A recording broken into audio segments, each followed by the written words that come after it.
That cast a puddle of light over the assembled pilots and crew. He had staged the meeting this way at Simeon's suggestion, to make them feel like a group.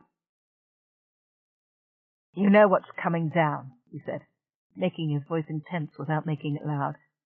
"All our shipping with interstellar capacity has been moved out."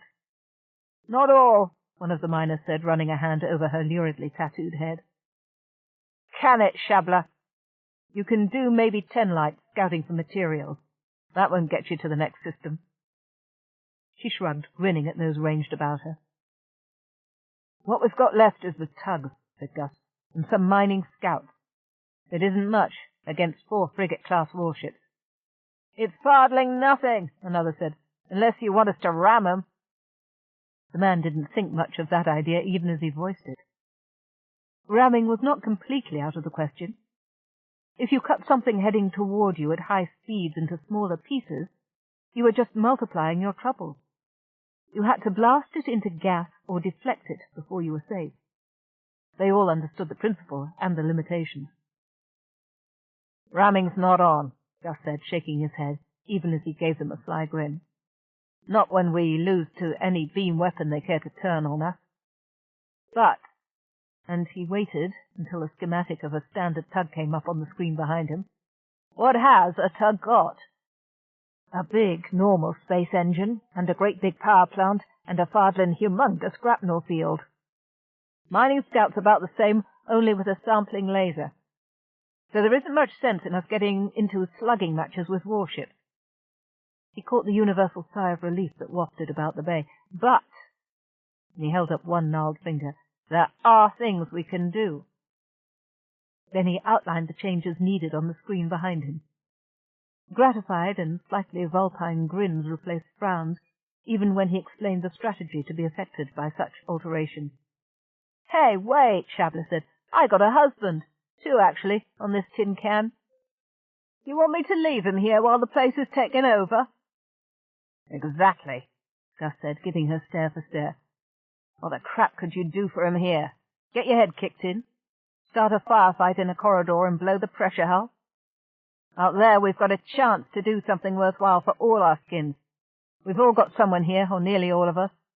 This is what we can do for him. Who's with me?" The cheer was more nearly a howl. "He's really much more attractive when he isn't trying to be," Shanna thought dismally. "And when he's really working, which he was, now." "And it's been so long," she murmured to herself. Amos turned to look at her, his brow furrowed in concern. "Something troubles you, Shanna," he grinned. "Besides, that is, our possibly imminent demise." She gave him a jaundiced smile. He would mention that, she thought, just when I was getting involved enough not to think about it. Well, since we might all die, why not take the plunge? "This is beginning to get to me. I feel so alone." His eyes kindled, and a lovely feathery warmth tickled her lower belly. Her smile spread to a grin, and he rose from his place and came to sit beside her, their thighs lightly touching. He took her hand in both of his. Ooh, she thought, if this one were on the Hollows, there wouldn't be a dry seat in the house. "You're not alone. I'm here," he said, his voice rich with sympathy. An hour later, things had progressed to the point where they had drifted into Channa's quarters arm in arm. Damn Simeon's opinion, Channa thought. I'm going to enjoy myself. They were both 3/4 undressed and a lot warmer, when Simeon imitated the sound of a knock on the door and shouted from the lounge. "Simeon Amos, Rachel's here." The voice was flatly neutral, but Channa savagely thought she could detect a suppressed giggle. "What?" Amos shrieked softly as they both sat bolt upright. "Here?" Channa demanded. "What do you mean, here?" "She's in the corridor outside," Simeon said cheerfully. "Should I let her in?" "Just a moment," Amos said, desperately, leaping from the bed and frantically grabbing up clothes. "That's mine," Channa said, rescuing her shirt from the pile. Amos bolted from the room, opened the door to his quarters, flung his clothes in, and ran to the door. Realizing he was in his underpants, he ran back to his room, grabbed his robe, and struggled to pull it over his head as he staggered back to the lounge. The arm seemed to knot and tangle so deliberately, he wondered if the robe had turned animate and was resisting. Amos made desperate, despairing little sounds. Hannah rolled her eyes, sighed, and headed for the bathroom. "Cold water, pulsed shower," she told the fixtures.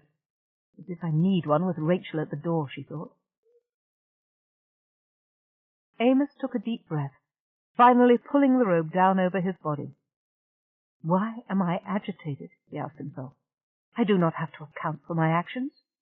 There is no one in authority over me." On the other hand, Rachel could make an unfortunate scene. At least there would be no outraged father, brother, uncle, or cousin likely to break in with a hunting rifle and blow off the ascending equipment. He opened the door. He hopped backward just in time to avoid a blow from Rachel's fist aimed at the lounge doors. "Rachel!" he snapped.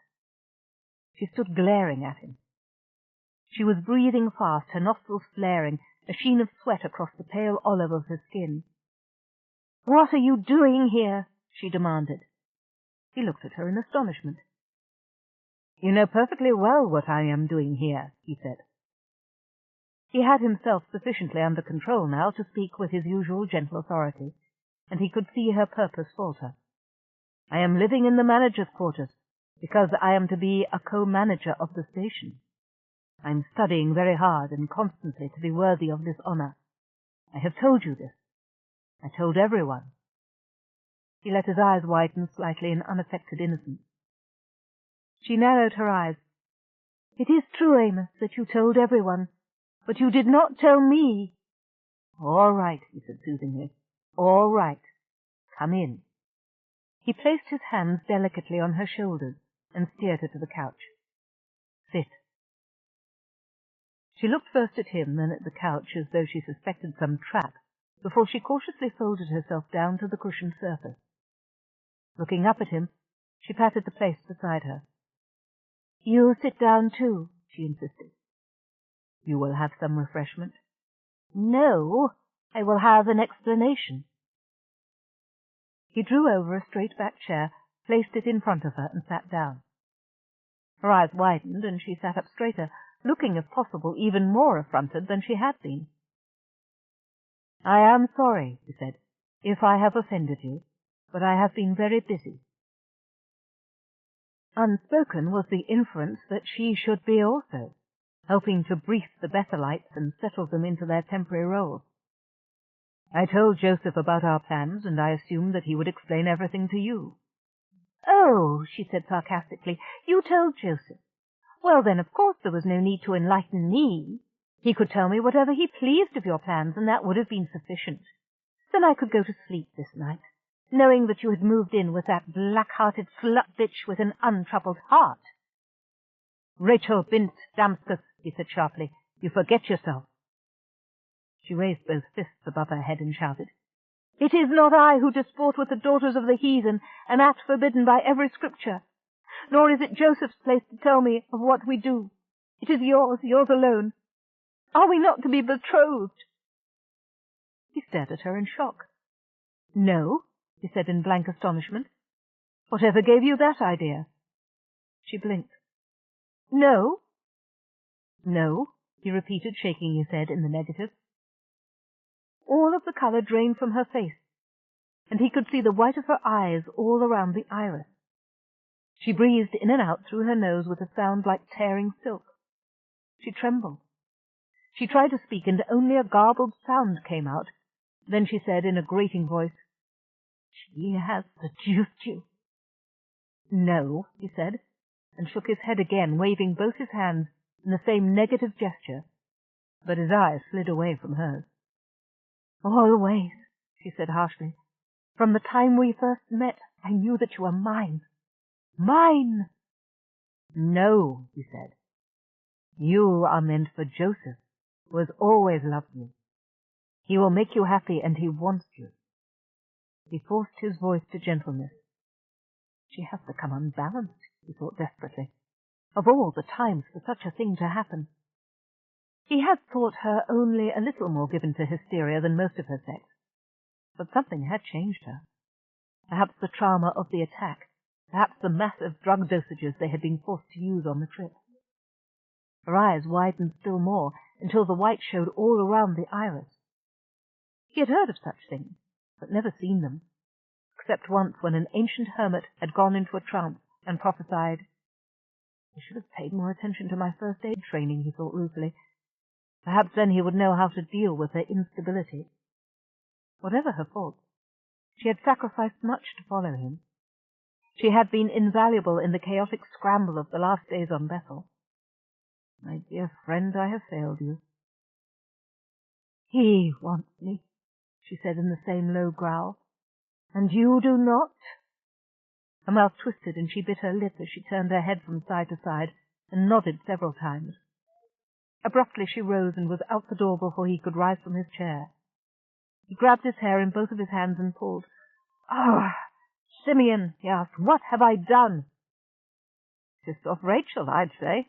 Amos sighed, then groaned.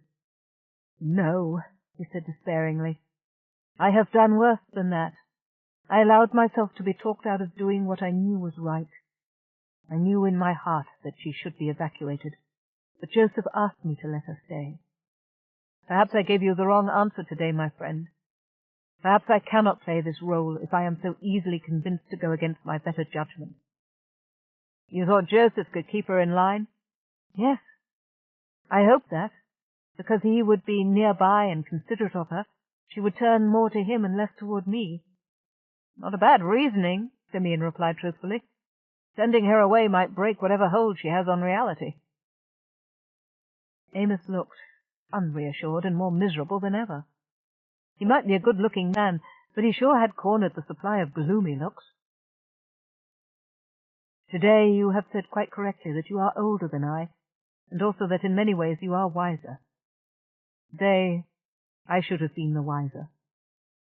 He shook his head sorrowfully and shuffled into his room like an old man. "Well," Simeon thought, "what an interesting evening. Looks like the forecast for true love is not smooth." Such marvelous material for teasing Channa. So tempting to see how she'd react. No, he had to keep his mind on more important things, like that Rachel. The girl had shot out of that interview with Amos as if she'd lost her rag. Better keep an eye on her, he told himself, and so should Dr. Chandra if he's got the time. Most acute mental illness was chemical, or could be adjusted with the judicious use of neutralizing chemicals.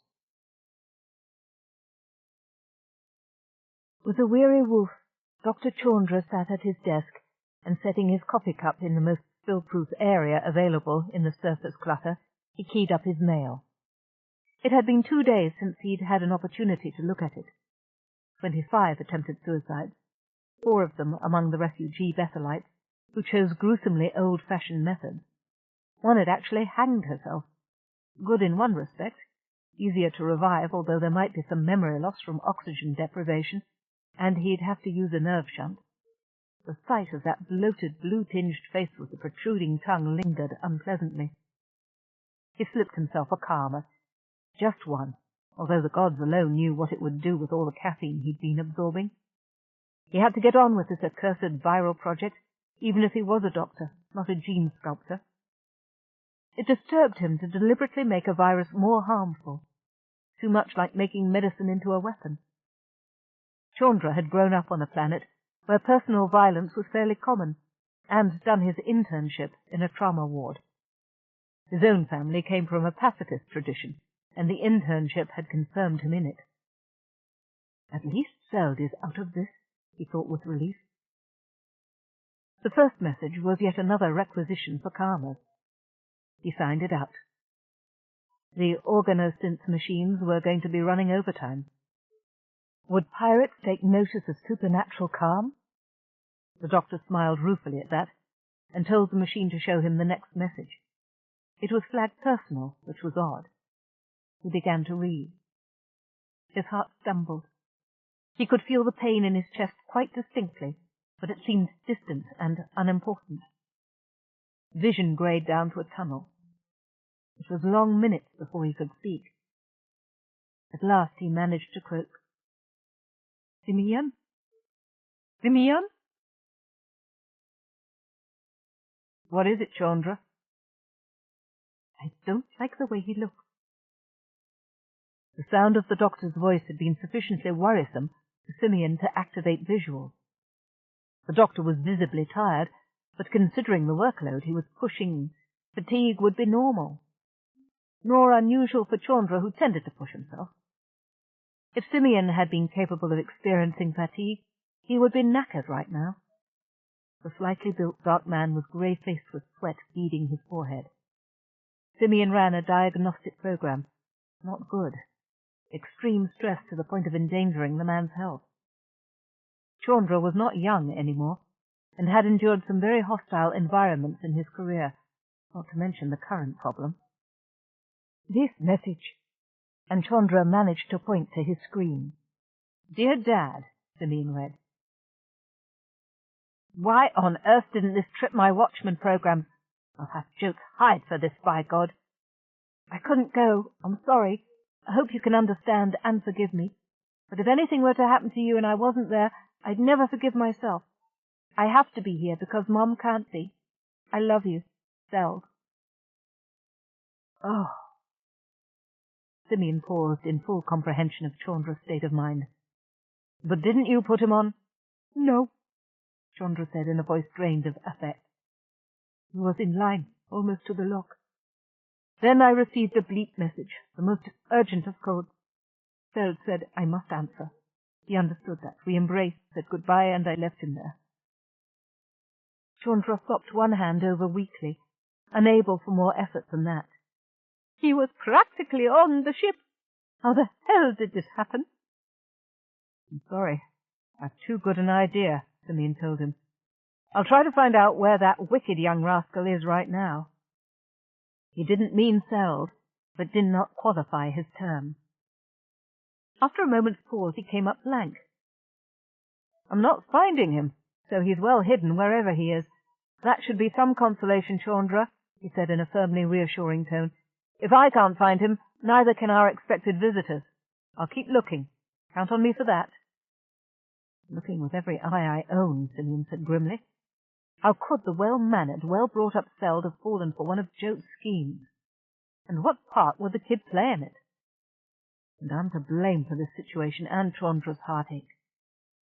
Jote had been so eager to learn, and he'd seen no reason to restrict her terminal's access to the schematics.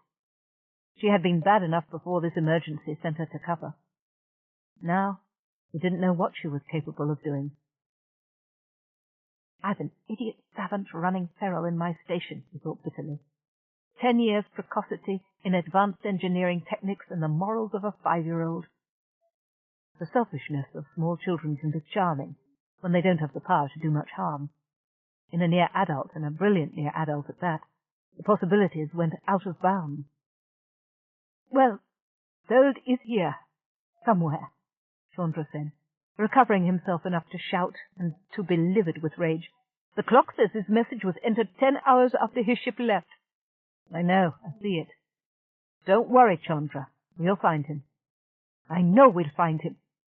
What worries me is that he should hide, that he is no longer as safe as I thought he would be by now.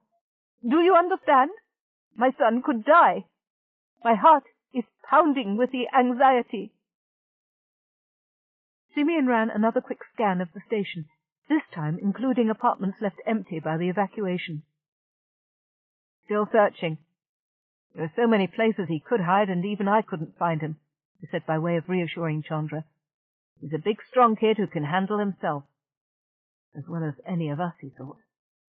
The odds for anyone on the station were not good, but there was no point in reminding Chandra of that now. "No," the doctor said between clenched teeth.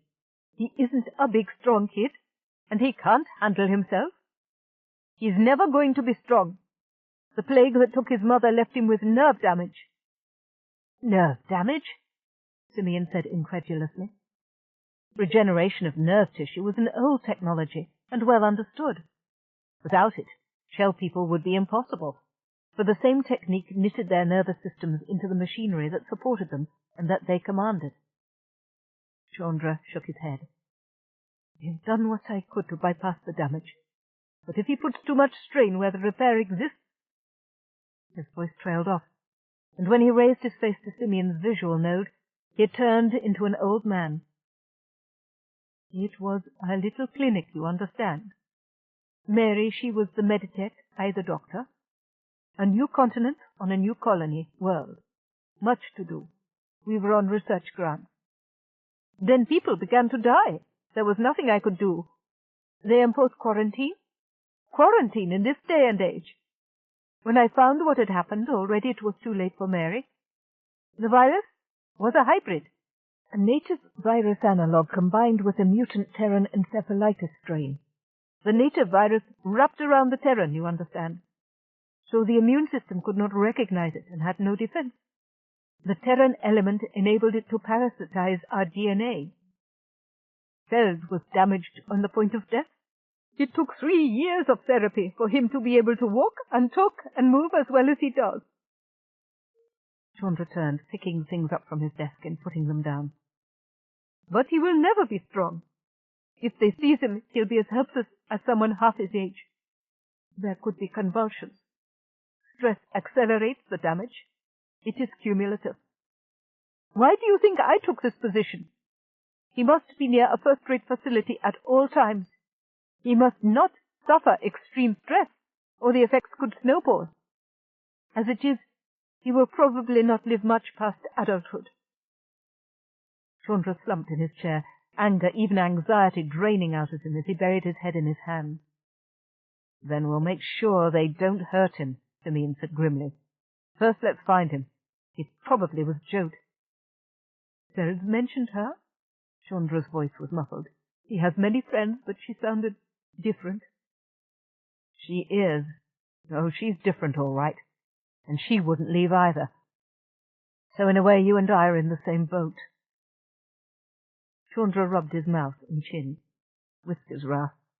Unusual, since he was normally a fastidious man. Yes, he said, and laughed sardonically. And the boat is about to leak. Not necessarily, Simeon said firmly enough to make himself believe it. Seld has something else going for him. He has? Yes. Seld has Jote, and she's got such a strong survival instinct that even if the rest of the station blew, she'd find a way to stay alive, and keep Seld alive too. He's actually far safer with her than anywhere else he could be, so I wouldn't worry about his infirmities or stress, though I hate like hell to admit it. I can't think of anyone better qualified to mind him than Jote. Seld, Simeon called. Seld, Chandra, come out where I can see you.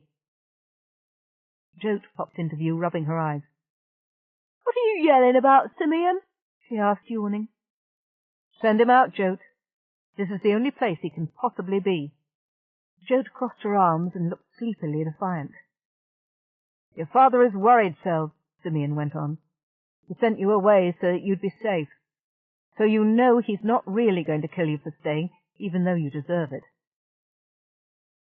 Seld appeared beside Jote, who shoved him in the shoulder. Told you to stay out of sight. He hung his head and said, I know, but I can't let you take my rap. Mum wouldn't like that in me. At least that's what my dad says she'd say. He shrugged and gave her a feeble grin. Jote rolled her eyes. Do what you want, she said in a scathing tone, and disappeared.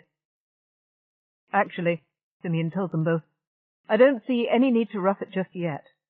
Why not sleep comfortably while you can, eat what everyone else is enjoying, because we're certainly not going to leave it to the pirates to gobble up.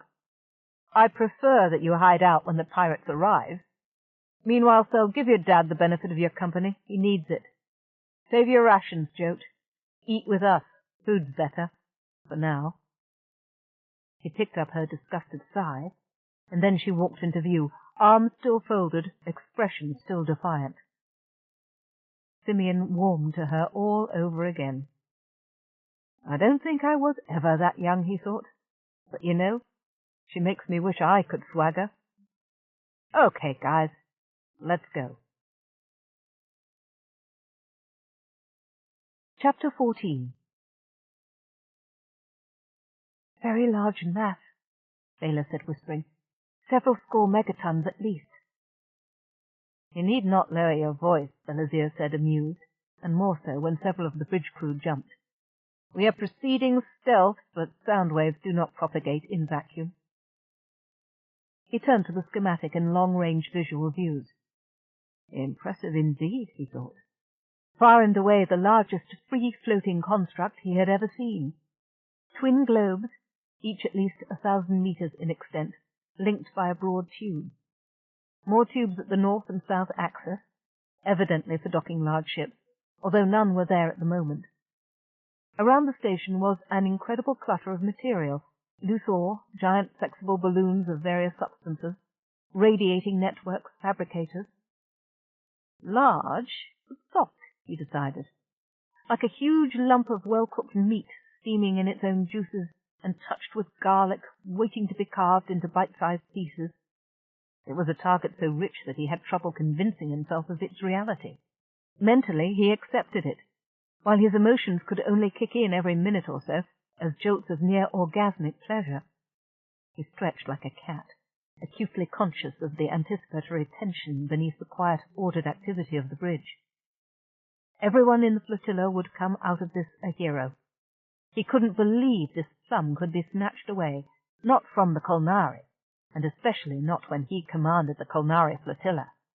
And he, Belazir Tamarid Kolarin, would be more than a hero.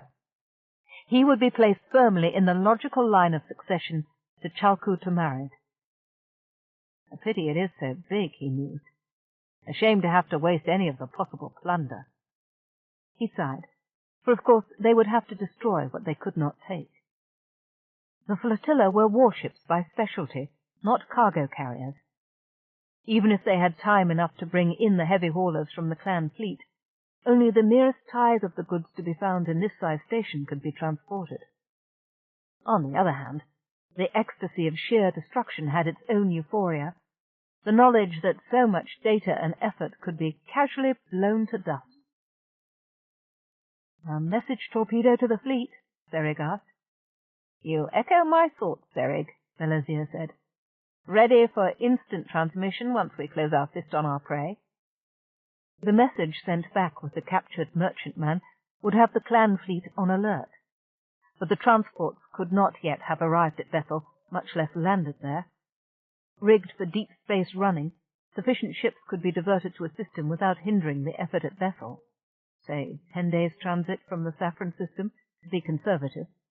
2 or 3 days loading, depending on how many Father Chalkus decided to send.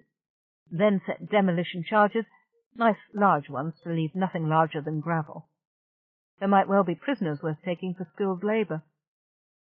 The huge rectangular frame of the shipyard was now visible on one side of the station, and that meant that there would be rare and valuable slaves to sell. With an effort, he restrained himself from rubbing his hands together. Oh, what a surprise they have in store, he said. Indeed, Eric said. His eyes and teeth shone in the dim blue lights of the bridge, and his voice was husky, like a man in the grip of lust, which, Belazir reflected, was exactly what it was, metaphorically and literally.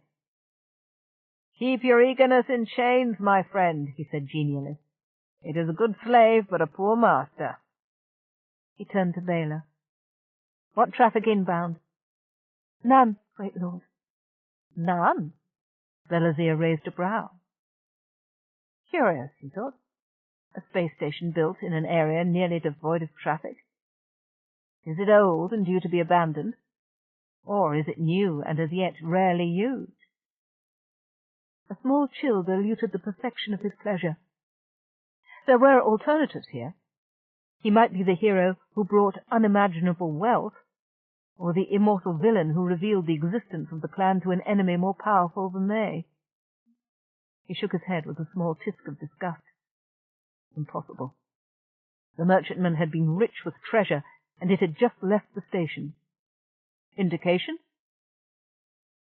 Great lord, the background radiation is consistent with large-scale departures over the past 5 days. Bela paused, hesitant. Lord, it is difficult to be certain. With the density of the interstellar medium here, subspace distortion damps out very quickly. The small chill became fingers of ice, stroking the base of his spine. His testicles drew up in reflex. "I want information, not excuses," he said in a harsh voice. "Ready the seeker missiles." If the accursed Bethelite cowards had warned the station, prompting the normal traffic to flee, they would destroy it and run immediately. He was nearly certain he had crippled the Prey's communications apparatus in the pursuit, but nearly grilled no meat. But if it had escaped, where was it? Or had the station done his work for him? A rich station would have cause to be wary of unexpected visitors. "Continue stealthed approach." That meant running with the power plant down, off accumulator energy, on a ballistic sublight approach. Slow, it would take years to come near at this speed, but quite safe at a respectable distance. At any moment they could power up and close in swiftly at superluminal speed.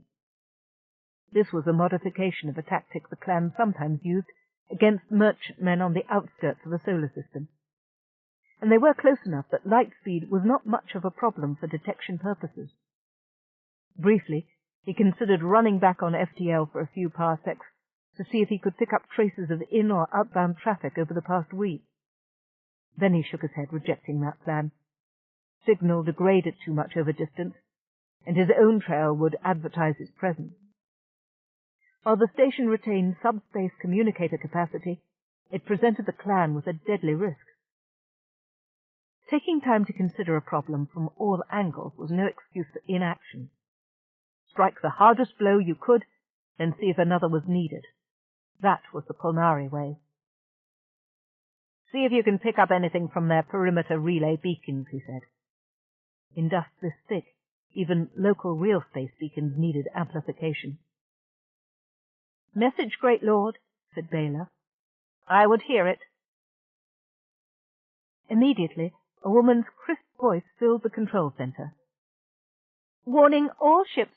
Warning all ships! SSS 900C is under Class 2 quarantine. I repeat, Class 2 quarantine. The following species are advised not to make port at these facilities under any circumstances." A list of alien species followed, most of them unknown to Tamarid. "Human visitors are restricted to the dock facilities and the entertainment areas immediately adjacent to them. You are advised to continue on to your next port of call. Warning." The message began to repeat, and Bela cut it off. "Further scan, Lord. There are 2 debris fields, both of them between us and the station. The one nearest the station is largely of natural ferrous compounds, probability 97% plus semi-processed asteroidal material. The other, nearest the bride, is of metal and ship hull compounds, finely divided. Computer assessment is that the mass represented by the metal debris is equivalent to the mass represented by the prey ship." She touched several controls, and the multiple screens displayed a scene of tumbling scraps of half-melted metal, no single piece larger than a meter wide or long. Most were a fog of metallic particles. His eyes narrowed. The quarantine could explain the absence of shipping. Bela's analysis suggested that either the prey ship, which he knew had been ancient, had disintegrated under the stress of redlining, or the station had destroyed it. The former was more likely, since no weaponry had been detected on the station. No doubt the truth of the end to the Bethelite refugee ship would be found in the station's records. "Your appraisal," Belazir asked his weapons officer. "Great Lord," the man said, collating a probability run. "The bulk of the fragments are definitely the result of ultra-high temperature breakdown. The profile is completely compatible with sudden energy discharge from the main internal drive coil of a very large ship. Some of the other debris," he called up relevant views, "show blast fragmentation. That could either have been the result of direct hits with chemical energy warheads, or secondary propagation effects when the engine blew. The shockwave through the hull." "I'm aware of the phenomenon," Belazir said dryly. The weapons officer shrank back. Belazir Tamarid had fought his first space engagement before the younger noble was born. Continue scan and analysis. Inform me of any anomalies. They blew up, Cyrix said. Just as they arrived. How convenient, Belazir said. He gnawed a thumb. Possibly too convenient? Possibly. However, we were expecting their engines to fail catastrophically at any moment. They were sublimating bits of their cooling vanes for the last 30 light years. True. It is still a coincidence. Once is a coincidence, Cyrix said in ritual tone. Twice is happenstance. And the third time is enemy action, yes, Belazir finished irritably. But for the station to be plague-ridden at the same time. The scum-vermin races are weak of body, Lord, he noted. Belazir signed confirmation. The seed of Kolnar was strong. It had to be, to have survived so long on a planet not suitable for human beings, and further devastated by so many centuries of reckless development and continual war with every nuclear, chemical, and biological weapon ingenuity could produce. When the clan fled a losing struggle, they had kept the tradition of culling any child who showed signs of vulnerability to infection. In fact, it was a stroke of fortune to have the enemy immobilized by a menace that was no menace to the Kolnari. Hold position. Call in the consorts. Yes, great lord. Belazir glanced at his communications officer. Her face was bright with excitement, too. He smiled. She was young. This was her first term of duty. He remembered well that sharp, eager feeling. He grinned. Ah, but he was feeling now, at the ripe age of 30, that his life was half over. All captains confirming receipt of your orders, great lord. Moving into position. Excellent, he said, glancing back at the schematics. You have already given a cry of distress, O rich and beauteous station, he thought vindictively. The entire universe was in conspiracy against the clan, against all of Kolnar and its children. Soon you will scream. Channa turned at her desk. Hi, Jode, welcome home. A relieved, shy smile greeted her. Gonna take a shower. You can use it, Channa said, sniffing. When you're through, I want to introduce you to someone. Ah, Simeon said lightly. We're a family again. Shut up, you hunk of tin, Channa said good-naturedly, throwing a wad of scrunched-up tissue in the general direction of the pillar. How does this look? She punched a key to feed in the distribution of supply caches. Not bad. Okay, how about we seal off the following passageways? A schematic of several decks sprang up. If you didn't know about modern fabrication methods, that would look right for structural members. Good. What does that give us? About 1,000 people we can stick away in corners, the B list. Those were the ones that they hadn't had space available to evacuate. Nobody essential, I'm afraid, Channa said. They had agreed that they had to let essential staff take the risks, as their absence would elicit questions. No, but it'll cut down the number of potential victims quite nicely. Also, it'll give us a chance to scatter around some stuff that'll come in useful later. Ah, Simeon Amos. The Bethelite leader's eyes were red-rimmed, but his smile brought a warm lurch to Channa's diaphragm. I think I have mastered the basic administrative structure, he said. It is not too strange. Channa raised a brow. A 900 series station isn't too strange to a backworlder, she thought. The thought must have been obvious, but Amos only spread his hands and tossed his head, setting aswirl the coal-black curls of his shoulder-length mane. The blue eyes twinkled beneath the broad, clear brow. Ooh, Channa thought, and fought to bring her attention back to his words. In any large organization, there will be certain constants, he said. The central authority, officers in charge of various departments, a structure for meetings to coordinate activities, procedures for routine decision-making, and so forth. This is not too dissimilar to my family's holdings on Bethel. We too were essentially coordinators of the activities of many independent entrepreneurs. There are no ranchers or farmers here, of course, but both communities have mining, manufacturing, education, cultural facilities. Culture! Jo ducked back into the lobby, toweling her wet hair.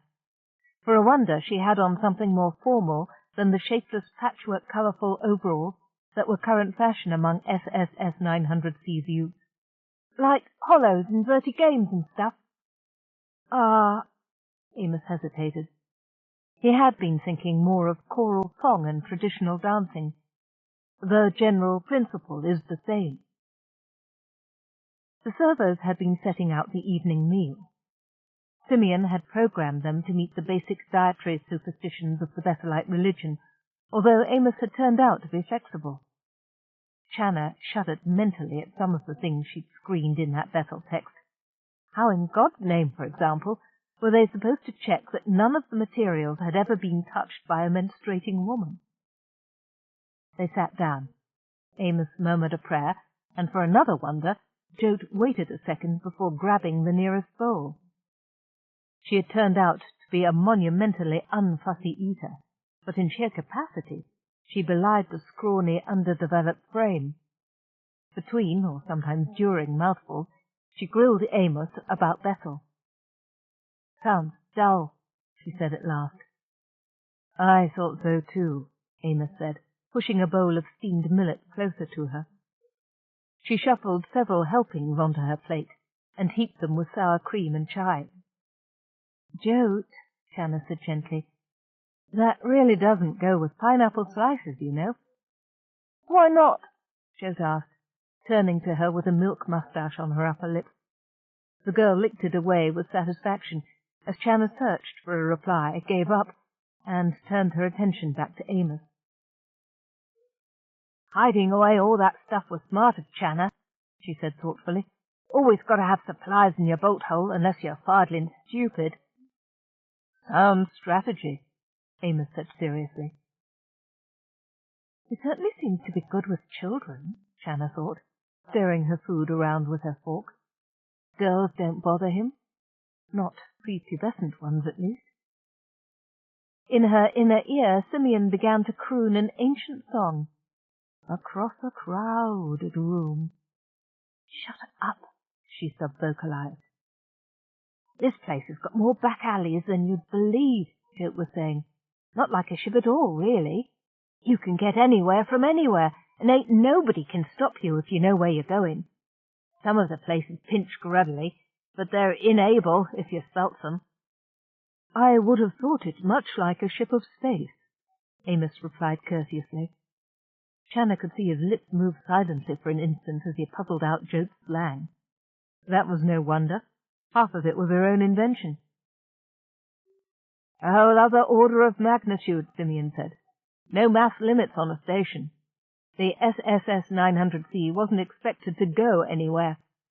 The outer shell was fixed, as well as some of the major facilities, but the rest was intended to allow organic growth up to a couple of 100,000 people max. We found natural expansion is the best way to stabilize a real community, as opposed to a transient community, like a passenger vessel." "That is good sense," Amos said meditatively. "On my family's estate, planning towns was similar.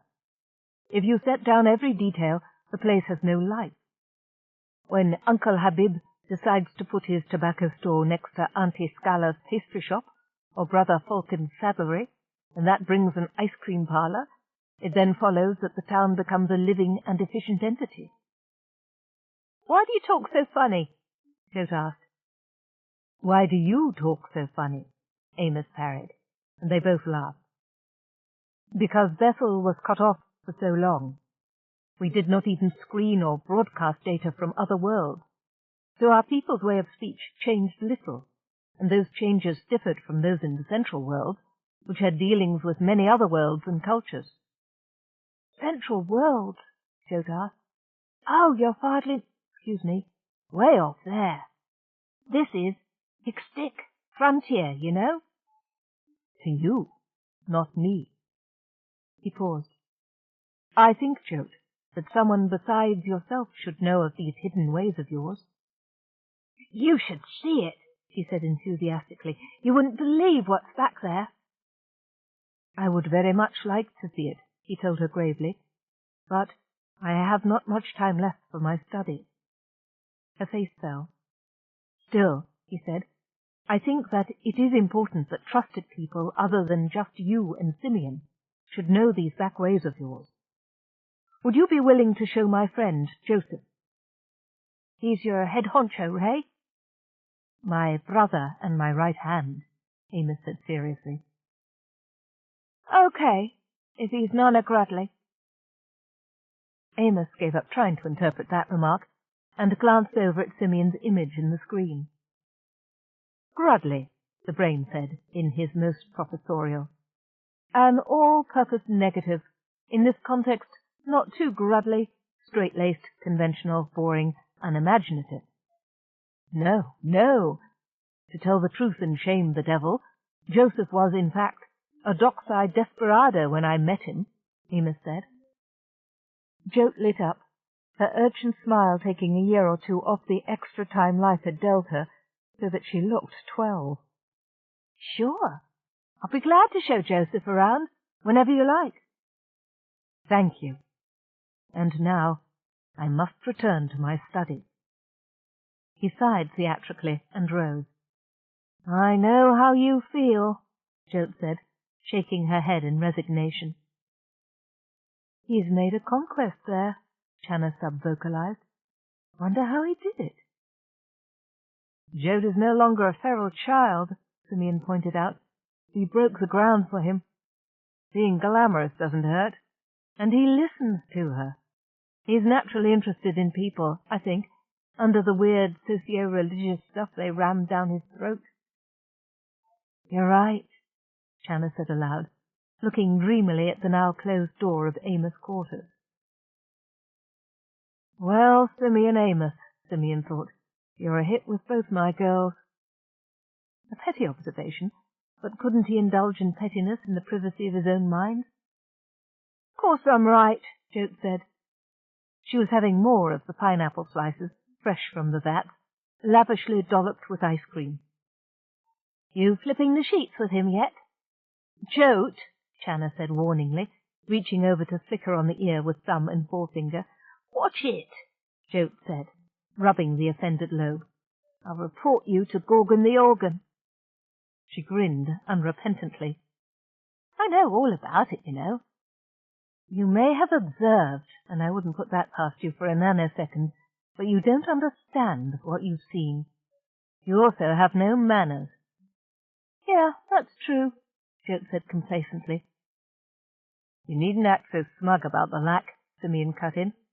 "Why not?" Jote asked. "Lots of way neat stuff you can't do if you've got manners."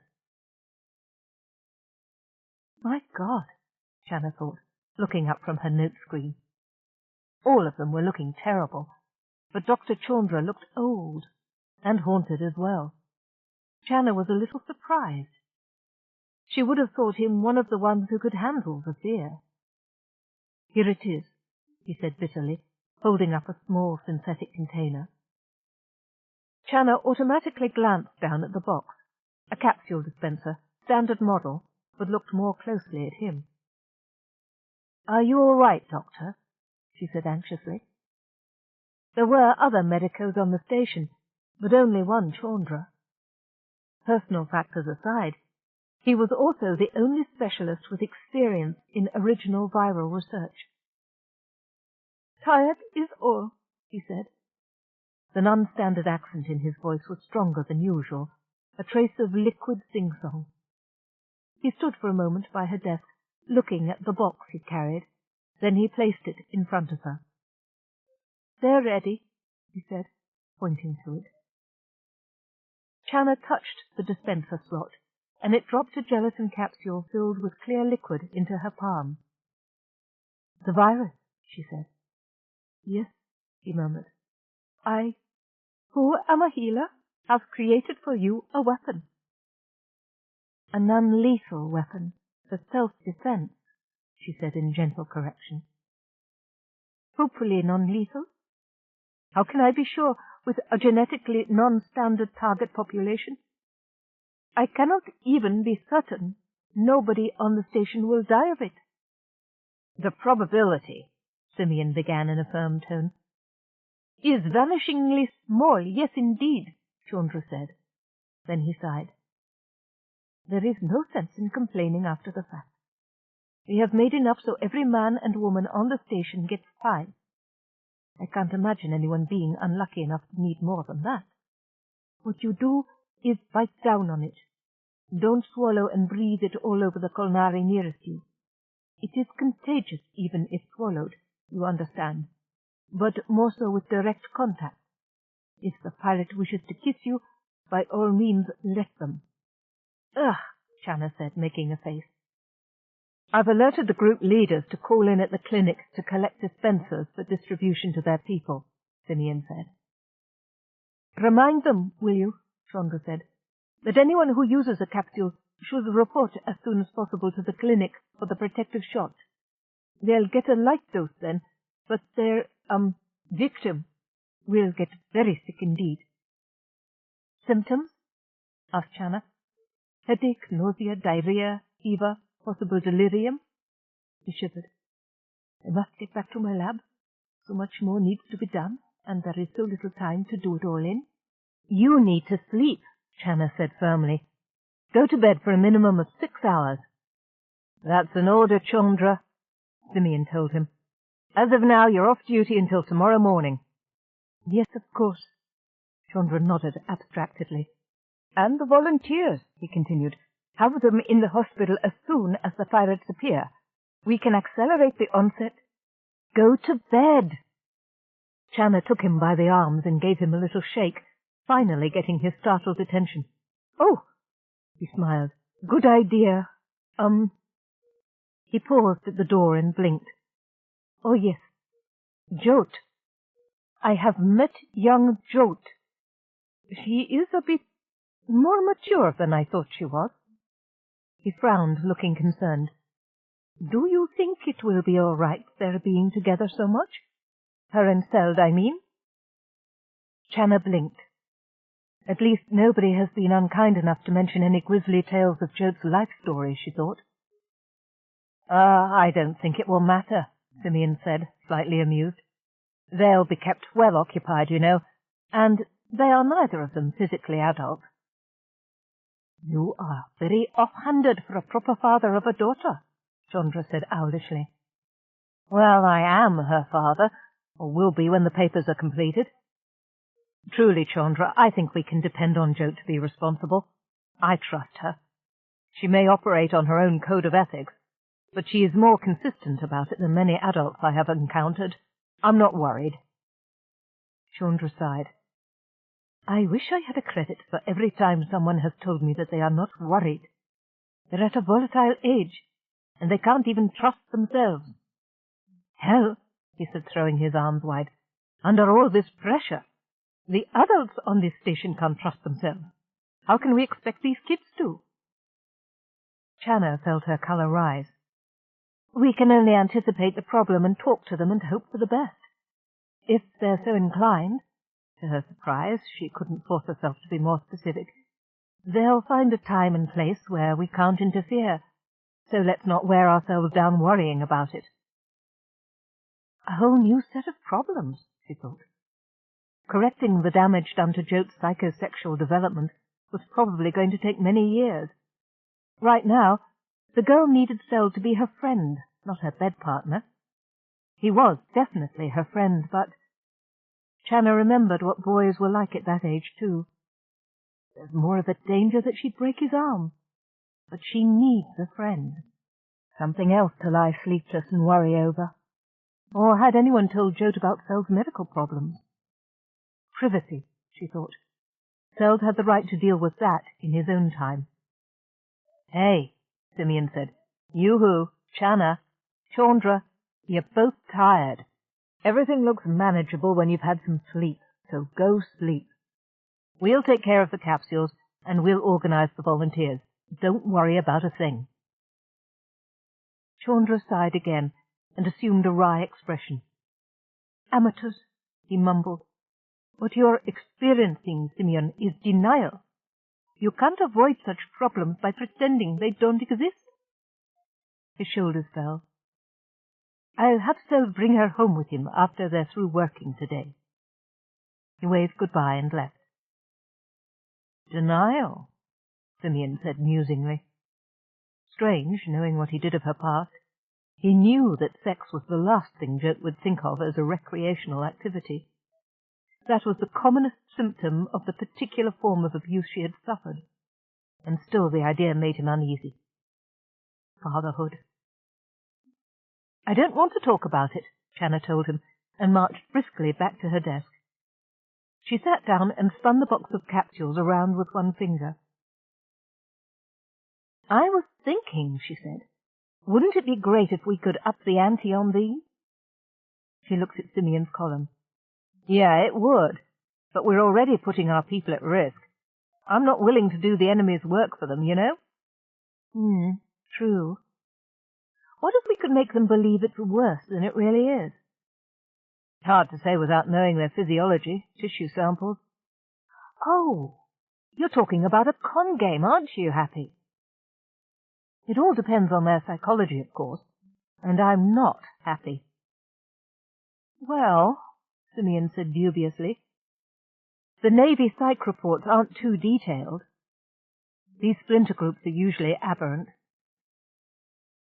Generally speaking, the reports say the Kolnari are extremely aggressive towards those they perceive as weak, treacherous but willing to bargain with their equals in power, and have a flight submission reflex towards superiors, until the superiors let down their guard, which is a sign of weakness. Oh, what a love feast their culture must be, Channa said. They'd be vulnerable to status and power anxieties then, and lots of internal rivalries. You betcha. According to the reports, they're also as superstitious as horses. They know some science, but they're not scientific, if you know what I mean. I think I get the picture. So? We could modify some of the hollow projectors beside the security cameras and flash hallucinations for the benefit of those who've had the virus. Auditory hallucinations are no problem. I could project them and no one would be the wiser. Oh, really? Yeah. He seemed to be whispering directly into her ear. And without using your implant. Wow, she said, touching her ear. That's spooky. How did you do that? Just through my voice. Heterodyning waves from multiple sources. It takes practice, but as you saw, the effect is worth it. She shook her head wide-eyed. If you can come up with something visual to go with that, they'll be running for their ships the first day. Can't overdo it. It'll be easiest if they're alone when they see these things, otherwise it could be considered suspicious. I'll sound Jote out. That girl's a fountain of ideas. Channa winced and forbore to ask what kind. Taunterous comments almost visibly flooded back into her conscious mind. Don't let it worry you. She's a good kid, Simeon said emphatically. I don't want to think about it. You really are concerned about Rachel's sanity, aren't you? Amos and Channa were settled comfortably on the settee. Simeon had tactfully withdrawn his image from the pillar screen, leaving a strikingly realistic crackling fire in its place. Somehow he had even managed to replicate the scent of burning cedar wood. Amos had had to tactilely reassure himself that the fire was an image. Yes, she is definitely unstable, he said, his shoulders sagging hopelessly. Among all the other problems, I must worry about this. It is so petty. Humans can be a remarkably petty species, Channa said philosophically. Particularly that hysterical bitch Rachel. End of side 6. To continue, change side selector switch and turn the cassette over. Side 7. The City Who Fought by Anne McCaffrey and S.M. Sterling, continuing on page 257. When you get down to cases, Lots of big issues have been decided on personal matters, from Harmodius and Aristogetian on down. Amos looked blank. 2 ancient Greeks. Never mind. Briefly, a government was overthrown because of a love triangle. Amos sighed again and reached for his snifter of brandy. I care nothing about her, and my best friend would give his life for her, he said, shaking his head. Channa? Yes? I know here, he touched his head, that this delusion of hers has nothing to do with me. But here, he touched his heart, I cannot help but feel that I must somehow be to blame. I was a caller of spirit, you would say a preacher.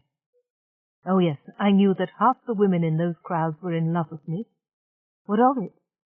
I would never touch any of them, for that would be dishonourable, and destroy my cause more surely than any other offence.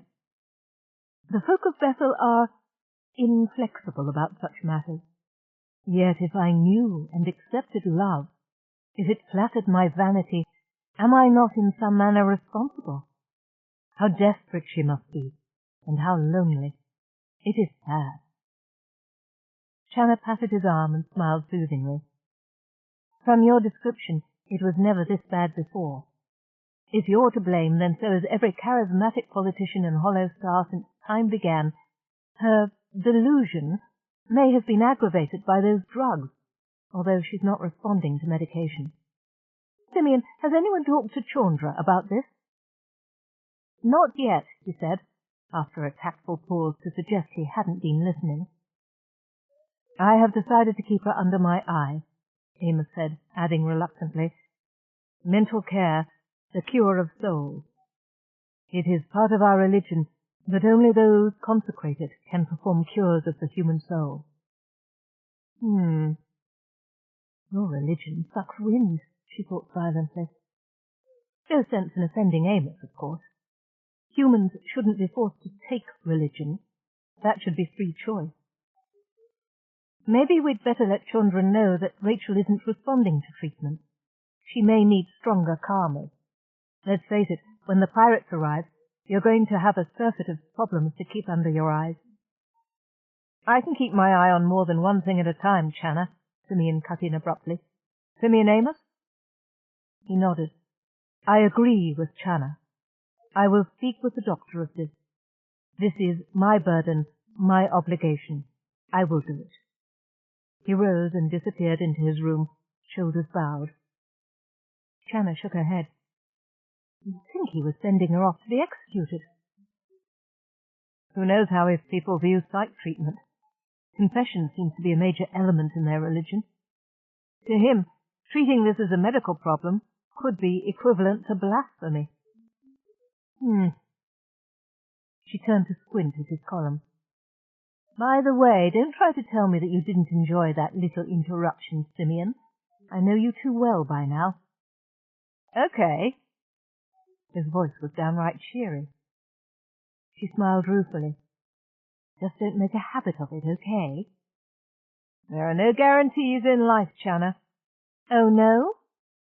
If I ever get the idea that you're engineering any more little disruptions of my love life, I guarantee that you'll regret it. Hey, be reasonable, Channa. What could I possibly have to do with Rachel going bonkers? I didn't even let her into the lounge. I could have, you know. Channa shrugged and grunted. I thought about not telling you she was trying to beat the door down. I really did. But then I figured she'd go grab a laser and cut her way in. And, of course, if she had caught you two in flagranti delicto, she wouldn't have stopped at cutting up doors. Oh, thank you, Simeon. You are such a hero, saving me from a fate worse than death and death itself. Consider yourself hugged and slobbered over in an ecstasy of gratitude. That's short for my attitude's back, isn't it? She got up and started for her room. Yes, Simeon, my attitude's back. Well, why? What did I do? She spun on her heel and threw up her hand. I'm horny, all right? I'm horny and I'm frustrated. The door snapped shut behind her. Simeon shut down his pickups in the lounge escaping the charged atmosphere in the only way he could.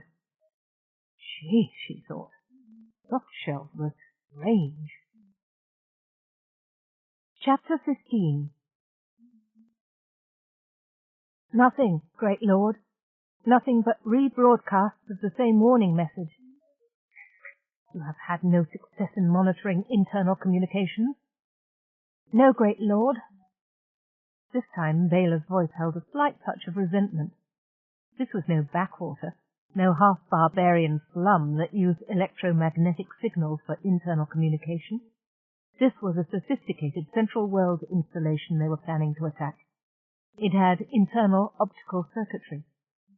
What did the great lord expect her to do? Fly over to the station and burn her way through to tap a line? We are all impatient, Belazir thought. The clan impulse was to leap upon the prey and take it, loot it, there, move on. They had been very successful following that course of action for a long time. Any other ships? None since that freighter who acknowledged their warning beacon and sheered off, she said. Serig? Command me, lord. The verbal formula was more than routine in Serig's mouth. He fairly quivered with anticipation. We will move in exactly 1.5 hours from next day cycle termination. This was about 3 hours Terran Standard Time, since Kolnar rotated more slowly than Manholm. All vessels to launch their seekers simultaneously, and then begin subspace jamming pulsers. Strangler and Age of Darkness will remain on combat overwatch, ready to provide fire support as necessary. Dreadful Bride and Shark will move into the upper and lower polar axis respectively, and force dock, then occupy the station. Here are the areas to be secured. His hand keyed a sequence, and the schematic of the SSS-900C was overlaid with color-coded plans for movement. Move swiftly.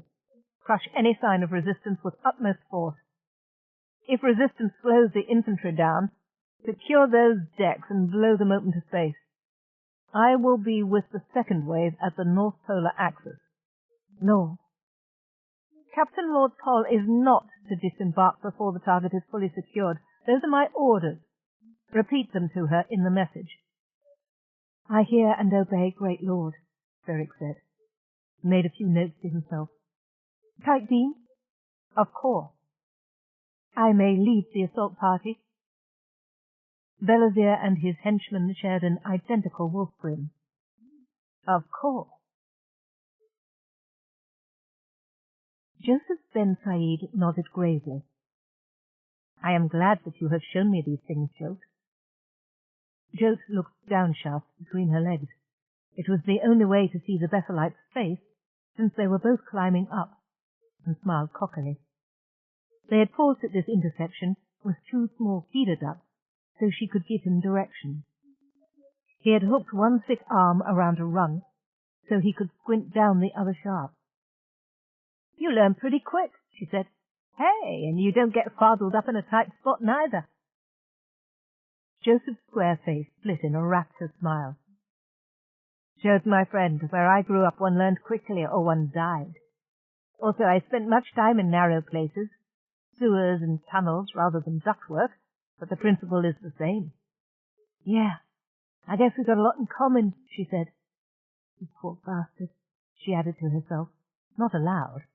Evidently these officers were sensitive about language. But I am surprised that you can move with such freedom when any section can be closed off and air evacuated, Joseph went on. He cracked his thick-fingered hands reflexively and took out a long curved knife to trim a callus. And then there are the maintenance servos, also centrally controlled. Yeah, well, you got to look at that sort of thing from the bottom up, Jote said. Follow me. They muscled upward, back and legs against opposite side of the passageway, then crawled out into a slightly wider connecting way. See, there's the seal, she said, running one finger along the edge of the octagonal opening where the 2 ducts crossed. Ah, Joseph peered more closely. I see. A thin sheet? Nah, interlocking pointed wedges is stronger or some fardling thing. Don't get in the way if it's going to close. They don't have no safety pressure stops here where people aren't supposed to be, so they'll cut you right in half. Joseph nodded, continuing his examination. And this? He touched a slight bulge. Access panel. Here. Jo brought up a square piece of electronics from her harness and touched it. The bulge withdrew into the wall. Inside were readouts, a keypad, and a data jet. She squirmed until her backpack was on the floor between her knees, then pulled out a jackline from her spuglish and clipped it into the socket. The machine lit. Hello, Jote, scrolled across it. Simeon's gone bye-bye, woof. What is that? Joseph said, fascinated. I used to think it was Simeon in a grudly strange come-down, Jote said, her fingers flying in a rapid tap-tap-tap, tip-tip-tip. Only it isn't. Just a really neato AI program running on the station main computers. Fools ya, you know? Real easy to get to thinking it's a real person, but it isn't. Smart piece of junk, but I can get around it. When it thinks you're Simeon, it really comes down as an animal. Hello, Simeon, screen printed. What's up, boss? Huh? Jote's fingers scrambled. Nothing much, she keyed. Updating shame on me, she added. Don't rightly know that one, partner, the machine replied. Yep. The tip of Jote's tongue was clenched between her teeth in a rictus of concentration. At last she leaned back and sighed, cracking her fingers two-handed. Now it thinks I'm Simeon again, she said. Shame on me? Joseph inquired. Fool me once, Jote said, quoting, shame on you. Fool me twice, shame on me. Joseph's laugh was quiet and appreciative. Jote felt the quiet glow of satisfaction you only got from another operator. Feld was neat, but he wasn't he wasn't grown up, in the special way Joseph was grown up. She'd known a lot of people who were grown up that way, but Joseph was the first one she had ever liked or trusted. So you manipulate the system through the central computer, he said. Nah, not most of the time. Too conspicuous. Thinking obvious, in fact. There's a distributed node system, family thousands of little compus, all got backup authority if you can cut in. And nobody cuts in like Jack of all trades, my man. Joseph clapped a hand on her shoulder. She stiffened and stared at it. He took it away, not snatching or lingering either. How did you pick this up? He said in admiration, pointing at her spuglish. Dad. Hardling swiney. Learned more from the bastard who won me from my uncle, she said. He was smart, really smart, when he wasn't drunk or, well, when he was sober. Knew his way around any system there was. Never got caught, except once. Who'll buy? Joseph asked. Jote turned her face toward him, and for a moment it was not a child's face at all. Me, she said softly. He forgot me, and I cracked his system. They think he's still alive. He went that away out the lock peeing blood. His ship's computer said everything was fine. Well, Joseph said with a cold smile, if it's good enough for the official records, it's good enough for me. Now show me how you decouple the local subsystems again. Right, it's got to be physical, Jote went on, animated again. I am glad to see you two are friends, Amos said. Jote and Joseph had walked in the door, laughing uproariously, slapping each other on the shoulder. Joseph smiled at his leader and bowed formally, hand on heart. My brother, you have done me a great favor by introducing me to this young sorcerer, he said, and our cause. You guys are brothers? Jote asked suddenly. No, was the spontaneous answer from Channa, Simeon, and Amos. Oh? Jote looked from one to the other, frowning slightly. Then she shook her head, dismissing the problem. Yeah, we had a great time, she went on. Joe here picks up things pretty good for a grown-up. For a grown-up? Amos said, raising a brow. You know, Joseph explained kindly, for somebody who's old. Amos pursed his lips. He was a year older than Joseph. I am glad to see you found him worthy, he said dryly. Yeah, I did. Joseph frowned. Can I ask you something? He said. By all means, foster daughter of Channa, Amos said. Most grown-ups are funny about kids knowing things, she said. You aren't. How come? Amos blinked. You are, what, 12? He said. About. It's hard to tell when you do a lot of FTL and some cold sleep. At your age, I was running my family's estate, Amos said. Of course, I would not have been had my father lived. Sons of poorer folk are apprenticed at 12, doing a day's work and paying for their own food. Should I be surprised if you can do likewise? Jote glowed. At last, she said, turning triumphantly to Channa. Told you I'd learn more doing a real job. What did I say? Amos asked, flinching at the glare Channa levelled at him. Promised I'd go catch cells, Jote said, wolfing down the last of her breakfast and sticking a few pieces of fruit in the pockets of her shapeless overalls. Ta-ta all! Speaking of the Chaundras, Channa said meaningfully, glancing at Amos, I have to run. More meetings. Don't forget. Joseph waited until silence had fallen again, then looked at Amos with concern. Something is wrong with you, my brother? Amos looked at his face. No, he said. He gestured Joseph to a seat, but stood himself, his hands clasped behind his back. There is nothing wrong with me. This concerns Rachel. He held up his hand to forestall Joseph's protest. Let me finish. She came here the other night furious, raving. She claimed we were betrothed. Her eyes, Joseph, they were wild, and she shook. Her face was so white. He looked at his friend. Our Rachel is shaking to pieces before our eyes. I am going to tell Chaundra what I have told you, and if he decides that she needs treatment, then she shall have it. Joseph nodded jerkily, resting his face in one hand. His shoulders moved convulsively, then he steadied. I am grateful that you share your thoughts with me, he said, though you now stand as her father.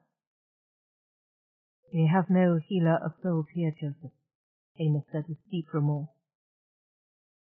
So Rachel must lose her soul's privacy before an infidel, an outsider, Joseph replied. I had not thought you so pious. Joseph sighed, shaking his head wearily. It is strange how ingrained is the training of one's childhood. At the last I find I, too, am a son of the temple. If you truly are against such procedures, I will not force her, Amos said. Joseph rose and gave Amos the embrace of brothers. Thank you, he said. But if my heart rebels, my mind tells me you are right. Damnably right. That is an irritating habit you have, Amos Ben Sierra Nueva. Amos grinned. So I have been told. To myself not least, brother. Do you wish to be with her? Joseph hesitated, then shook his head. No, he said, after a moment. As she is, it would be no kindness. I will continue with my work. His mouth quirked. Work is truly the mercy of God, as the prophet said. No? I find more truth in his words every time I return to them, Amos replied seriously, his hand on the other man's shoulder. Truth too strong for the chains of dogma. Go in peace. Make ready for war, Joseph observed. Amos laughed ruefully. Another truth the prophet left us. If you would have peace, then prepare for war. What a pity the elders thought that meant the spiritual struggle alone, Joseph said. The prophet was a surprisingly practical man, Amos observed. I strive to emulate him. You do so. You do so very well. Joseph replied, and bowed formally, a rare gesture between them. "Let's go get Sel Chandra," Jote suggested when Joseph caught up to her at the elevator. "We're supposed to go into hiding when the pirates show up, so he'll need to see this stuff too." "I have no objection," Joseph said mildly. "You and Simeon Amos fighting about something?" she asked bluntly. "No," Joseph shrugged. "We are angry together at what is and cannot be changed."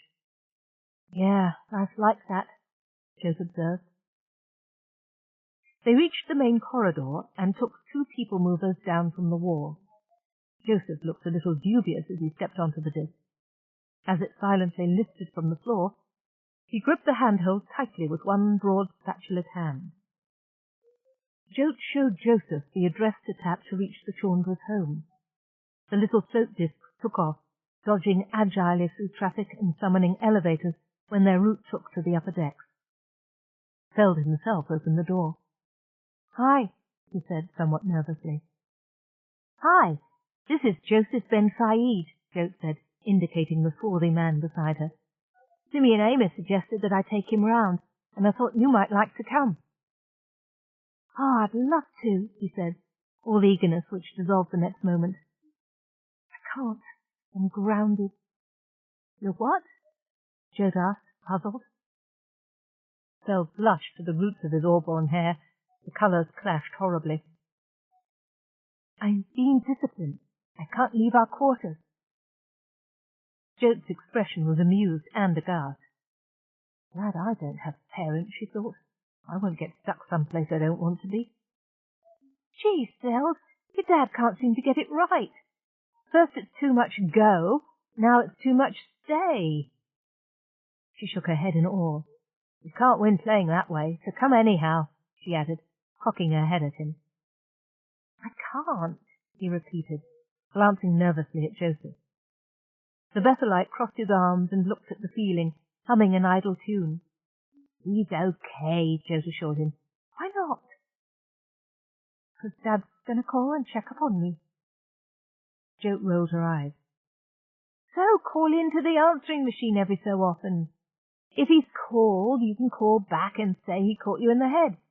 You're so worried about your safety, Feld, you should worry more if you don't know this. You've got to know your way round the backside of the station. Hey, if it really bothers you, we can ask Simeon to help, or Joseph." She turned appealing eyes up to his. Joseph uncrossed his arms. "I believe it could be put to your father." He broke off, his eyes focused on someone in the corridor beyond Jote. "Rachel?" Rachel Vince-Damsker stopped, looking him coldly up and down. "Well, Joseph Ben Said, I wonder, do you have any messages that you are withholding from me?" He was nonplussed. "Whatever are you talking about, my lady?" "No lady of yours, peasant," she said, spitting the last word at him, her eyes wide and flashing. "Amos told me that he had delegated you to inform me that he was moving in with that lanky, sallow-faced slut. But you, apparently, chose not to tell me. Why is that?" "We are at war," he said shortly. "Time is short, Rachel Vince-Damsker. Be known to Jote," he said, gesturing courteously to her, "the foster daughter of Simeon. Be known also to Sel Chandra." Rachel looked at the 2 young people as though he had introduced her to a pair of rodents. "Simeon," she said, picking up what was important to her. "Yes," he hissed in a whisper, moving closer to her. "Not now," his expression said. "Spare these children." "Who is this Simeon that everyone addresses with such respect?" "He and Channa run the station," Jote told her. "Ah," Rachel said, looking at her with a full smile. "Does that make you the whore's foster daughter too?" Joseph's hand moved very quickly, deflecting Jote's hand, which was halfway to delivering what it held. "Drop it," he said. "Now, Jote." Struggling against his grip, Jote withdrew her lips back from her teeth, but she had to comply. The grip on her wrist was not tight enough to hurt, but it had the implacable solidity of a mechanical grab. The Bethelite wrenched the small square box from her with his other hand. "Weapon?" he said, turning it over briefly. "Do not strike without thinking, Jote, and rarely from anger. That causes problems, always." He handed her back the gadget. "Wait." Rachel's face had turned an ugly mottled colour, partly from fright and partly from being humiliated. Her complexion went brick red as Joseph grabbed her by the upper arm and began to pull her further down the corridor. "Take your hands from my arm, peasant!" she shouted. Joseph ignored her stolidly, as he did her attempts to halt their movement. "Let go of me!" she shrieked. Passers-by turned at the sound of her voice. Joseph cast a look up and down the corridor. There was little privacy here, and none within easy reach. He released her arm and spoke in a firm, low voice. "My lady, you are not yourself. The cold sleep medications have affected your balance. Please accompany me to the sick bay and, yes, back to the infidel doctor so he can drug me, poison me, leave so wonderful Amos to wallow between the thighs of that slut, that whore." He reached out a hand, a pleading gesture. Rachel struck it away with a contempt she would have dealt a spider. "Don't touch me, you peasant whore's get! You make me sick! Don't touch me!" She struck again, a hard ringing slap across his face, backhanding him again and again. Joseph's head moved only a little on his thick, muscular neck, although a trickle of blood started from his nose and the corner of his mouth. On the fourth slap he caught her hand. She began to thrash, trying to free herself from that implacable grip. He turned her hand, exposing bleeding cuts where her knuckles had smashed against teeth and bone. "My lady," he said, cutting through her shrill cries, "strike me if you will, but you will hurt your hand using it so. Here, take this." His free right hand made a small slit, and a knife appeared in it, a short, leaf-bladed dagger with a plain leather-wrapped hilt, looking sharp enough to cut light. Rachel shrieked and pulled back again, but Joseph's hand made another movement, holding out the hilt. He waited, his eyes on hers. Silence fell, broken only by Rachel's rapid, gasping breath. The bystanders were crowding away, their voices sunk to a murmur. Then Rachel pulled loose and ran, blundering into a corner as she scrambled out of sight down a side aisle. Joseph clicked the knife into its wrist sheath, his eyes thoughtful. Wiping his face on the kerchief, he returned to the two adolescents.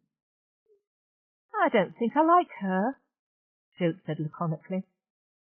"I apologize," he said quietly. "Lady Rachel was gently reared.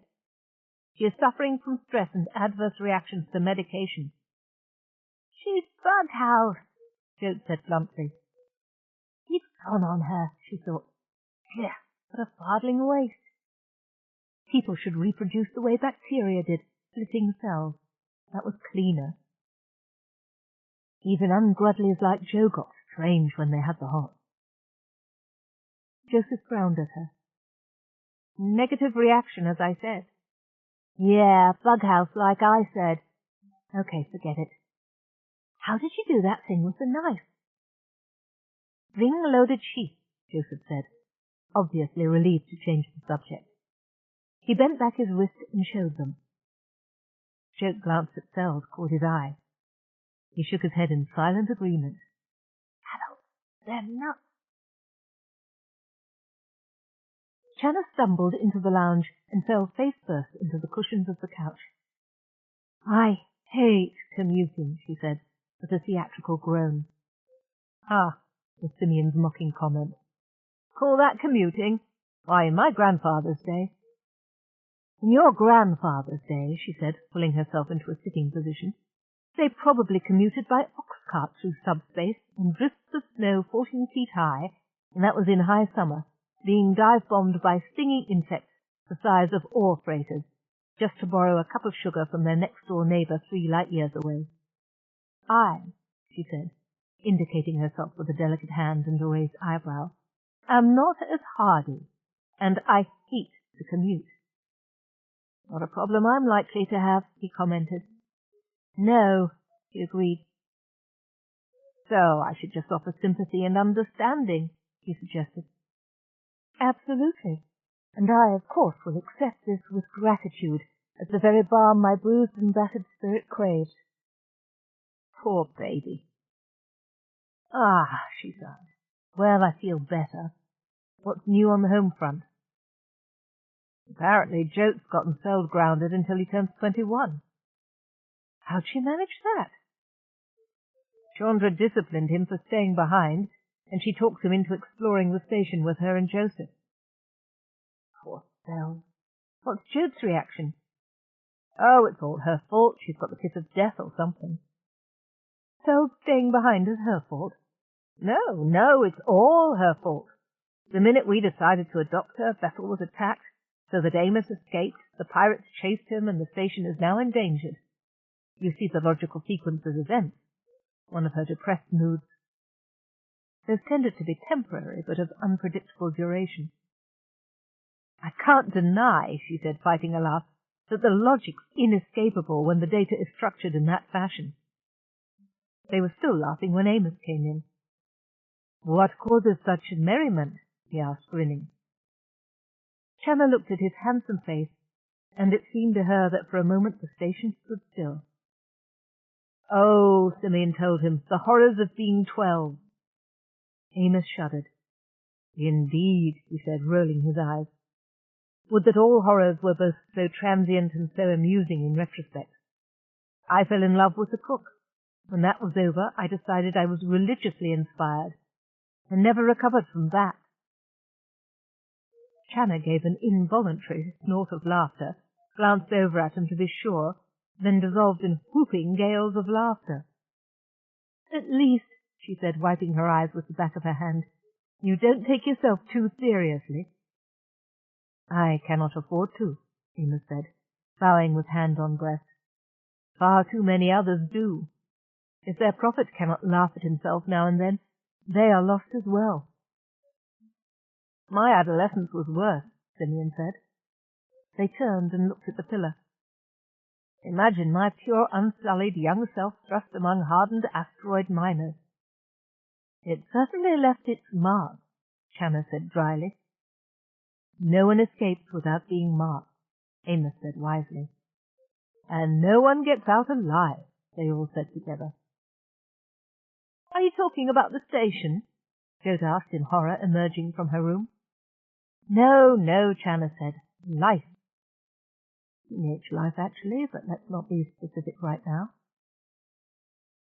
Jote began to rearrange Channa's desk, banging down the implement.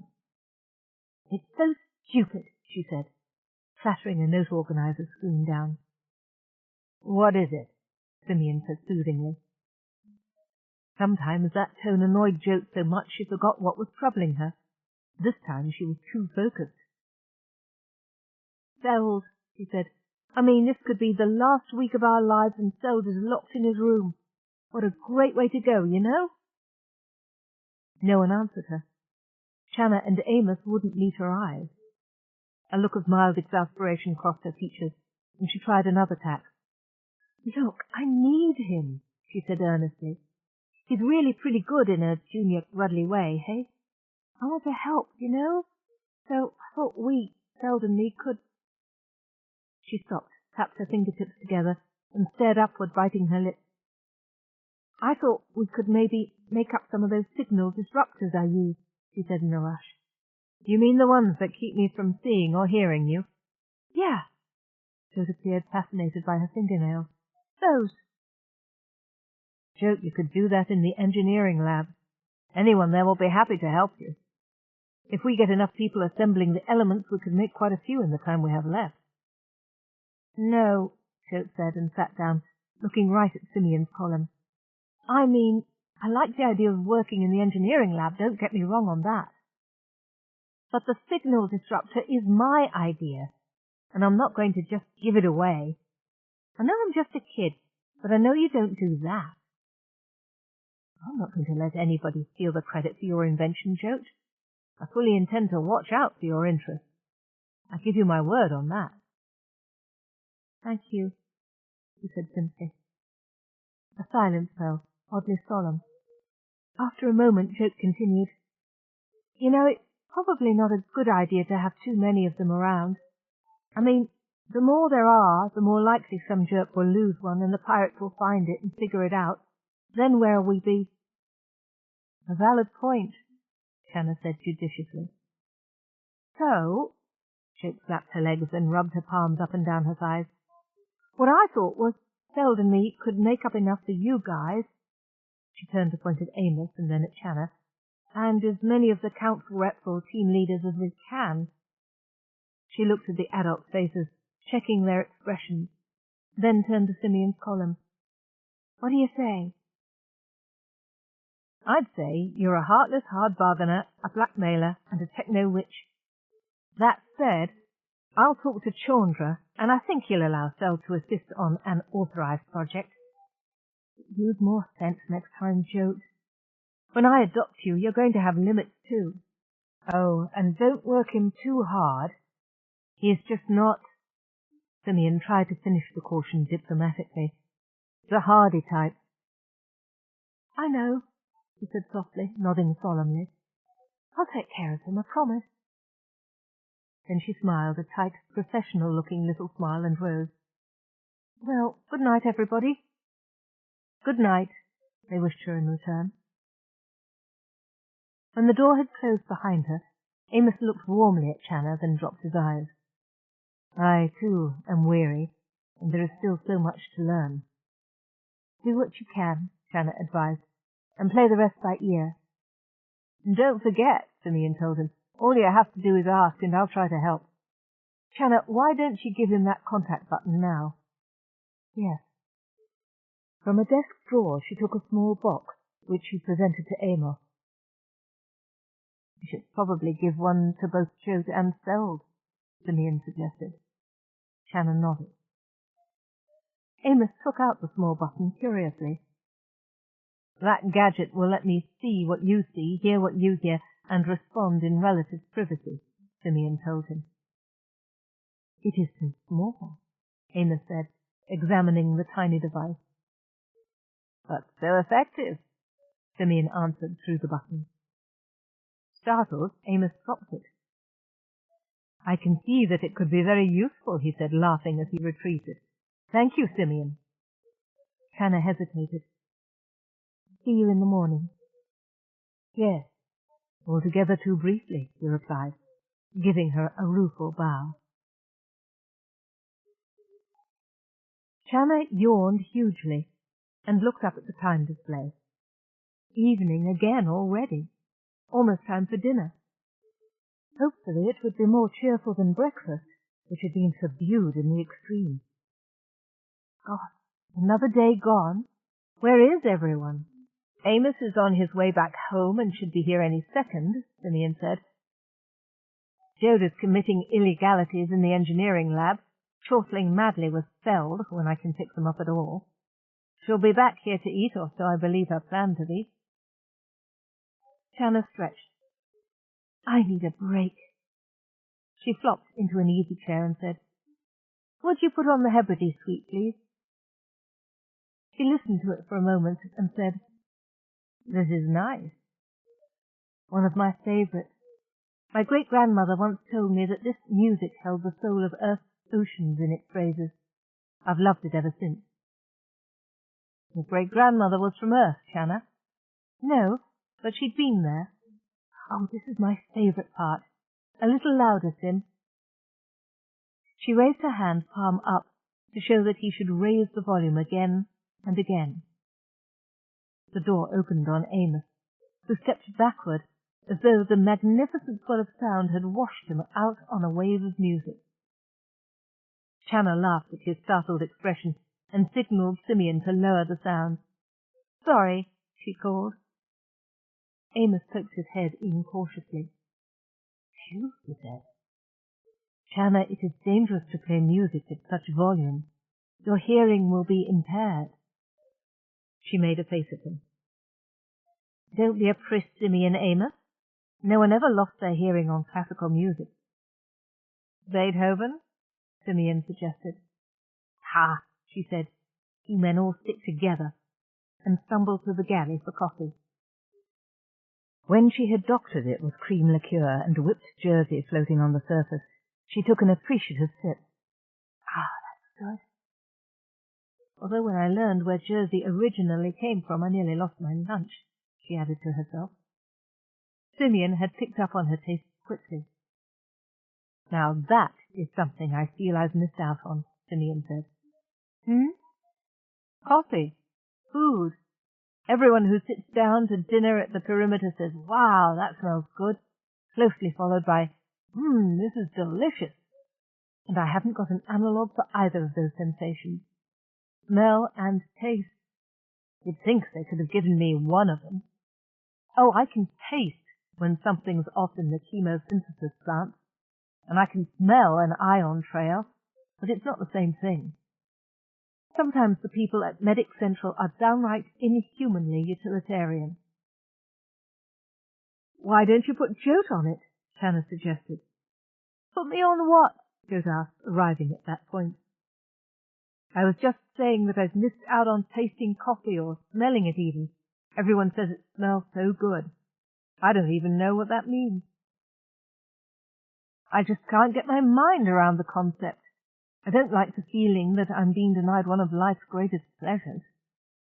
However, the thought of anyone poking about with my neural interfaces is enough to keep the thought merely wistful. Hannah and Amos locked eyes a moment, then flicked away. Not before Simeon had caught the look.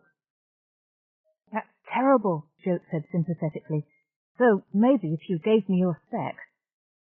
Now, sex provides a lot of mental pleasure, Simeon continued with relish. I'd be willing to bet that I get almost as much sexual pleasure out of my own imagination as anyone does actually having it. Jote made a derisive grimace. I'd say in your dreams, Simeon, but that would be redundant, Hannah said archly, making her way back to her desk. What have you got there? She asked, pointing to the box in Jote's hand. Oh, this is something for you guys. Jote opened it to display the two short, gleaming metal rods, perhaps 3 centimeters long, with crystals at either end. Jote looked at Channa expectantly. Channa took one out of the box, turning it over. In the center of the rod was a small gap, bridged by a narrow tube which joined its 2 halves.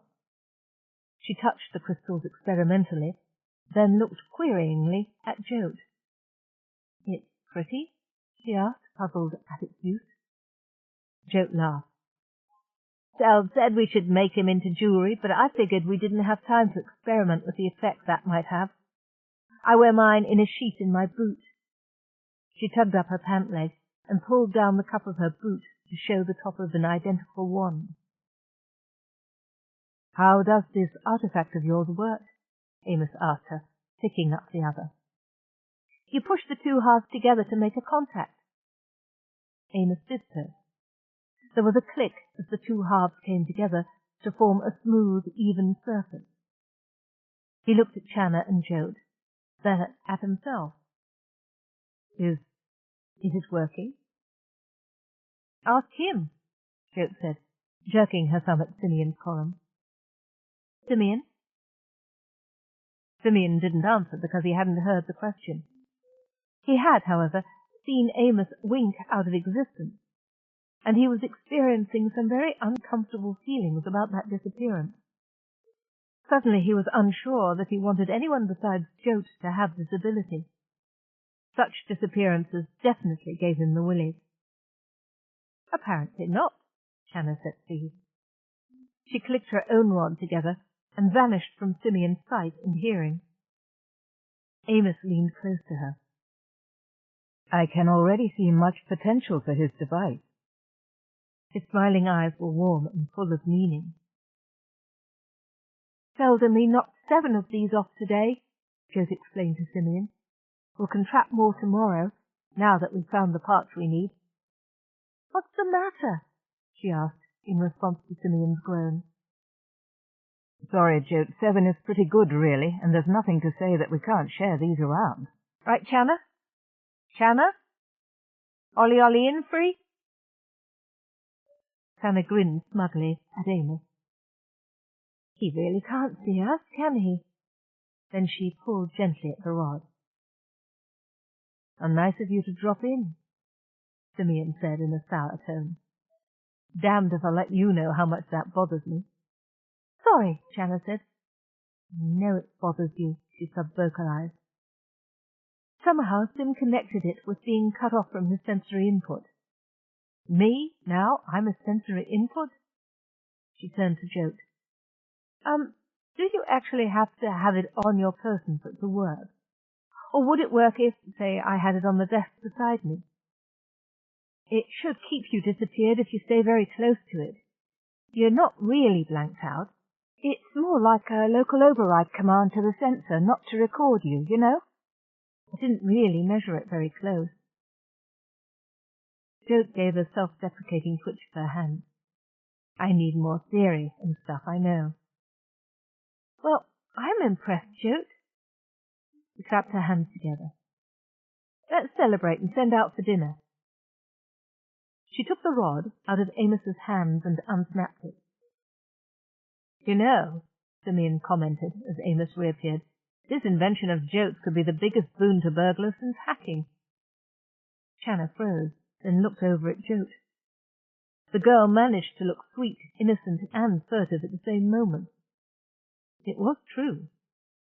AI-driven surveillance was universal in public places. So were attempts to counteract it. Jote seemed to work better than most. Of course, once the device was publicized, countermeasures would be initiated. No wonder Jote wanted to keep her ace-in-the-hole secret. Well, of course she steals, Simeon whispered in her ear.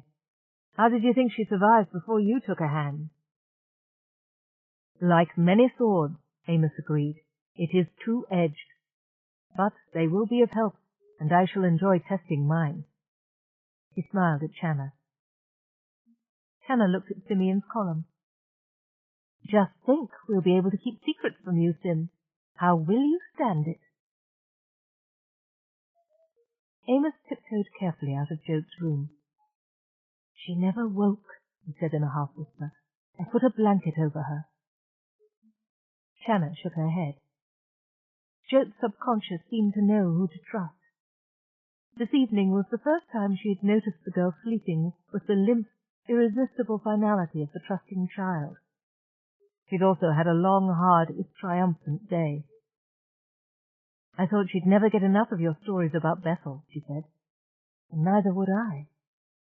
It didn't have the urban sophistication of Senalgal, but Amos could make his world and his way of life sound beautiful, she decided. Of course, he was an eloquent man, and he was describing what he truly loved. He had described what she had always yearned for in a planet-side posting, the hugeness, the variousness, the aliveness of a breathing world. It was as much for me as for her, Amos said, leaning back on the sofa and raising his face to the ceiling, eyes closed.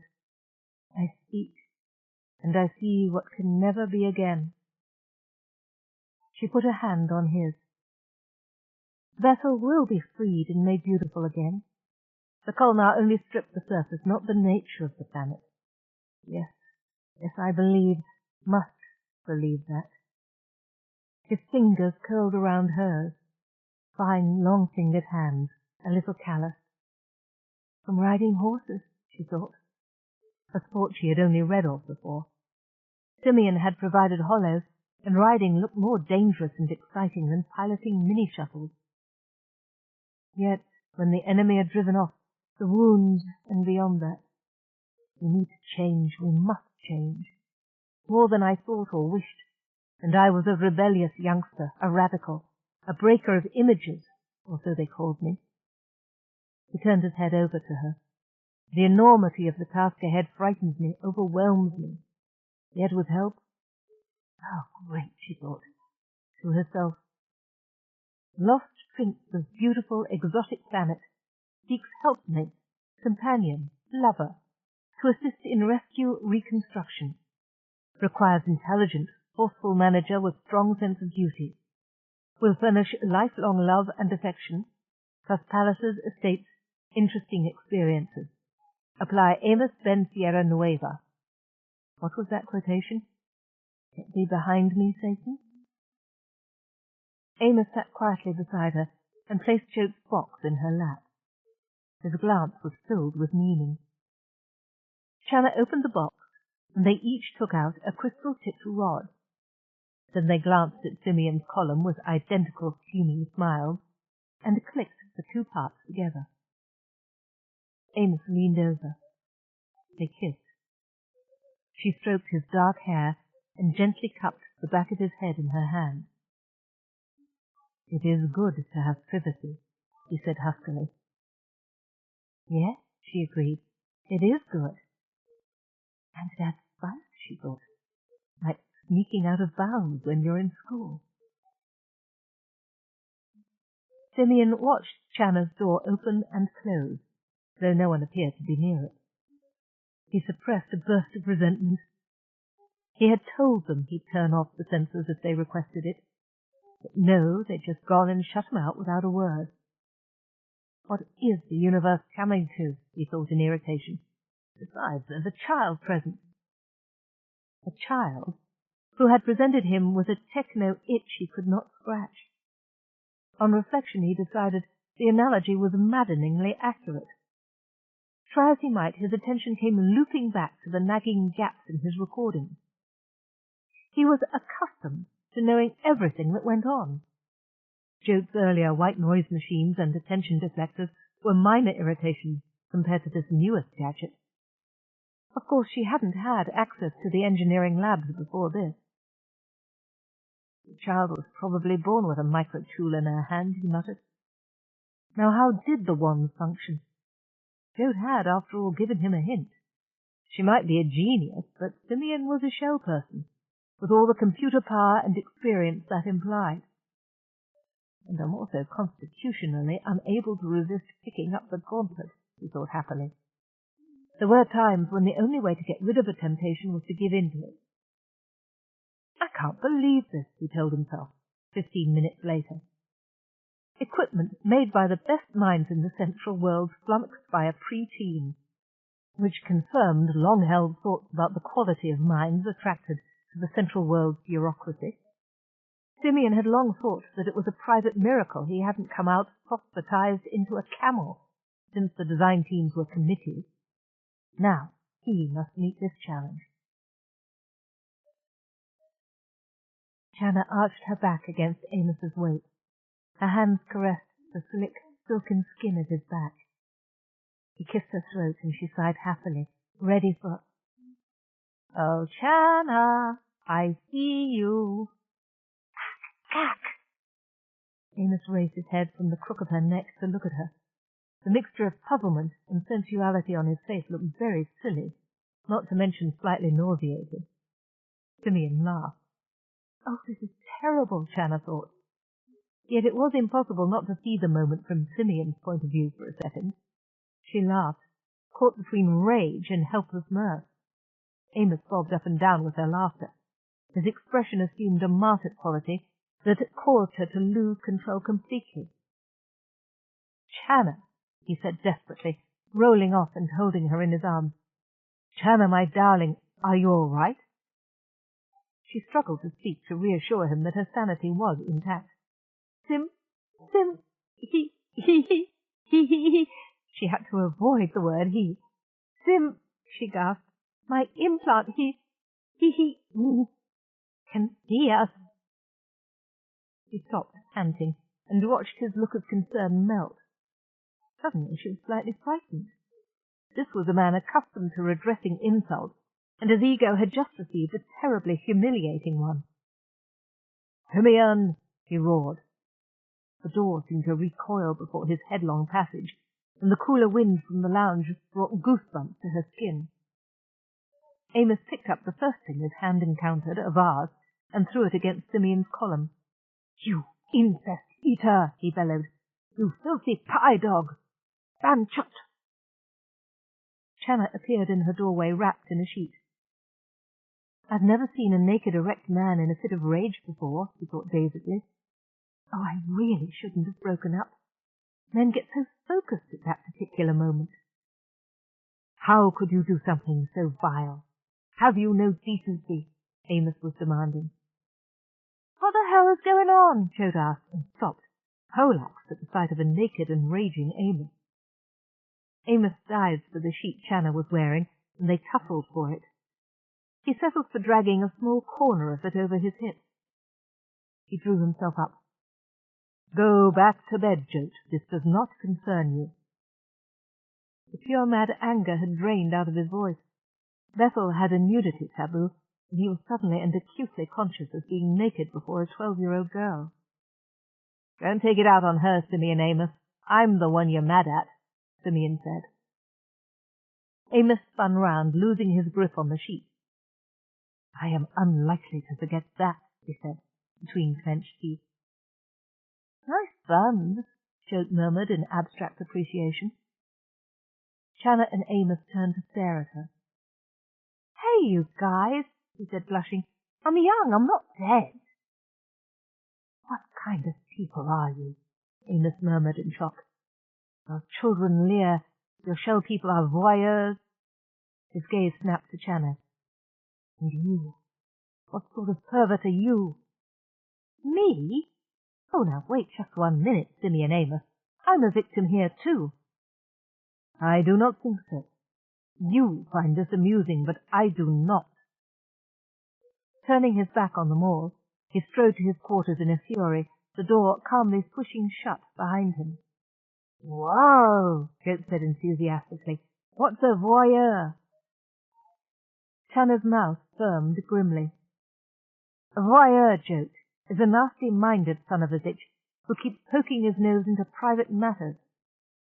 "Ah, sort of like Dorgan the Organ from Child Welfare?" "Ouch," Simeon winced. Channa nodded with crisp malice. "I promise I'll explain tomorrow, but right now I have to talk to Simeon." Oh boy, Jote said. "Are you ever in the deep fucky, Simeon?" She slapped his column on the way back to her room. "Naughty, naughty." Channa hiked up the sheet and sat herself down in one of the lounge chairs. She clasped her hands in her lap, saying nothing, chewing her lower lip. Simeon said. "He's still furious. He's throwing things around in there." "Stop spying on him," Channa said irritably. "I don't have to spy, just listen." It was true. Even through the door the sound of objects hitting walls could be heard. Then an ominous silence. After a minute, a fully dressed Amos emerged and left the quarters without a backward glance or a further word. Channa rose quickly and took a step in his direction. "Hey, you can't follow him like that. Besides, where's he going to go?" "Well, I suppose this show of your vigilance was our own fault," Channa said grimly. "We would challenge you." He smiled a wintry expression. "I guess you showed us." Simeon gave a soft groan. "I'd rather end the evening on a positive note. I now know that I can contact you even when their censors can't find you." "Yes, there is that application of tonight's experiment," she said tiredly. "I'll be sure to point that out to Simeon Amos when next I see him. If I see him." "I'm sorry, Channa," Simeon said contritely after an awkward pause. "I was out of line." "Yes, you were. For that particular activity an invitation is required." "And I know that it's difficult for you folks when coitus is interrupted." She raised a brow.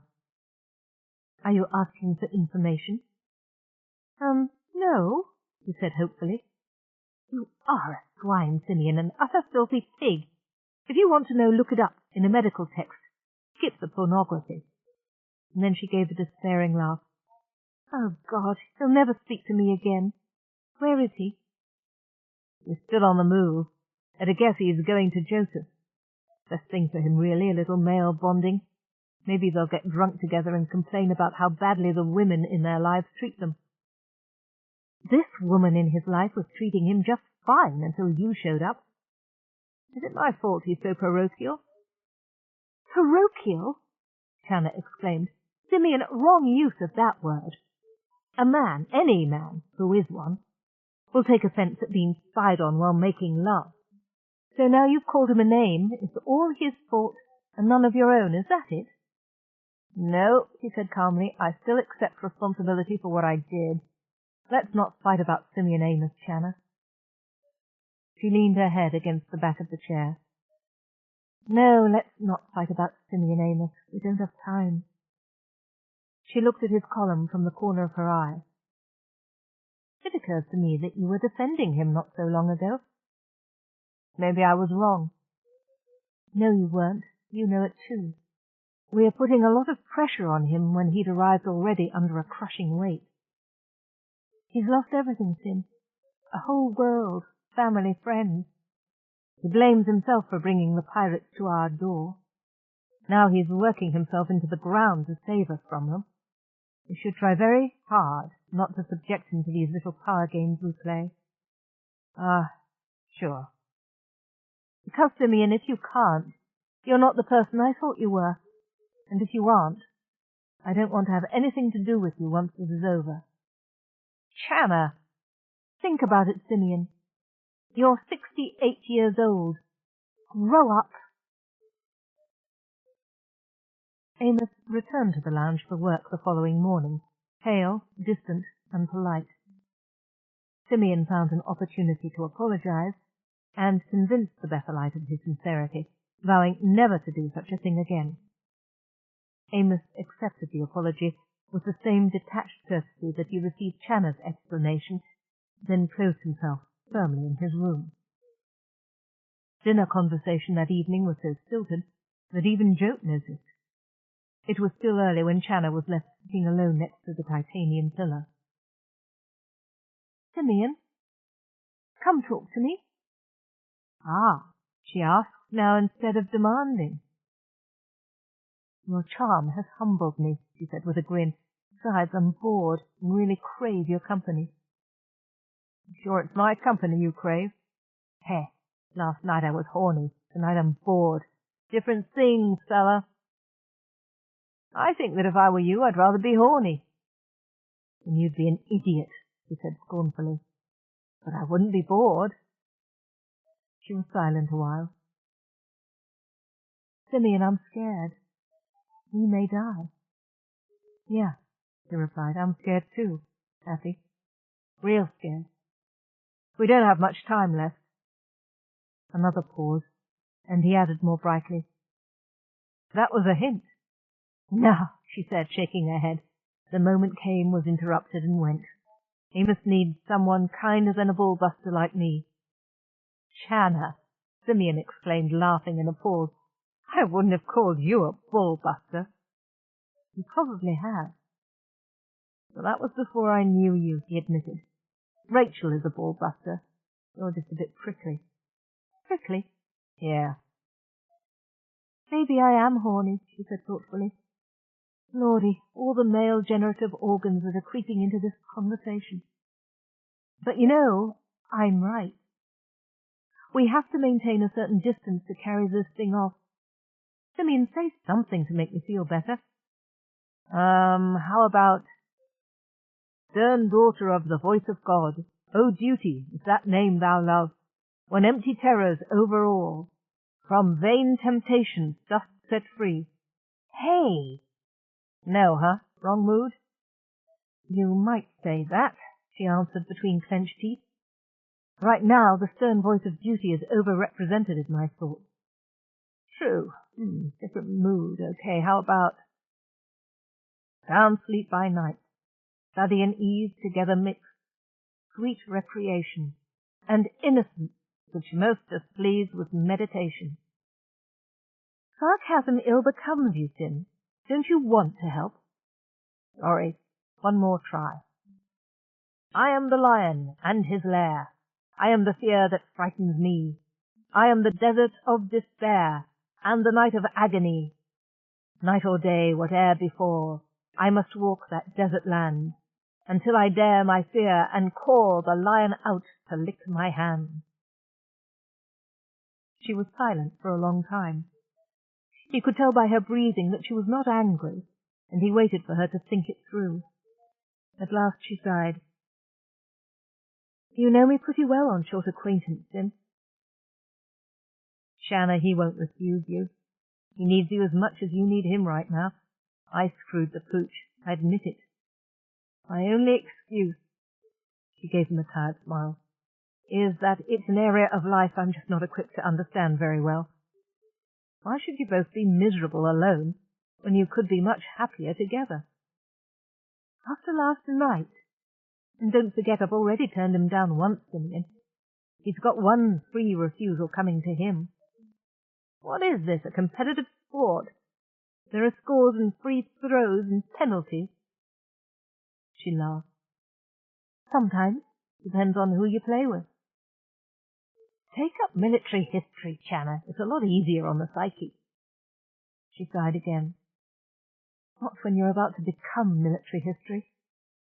"Oh, for Christ's sake, Happy, get your butt off the couch and go knock on his door. You know you want to. Come on, be honest." "I'm going to get changed first, at least," she said glumly, striding into her room. "And don't call me Happy," she called over her shoulder. "Why should I accommodate you on that, Channa, when I've noticed that whenever I call you Happy, you do what I tell you? I'm not giving up an advantage like that." "Ready?" he called. "What do you think?" He opened a sensor inside her room. She now had on a simple black skin suit, but he thought it showed her off to advantage. "You'll do." Channa walked glumly to the door. Here I am, courting rejection. You'd think I learned about that back when I was Jote's age. The door slid aside to reveal Amos on her threshold, his hand raised to knock. They exchanged looks. After a moment they reached out for one another and touched. Amos stepped into the room, and the door slid firmly closed. They melted into an embrace that marked the first step in a climb to the heights of passion. Simeon echoed the thought off the computer. When it came back, it had a fruity announcer's voice. He keyed on Ravel's Bolero, an insinuating thread of sound that swelled and grew in intensity and volume until its passionate, vibrant climax. On the council table he projected scenes. Palm trees crashed in the wind and waves rolled into welcoming shores. Trains roared into tunnels and out again. Wild beasts roared in the forest, and people worked wet clay into messy phallic symbols on spinning potter's wheels.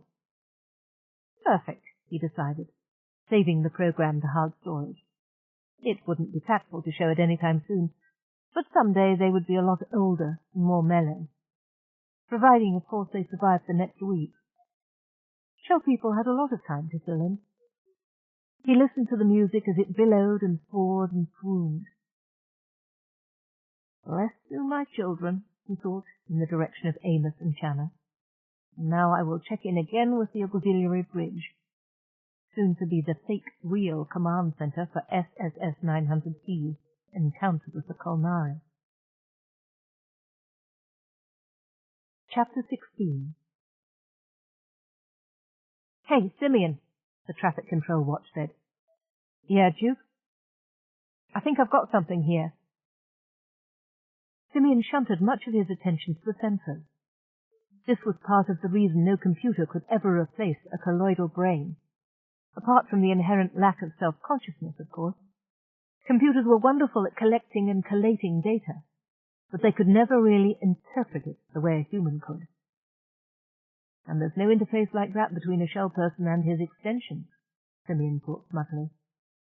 "Yep, that is something," he said aloud. "But what?" "No power plant neutrino signatures," Duke Skelpede said. He was a fresh-faced young man with a thatch of blonde hair. "But the mass is there, that's the... Holy shithouse!" Suddenly the sleepy torpor of communications and navigation was a blur of activity. "Missile signatures, multiple, homing, Simeon made an incoherent prayer. It was it. They might have no more than 30 seconds to live. "Starting Mayday call," he said. "Jammed. Engines pulsing." "Oh boy, I'm getting power plant signatures now," Duke said. "They just kicked online and then steadied. 4 big mothers. Way overpowered for the masses. Even more than a tug." "Warship engines," Simeon said grimly. The missiles were streaking in from all sides. He deployed the anti-meteor laser. Seconds later it flagged and exploded in a spectacular burst of vaporized synthetic and metal. "Neutral particle beam," Simeon said. "Damage report follows." Thank the powers that be that it hadn't hit an inhabited area, at least. "Red alert! All personnel to emergency stations." This time there would be no fooling around. It was for real. Oops. Simeon activated his sensors in the lounge and listened, hoping that things hadn't got too far in the very few moments that had passed since he'd politely turned them off. Unfortunately, judging by the soft sounds emerging from Channa's quarters, that was a vain hope. "She'll never believe I didn't plan this," he thought, and wavered. "It's an hour before they'll be here." His sensors showed the ships boosting at a very respectable normal space acceleration. If I don't tell her, I'm going to be in the same bad odor, just a different situation. A more important situation. "Okay, here goes everything." He knocked. Channa froze and Amos slowed down. "I'm going to kill him," she said. Amos chuckled and kissed her. His hips moved and she gasped. "Why don't you ask what he wants first?" he advised. "What is it now?" The enemy's just come into sensor range. 4 heavily armed ships, ETA 41 minutes. Sorry, guys, you needed to know." Channa clasped Amos to her with arms and legs. "That's enough time," she gasped. "And if you stop, I'm going to kill you." The hull of the station toned like a giant bell as the spray shot slammed into the subspace antennae. Automatic alarms made their banshee wail. Dutifully waiting with his sensors turned down, Simeon might have mistaken Channa's high shriek, under other circumstances, for a cry of alarm. "Brief us," she called a few moments later. Quite brief, Simeon thought, but did not say. He began, using a focused beam to cut through the noise of a very quick shower. The corridors had been full of rushing people. Now their float discs were speeding down empty hallways, banking at the corners in emergency override maneuvers as the population suited up and huddled in their shelter sectors. The silence held no calm, only a tension so great that Channa expected sparks to pop from her hair. She gripped the handhold and looked aside at Amos. His face was set and remote, a carven image framed by the fluttering black curls of his hair. "I'm sorry," Simeon said to Channa, whispering through her implants for the 10th time. "I wish this hadn't happened." "Oh, give it a rest, Simeon. I'm hardly going to blame you because the rest of the universe won't organize itself for my convenience." "Sure. Sorry." She grinned.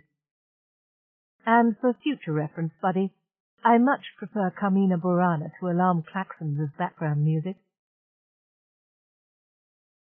The enemy warships were in plain sight now.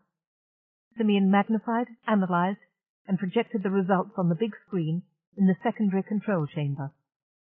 The room was the usual shape, the C, with a large virtual screen at the flat section and a bank of positions and consoles.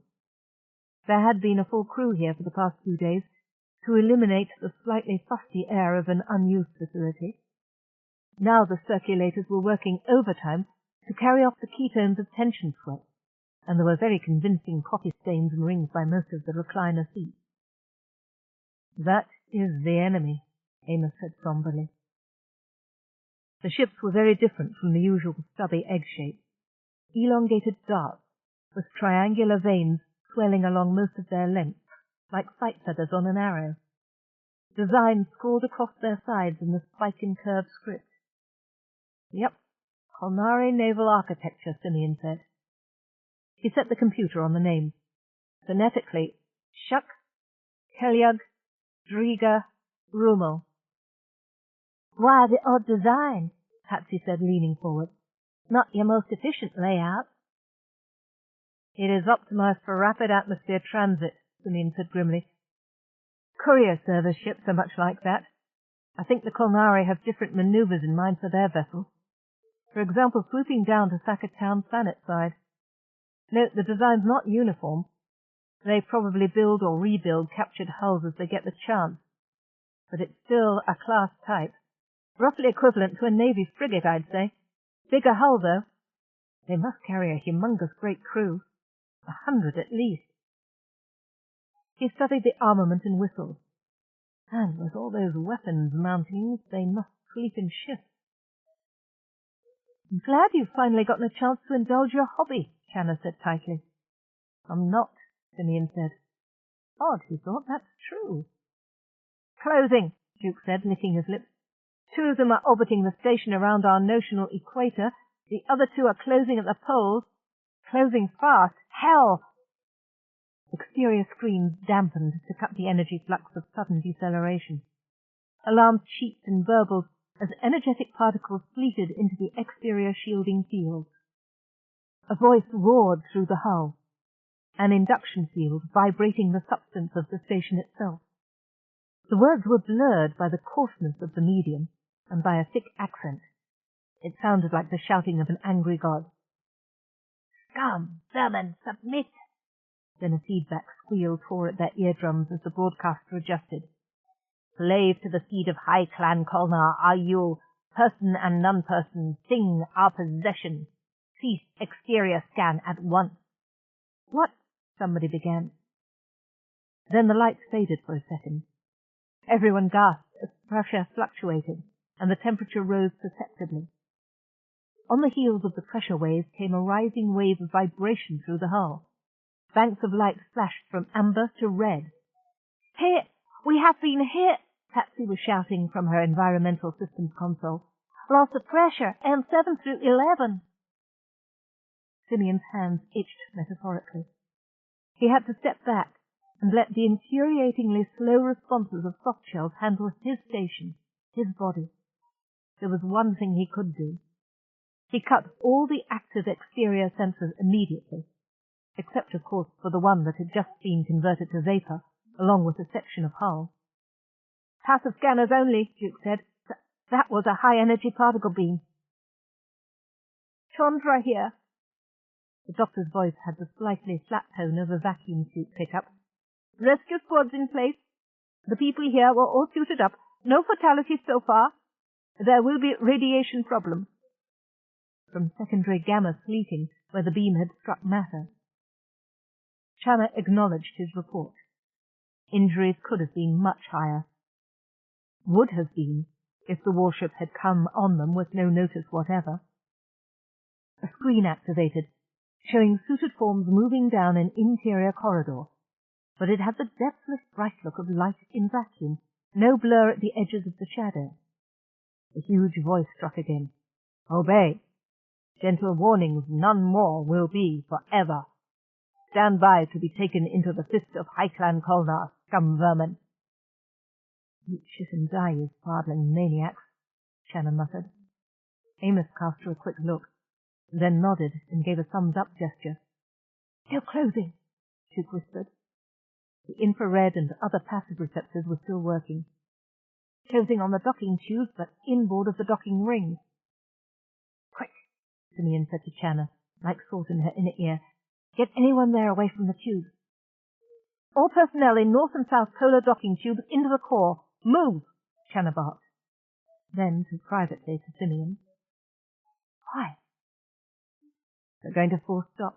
I've heard of it. The dreadful bride floated close to the docking tube.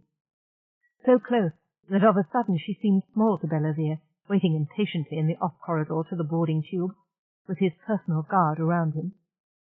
He had an exterior feed, one of the multiple tiny screens around the lower rim of the helmet's interior. It took long training to assimilate the information without being distracted. His ship seemed like a tiny fleck of brightness next to the huge bulk of the target. Now, he said. But a knife is smaller than a man, too, thought with hammering glee. Serig stepped forward and slapped an armoured palm on the bulkhead beside the combat block. The assault party filled the antechamber. Decking shuddered beneath their feet. From his helmet's exterior view, Belazir could see the accordion folds of the boarding tube extending their armoured length. Grapnels and cutting beams protruded from the forward edge, like the teeth of a hungry monster. A faint clung went through the ship as the tube struck. Then a savage roar of white noise as the weapons punched an oval hole through hull, conduits, and inner surface into the enemy vessel, force-sealing it with a sudden crude weld. Air whistled past them from the higher pressure of the Bride into the station. "Go!" shouted Zerig. The first team leapt forward, pushing a floating armoured power gun platform before them. "Go! Go! Go!" Zerig followed them. Belazir bit down on his tongue, suppressing the impulse to take immediate command. Instead, he froze the joints of his armour and commanded the faceplates to show Serig's input, seeing what he would see. "Oh, smooth, very smooth," Simeon said in some dismay. Channa made an inquiring sound into the clenched silence of the control room. "To begin with, they're wearing heavy field armour," he replied, pulling up interior shots. The Kolnari were in powered hardsuits, at once more massive and sleeker than the Central World's naval equivalent. The suits were a soft, matte black, and moved with the jerky quickness of servo-powered systems. In a closed environment, they looked more elephantine than they had in Amos' shots from Bethel, more unstoppable. The deck thundered under their weight, though the pirates moved with fluid precision and the snapping quickness of long practice. Teams of 3 or more secured corridor junctions. Techs moved behind them, tying down control of one facility after another. "Look at the way they're moving," Simeon went on dolefully. "Look." He brought up a schematic of the station. "Power, atmosphere, communications. They're coming here, too. They've done this before. And those plasma guns they're carrying like rifles are crew-served weapons in the Navy," he added to himself. "Yes," Channa said. "That's how it looks to me. They've done this before. Only where? And did that station die? Do I remember ever hearing of a dead station?" She watched in a morbid fascination as the units moved inward, following the direction of the conduit. Of course they're heading here now. "No resistance," Zerig reported. Either they are wise cowards or simply wise, Belazir thought. "Secure the control center. Paul?" A miniature of the scarred face of the Shark's commander came up on one helmet screen. "My people are meeting no resistance," she said. "All targets occupied on schedule. We have them in a nutcracker fist." "Good, Clan-kin Captain," he said. He trusted Paul more than most. She had no ambition to climb beyond her present position. Any equal of his own rank and age was a dangerous rival by definition, and dangerous if they had survived to climb so high. "Now we will crush their stones. Serig, watch and wait when you've secured their command center. I'll join you there." "I hear and obey, Lord," Serig said, slamming through another door with his assault team. Serig's pickup showed a room full of suited figures, plain vacuum suits, some small enough to hold children, and the chamber looked to be an emergency shelter, reinforced and near the core of the station. The people moved away from the armoured violence of the Kolnari like grass rippling under wings. To Serig, their cringing was a profoundly satisfying sight.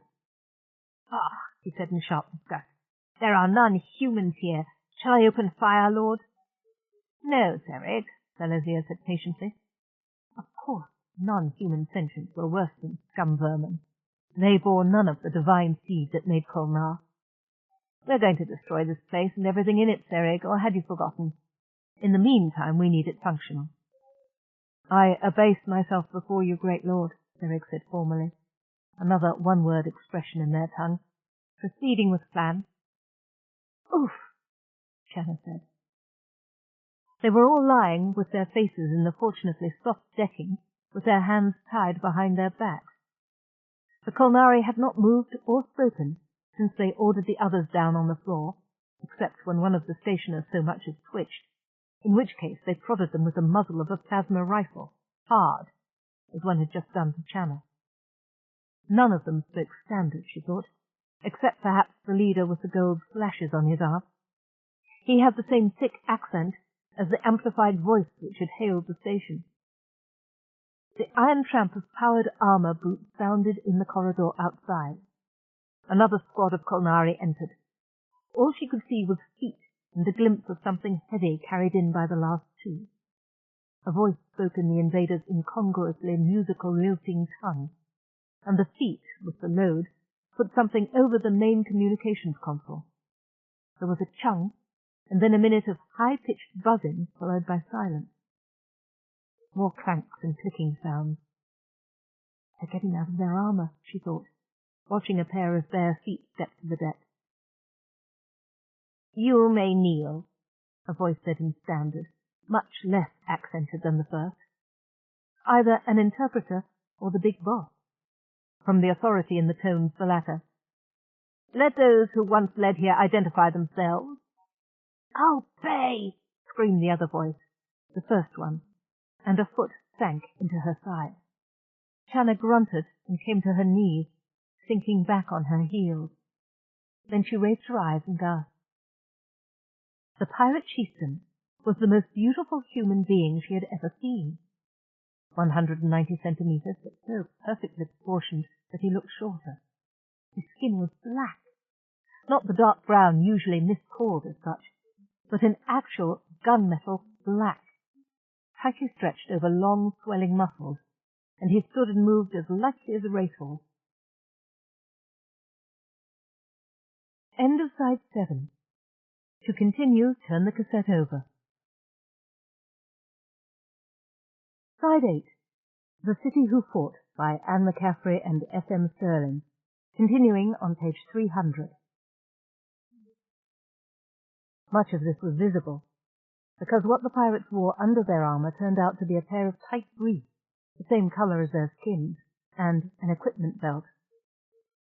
The chieftain's face had the same inhuman, exotic perfection as his body. High cheekbones, slightly aquiline nose, full lips, slanted yellow eyes, and the long mane of white blonde hair was caught at the back with a clip of silver and iridescent feathers. Channa blinked, shook her head, and forced herself to look at the others. Apart from a pair still in power armor, the rest looked eerily similar. Two of those were women, with the same features and long, lean bodies. Even their breasts looked as if they were carved out of ebony, and the expressions differed, of course. The pirate beside the chief was paring his nails with a small, sharp knife. He looked at her and smiled. Channa glanced down again. Oh, great, Simeon thought, noting the reaction from the others as well. He's been boarded by the ultimately intimidating elves from hell. Ow! That hurt. Something tugged at him, calling. Behind Channa, one of the armored troopers touched his belt. The unoccupied suits turned and marched like a line of lockstep golems to stand themselves along the walls. Ow! Pain signals flooded in from the computer extensions of Simeon's mind. Emergency override. He turned his attention inwards. Simeon, Channa sub-vocalized. There was no reply. Simeon. Silence. I am the Lord Captain Belazir Tamarid Kalarin, the pirate chief said softly. Master here now by right of conquest. I hold your lives in my fist, to spare or crush, as I will. Who led here before we came? Chapter 17. Help, boss, help, boss. Ow, ow, ow, ow! Simeon had never told anyone about the AI system. Well, nobody but Tel Radon. He was interfaced with the computers directly, of course. He could remember anything in the banks and use their capacities the way he could those of his own human brain. The AI program was something else again. It was as sophisticated as anything this side of Central. He and Tel had spent many a happy hour tweaking it further. Simeon needed the best. There were limits to how many tasks even a shell person could do simultaneously, and many were far too routine for continual supervision.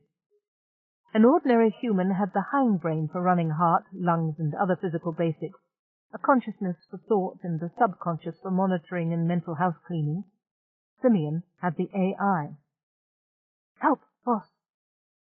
Of course, it was impossible to actually visualize what was going on in the AI system, any more than you could visualize every neuron firing in your brain. Simeon had chosen to make it something of a playground for something he had always wanted. Here, boy, Simeon called. He was standing, he had a soft-shell body in the virtual world of the AI, on a grassy plain cut up into pathways by tall hedges with gaps. The sensations were full tactile. Only smell and taste were missing. This part of the landscape was memory scan and basic access control programming, all analogues to the physical. Both sense and response automatically translated into algorithms by a subprogram. Here, boy, he whistled sharply. I'm here, boy. A dog bounded into view around a corner. It was the dog of his dreams, big and shaggy red with floppy ears and a cold, wet nose. It was also the SSS-900C's primary artificial intelligence program. Now it was surrounded by a swarm of wasps, huge, malevolent things with wingspans a meter across. Their beaks were hollow, and out of them wormed long pink tongues, lashing and rasping with serrated teeth set along their sides. A dozen bleeding wounds marked the dog's sides. One of the wasps clung to its head, with the tongue pulsing out and into the animal's ear. Boss, help! The dog's barking voice was weakening. Simeon stepped forward, and the ground shook with his anger. Beneath it was fear. The pirates had clamped something to the communications console, and now he knew what it was. A specialized battle computer, stocked with worm and subversion programs. If it took over his hardware, he was doomed. He turned the jet's cap backward on his head and gestured. A glowing green enchanted bat appeared in one hand, a hand that was suddenly gauntleted with steel, part of the armor that covered him. With the other steel glove, he grasped the wasp on the dog's head and crushed it, pulling. The long tongue flailed as he pulled it out of the brain, jerking and cutting bone with a tooth-grating sound. On my own, then, Channa thought. I am Station Chief Channa Happ, she said. This is my colleague, Simeon Amos. The Kolnari commander remained motionless, like a statue in oiled ebony. His companion reached down and jerked her to her feet by the front of her coverall. Fingers like steel rods slammed into shoulder, ribcage, hip. Pain flowered through her in a wave that snapped her teeth shut with a grinding clack and left her limply boneless when he released her to fall face down on the decking. For minutes she was too limp to do more than sprawl. Amos had surged halfway to his feet. The Kolnari who had struck Channa turned and gave him a casual buffet across the side of the head. The sound was like a wet board hitting concrete. Amos flew backwards 2 meters and ploughed into the deck at an awkward angle. One of the others hooked him back to Channa's side with a foot. He lay with glazed eyes, breathing in a harsh rasp that sent bubbles of blood oozing from nose and mouth. She forced down an overwhelming impulse to rush to him, but their lives depended on her wits. Scum vermin, address the divine seed of Kolnar as great lord, the second-in-command said. He put a foot on Channa's neck and ground her face into the coarse fabric that covered the floor. When the Lord Captain Belazier addresses them, they respond with Master and God. Eat shit and die, Master and God, Channa thought. Master and God, she managed to choke out, the words muffled by the synthetic fabric. Belazier nodded benignly, a slight smile on his carven lips. Let her rise to her knees once more. Ignorance pardons nothing but explains much. Do you understand? He said to Channa. I understand perfectly, Master and God, she said to the Kolnari leader. You're the good pirate and he's the bad pirate, eh? Belazir frowned a moment, then threw back his head and laughed in delight as he caught the reference. No, no, he said, restraining his companion with a slight gesture. The feral aggression in the other man's face was unchecked, but he sank back obediently. You do not understand my good Serig's role at all. He turned to the other prone figures. Up on your knees, scum vermin. Announce your functions. The lights flickered. Belazir looked up sharply. One of the Kolnari spoke from beside the mechanism clamped to the communications terminal. Channa felt his stomach clamp with a fear older and more visceral than the pirate's. Something was interfering with basic station functions. The dog lay panting, healing visibly but more slowly than it should. The wasp lay crushed or buzzing malevolently at a distance. Simeon's great bronze shield prevented their approach. On its surface were concentric rings of figures, great heroes, Armstrong, DeLuise, Helver. At last the dog crawled over and licked Simeon's ankles, whimpering. Good, better make 'em go away, boss. Simeon checked the dog, who had sustained no permanent damage, although there was some memory loss. Get up, he said. Run. Run. Change it as you go, Simeon said. Game. He added specifications. Game. The hedges melted and shifted as the dog ran, long ears flocking in the mild afternoon sun. A new sound came from around a long corridor in the memory maze. A long, raw, rah sound, like, what was that ancient hollow? Like a chainsaw. Then the beast that made the noise surged around the corner. Wow, Simeon thought. Worm program indeed. The end of the creature stretched off into the distance, a greyish-pink tentacle, covered in rough-edged scales. It was 2 meters thick, an endless, segmented arm of tough, fibrous muscle, dripping acid mucus. Where it passed, the bare ground smoked. Each drop of slime turned the dust into a pulsing globule the size of a fist, like a wet cyst.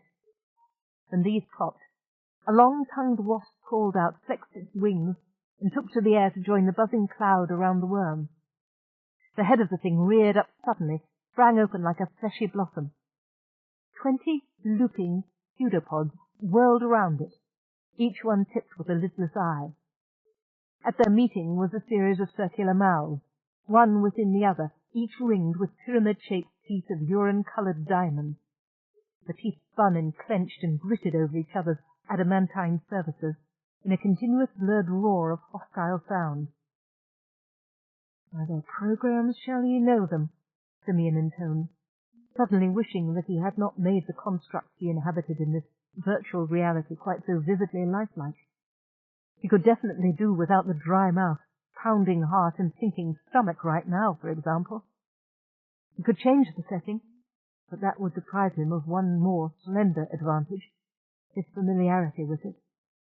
So long as the matrix remained, the intruder had to fight on his terms. These people are not going to garner many SUMs, he said resolutely, and stepped forward, raising his shield. Central awarded social utility marks to a number of unlikely people, but this would really be stretching the bounds of possible recipients. Come on, you bastard, he shouted aggressively. Nobody hurts my dog. The worm program struck. Simeon groaned, stamped his feet into the ground, and braced his shoulder against the shield. Zeta fangs gnawed at it, recoiling with a sound like frying bacon amid choking clouds of green vapor. His bat flailed, knocking aside eye tentacles and tongue wasps. For a long, subjective time, there was only batter and strike, leap and wriggle and dodge. The oozing, serrated mouth loomed in constant menace. It wants to swallow my pattern whole and assimilate it in one gulp. Tongueworms flicked alarmingly around his head. They would subvert the master control programs with their probes. He continued to flail the wasps out of the air, stamped them underfoot, swung the bat, and an eye exploded in a shower of black syrup like a giant overripe fig. Finally the worm recoiled for a moment, and Simeon whirled aside and fled, dodging and jinking through the maze. Got to keep it off balance, confused, he thought, listening to its triumphant screeching hard on his heels. Every muscle in his body already felt bruised. But it was more satisfying that way, too. Knowing you'd disorganized a section of code wasn't nearly as much fun as seeing blood, or ichor in this case, fly and feeling flesh pulp under a blow. The howl sounded again closer. Talk about your slash and burn data collection, he gasped in time with the pounding of his stride. What sort of maniac would let something like this loose inside an information system? It had to be destroying as much as it gathered. Got to make it think it's won eventually. Isolated in the outer subsystems of the computers, keeping the ultimate control keys behind barriers the worm thought were the edge of the entire system. Otherwise it would infest the whole system like maggots in rotting meat, including his own mind, unless he committed suicide by severing all connections between his organic brain and the data system. That was an unfortunate image. He flashed back to the refugee ship and the dead Bethelites, their bodies moving with burrowing life. I will pull the plug first, he thought grimly. Theoretically, it was impossible to self-destruct the station. In practice, he probably could. Win or die. Rah! The worm screeched. The Channer would say, eat shit and die. Simeon panted the words out as he turned a corner and took a stance again. Thorns and leaves flew into the air as the data worm tried to smash directly through to him. Then there was a huge slap sound and a wailing cry of pain as it ploughed into the stone core of the hedge. That persuaded it to come around the corner. It seemed larger. Frothy pink blood streamed around the working, palping mouth. Some of the teeth had shattered on stone, but they regenerated as he watched. The worm's approach made the ground shake. Behind him, he could hear the whistle and growl of the AI setting new barriers and deception. Step right up! Lay right down! Simeon bellowed. Don't worry about the others. This is going to take all your attention for a while. Rah!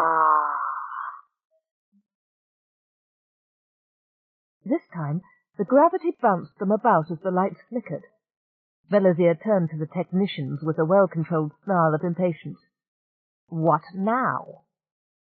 Great Lord, there is unexpected resistance. We thought the worm was successfully penetrating the master control programs, but they wiggled free. We are making progress, but the AI is exceptionally agile. The parallel...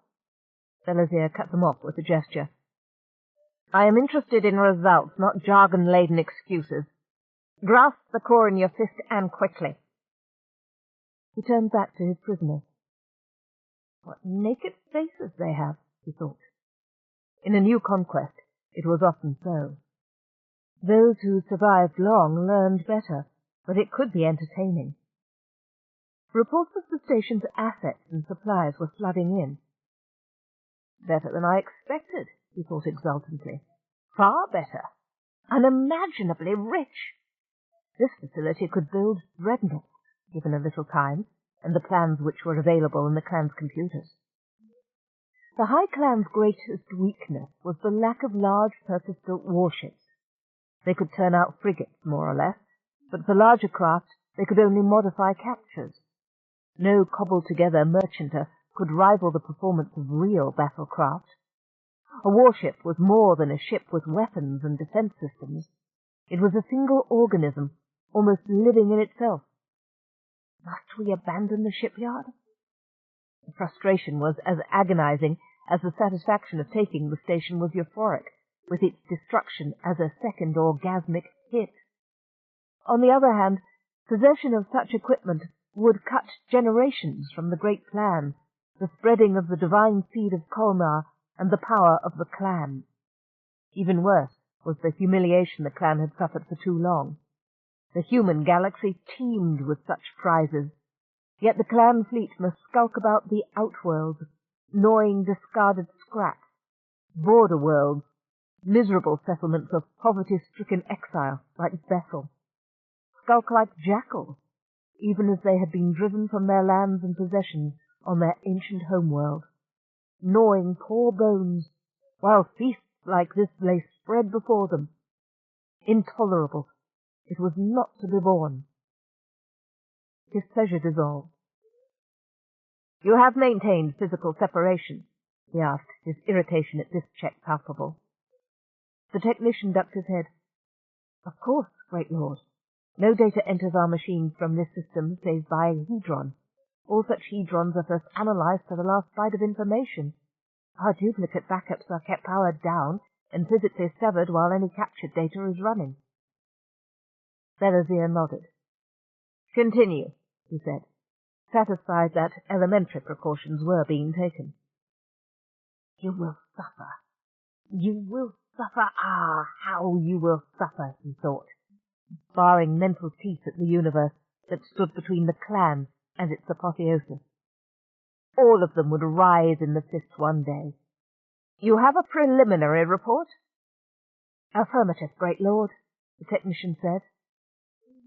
Why can technicians never use a simple word where their accursed slang can be stretched to fit?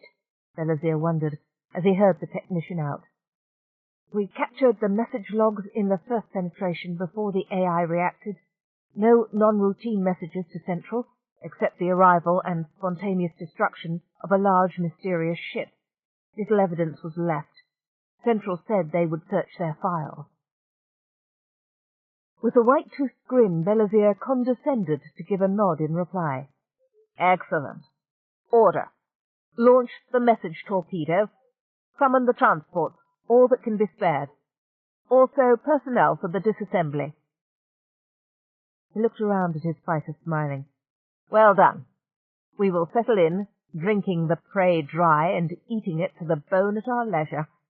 Staff, draw up a preliminary plan to strip as much as possible as quickly as possible and load efficiently when the transport arrives." Smaller, high-value loot would go to the victorious flotilla, of course. He would have to arrange priorities. Priorities that would give the bride the first and best pick, and Tavarek's Age of Darkness the last and worst, of course.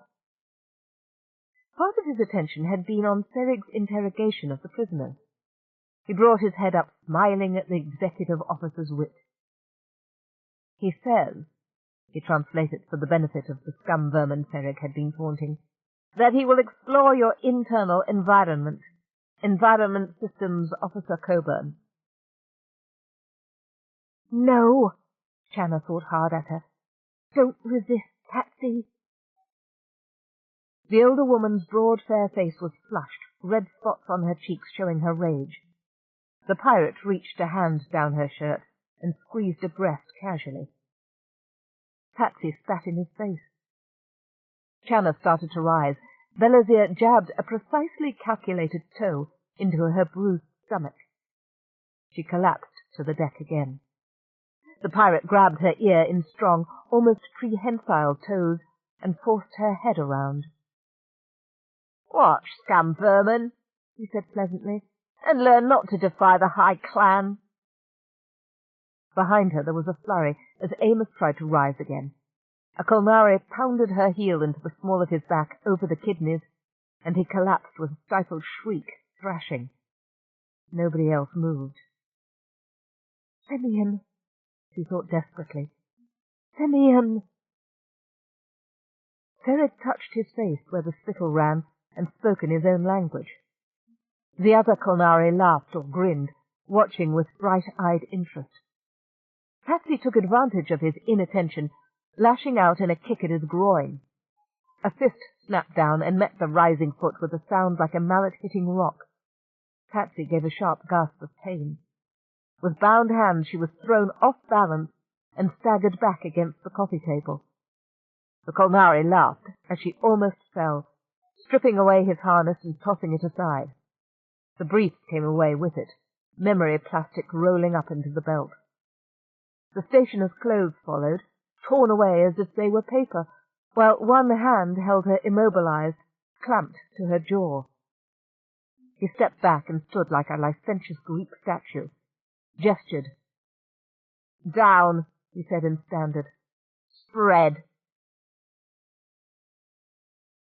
Yes, Bellizier thought, looking down at Channa. In the end, this one is mine, but not at once, with subtlety. As a child, Bellizier Tamarind had been the despair of his mothers and nurses. For all their whippings and shock rod treatments, for all the day cycles spent locked in the hot box, they could never break him of the nasty habit of toying with his food. Chapter 18. Simeon dropped to the ground, panting. Atop the distant mountain, another wing of the castle crumbled and fell into the gulfs below with an earthquake rumble of rock. The worm screamed triumph and wound itself further around the central tower as flames billowed into the darkening sky. A tiny figure stood on the battlements above the monster, waving a bat that glowed iridescent green. Queasy, Simeon switched viewpoints, just in time to see the open maw engulf his pseudo-construct duplicate. The gnashing teeth ripped it into shreds. The illusion faded, and his last sight from it was a rushing universe of light and on-off, on-off, on-off, on-off, on-off, as the code was disassembled and digested by the intruder. Phew, he thought, shakily turning his jet's cap right side around again. That ought to hold him, for a while at least. The worm would be here, always probing and testing, as long as the Kolnari battle computer stayed clamped to the SSS-900C system. Even if he destroyed the program and purged his system, that would merely ring every alarm the enemy had. They'd only launch another worm immediately, with a different configuration. Despite its self-modifying abilities, he knew this one now. Gently, stepping backward, brushing his footprints out of the sand, he faded from the blasted landscape of cinders, where pustules in the soil spewed line after line of questing wasps. The knight came home from the quest. Muddied and sore he came, battered of shield and crest, bannerless, bruised, and lame. Channa was weeping. That was his first thought as his other awareness flared back. Everything was a little murky, but he could see clearly enough down into the lounge. She was sitting on the sofa next to Amos, head cradled against his shoulder, sobbing with slow misery. Both of them looked battered, as if they'd been thrown from a moving vehicle. Amos winced every time he moved. "Channa," Simeon said, when a few microseconds of a scan told him the room was safe. A little further adjustment put an innocuous scene on the security system the Kolnari and their computers were monitoring. "Channa, are you all right?" "Where were you?" Channa shouted, springing erect. "Where were you, Simeon?" "I was—" Simeon noticed what was playing over the general channel, again and again, locked in from the command circuit. Nearing the end of one loop, Channa was kneeling by Patsy's side, trying to staunch the hemorrhage with the scraps of her clothing. "Please, Master in God, may I summon the doctor?" "Of course," the pirate chieftain said. "We are a reasonable people." A broad smile. "As you see, you were wrong. I am the bad pirate. Sereg is the worst pirate." Simeon blinked back to the present. He felt his automatic feeds cut in, damping down hormonal flows into adrenal glands, filtering his blood. Even so, he came as close to feeling faint as he ever had. Oh, God, he whispered. Shit. There were no words adequate in any lexicon. "Where were you, Simeon?" "Fighting," he said. "Channa, they put a worm program into the station system. I had to fight it. It is A monster. If I hadn't, it would have burrowed right into my brain and eaten me. I'd also be under their control and telling them everything they wanted to know. I couldn't even self-destruct. I see, Shanna said. Not that there was anything you could have done for us. Excuse me. She walked quickly into her quarters. You could hear water splashing. Amos stood, left hand clenched around right fist. Though they be thieves from their birth, for this they shall pay, he said softly, almost to himself. For taxes, for Keris, for my sister and my father's house, and for all they have done. By the living soul of God, they shall pay in full, every jot and tittle. Shanna came back, her face set harder than Simeon had ever seen it. She waved Amos back and turned to the pillar. What damage did you sustain? She asked in a professional tone. Nothing crucial, yet, Simeon said. I've got to keep a fair share of my attention and the system's capacity involved in just watching and waiting. That worm program mutates like a retrovirus, the sort that never gives up. I could clean it out, if I dared. Apart from that, I've lost about a third of the memory and computational capacity. That's what could be termed occupied territory at the moment. With luck, their computer will keep thinking that's all there is. It's powerful, but specialized. They haven't hooked up their ship computers to the station yet, probably afraid of us hacking into them. But, he went on, I've got to be really careful. Any action I take in what they think is safe territory has to be elaborately screened. I can jimmy the records. However, even I can't make the impossible convincing. She narrowed her eyes. Could you take back those functions in a hurry? Somewhere from seconds to minutes. They'd know pretty quick, and that battle computer they've got jacked in could... Come to think of it, I could probably take that over too, but they'd know. No problem. Later. Can we conference? Yeah, I've got all of their people under continuous surveillance. We'd better get moving as soon as we can, she said. Simeon made an affirmative sound. Our people are going to be pretty shook up, he said. I sure am. We've got to get things in hand before they start lashing out. It'll take some time, though, for a cycle when they're all available. Good. Let's get, Chandra, the section leaders, and... Amos began. Everyone's gone, Chandra said in a low and careful voice. You sure we ought to do this, Joe? Joseph said... Joe can wait a minute, and so can you, Carrot Face, he whispered. Now, keep that thing running, hey? He nodded, and bent again over the two modules and the jack clipped to the main conduit above them. This way was very narrow. An adult would have to be a dwarf to get through, but it came in conveniently over the sick-bay entrance. Look, he went on without glancing up. He was still breathing hard from the effort of crawling up the axial ventway. Look, maybe Miss Coburn doesn't need someone else talking to her right now. It's been less than a day and... Yeah, I saw the broadcast too, she said. She had. Harold had fainted. His meds weren't doing him as much good as they should. You stay here.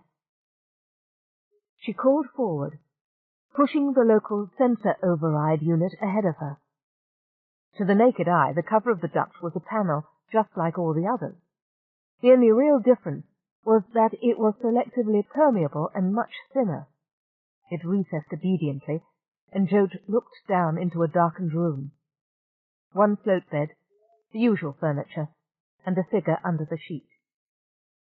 She curled herself into a ball and somersaulted slowly through the opening, holding on with her fingertips, and then dropping the final meter to the floor. You're awake, she said, moving to the bedside. It's Jote. Coburn's eyes were open. She lay motionless, but they tracked through the darkness. Jote shone a small light under her own chin. She had procured for herself a very expensive coverall made of adjustable light fibers. Simeon had gotten it for her because it was fashionable, but with a little creativity you could rig it to mimic the ambient background colour, which was right now a mottled charcoal grey. Her face floated above it in the light stick's feeble, low-setting glow. "Don't wait, Joke," the woman said in a dull voice. Her face looked old under the sealant bandages. "I don't need any more sympathy. Leave me alone." "Great, 'cause sympathy's not what I'm going to give you," Joke said. She brought her face closer to Patsy's, and her own eyes held the same flat deadness. "Let me tell you something about me," she explained in a flat, matter-of-fact tone all about her father, her uncle, the captain. "So I know, Miss Coburn," she went on. "Forget what anyone else has said. They don't know jack shit. But Joke, she knows exactly how you feel. And like I said, you don't need sympathy right now. I know what you do need." Slowly Patsy raised herself on her elbow. "And what would that be?" Silently, Joke reached around and opened her haversack. Her gloved hand came out with Patsy Sue Coburn's gun belt and arc pistol. "Payback," Joke whispered steadily. "And here's how it's going to be." The medical storage room had its own surveillance subloop. That made it a good place for clandestine meeting. It was also chilly, bare, and crowded. The walls were grey metal bins outlined with fluorescent paint. Appropriate given the state of our morale, Shanna thought.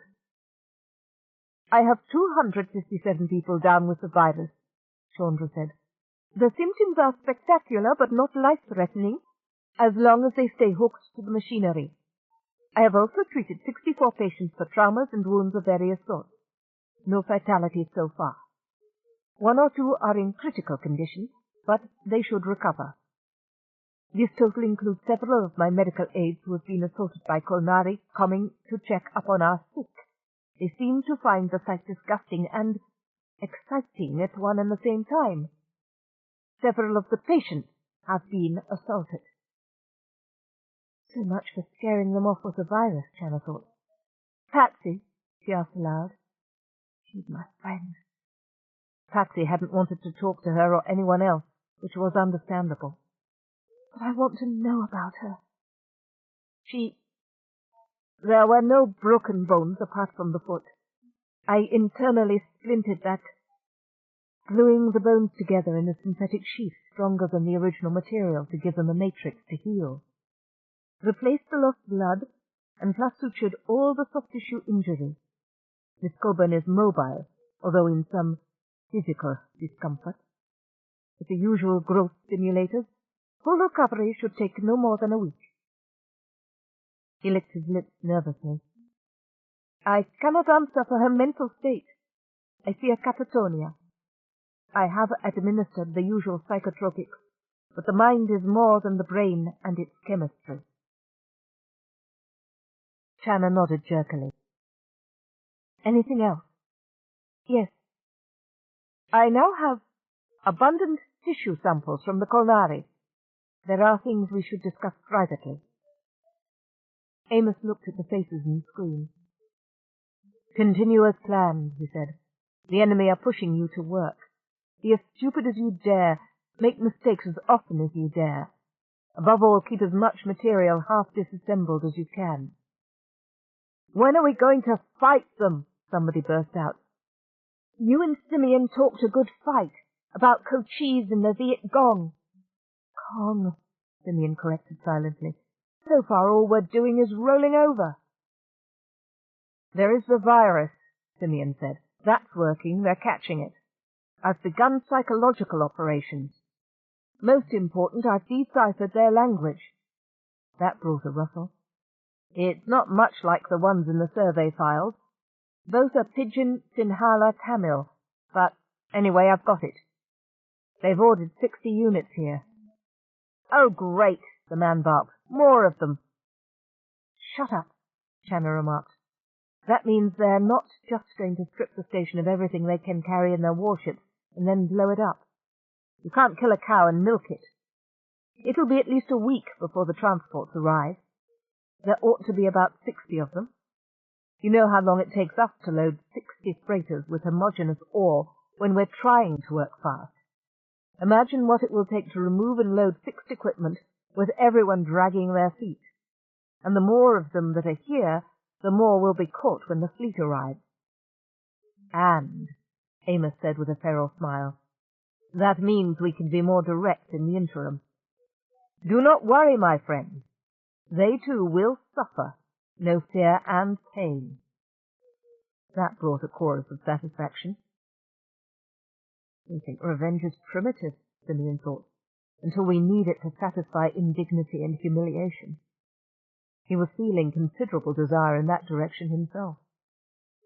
Amos lifted a hand. Wait. We want to lure as many of them into the station as possible, as insurance, and so we can wear them down. But we cannot risk key people who know a good deal about our plans and our station prisoners being dragged in for interrogation, because they thought they could be clever. No action is to be taken save on my express orders. The personnel to effect those orders will be fitted with a suicide tooth and have psych profiles which assure its use. Wait until you receive orders. We have a fine general. He nodded in Simeon's direction, and we must follow his word. That brought silence. We'll try levering them to cut back on the atrocities, Channa said. Say it's reducing working efficiency. That's true enough. Stay tight. Endure. We'll see them all fried yet. Out. One by one the faces vanished from the screen, except for Chaundra. The bad news, Doctor, she said. This meeting was a fleeting thing, time stolen as they were all supposedly on their way somewhere else. They could fool the census for a while, but nobody could explain being in two positions at once, one of them under the real-time eyes of the enemy. Only the fact that there were 15,000 odd of the stationers and less than a tenth that number of Kolnari made it possible at all. That and the invaders' imperfect control of the surveillance computers. Channa studied Chaundra's grim face. What is it? She asked him. He scrubbed his face with both hands and shrugged exhaustion in his voice. It's not working. What is not working? Amos asked impatiently.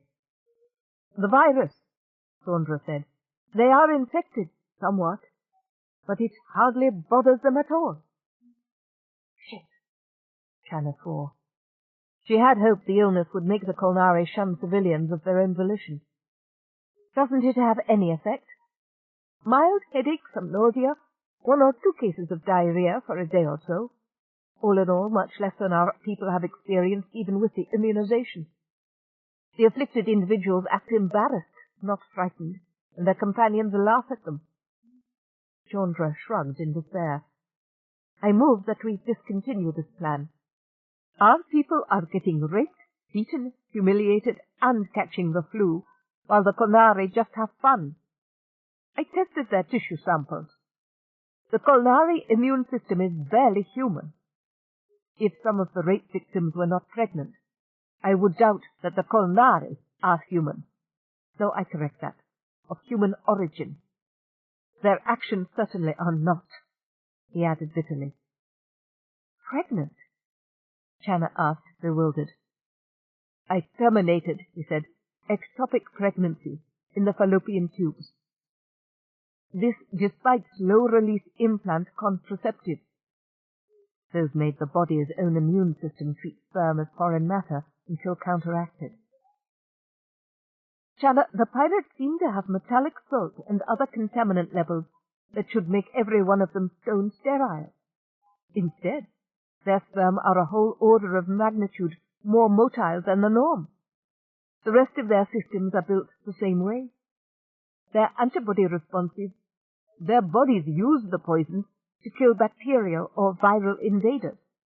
Their DNA is locked into position with redundancy and self-repair mechanisms like nothing I have ever seen, resistant both to radiation and to viral contamination. I refuse to believe these animals are supermen, Amos said. Oh, they're not that, Chandra said. From their DNA, I'd say they have shorter lifespans than ours. I imagine the degeneration past early Middle Age is spectacular and swift, as the whole system abruptly fails. Several other disadvantages. For example, they could not live without dioxin and arsenic compounds in their food. An equivalent of scurvy would strike them. He fell silent. There's something else you're hiding, Doctor, Shanna said quietly. Amos sat more erect, glancing narrowly from the woman to the screen. Tell us. Bingo, Simeon thought, narrowing in on Chandra's pupil dilation and breathing. There is a possibility, Chandra said, looking aside from the pickup. Another virus? A long pause. The one that kills Mary. It is of unparalleled virulence. Possibly the worst unnatural disease ever to be discovered. Amos' head jutted forward. Why did you not mention this before? He asked harshly. Because it killed my wife, Chandra shouted suddenly, the more startling coming from so mild a man. Because it is killing my son. More softly, more rationally.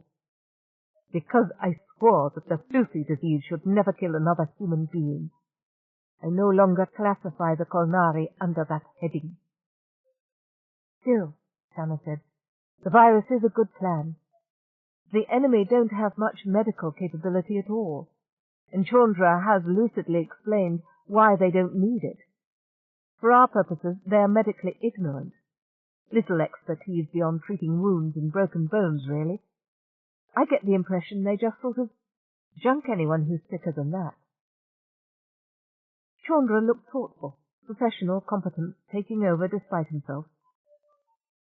I do not have the live virus, you understand, but I have the information on a mini-hedron. The protein is nothing. The replicator can produce it immediately. But modifications? Yes. What sort of disease did you have in mind?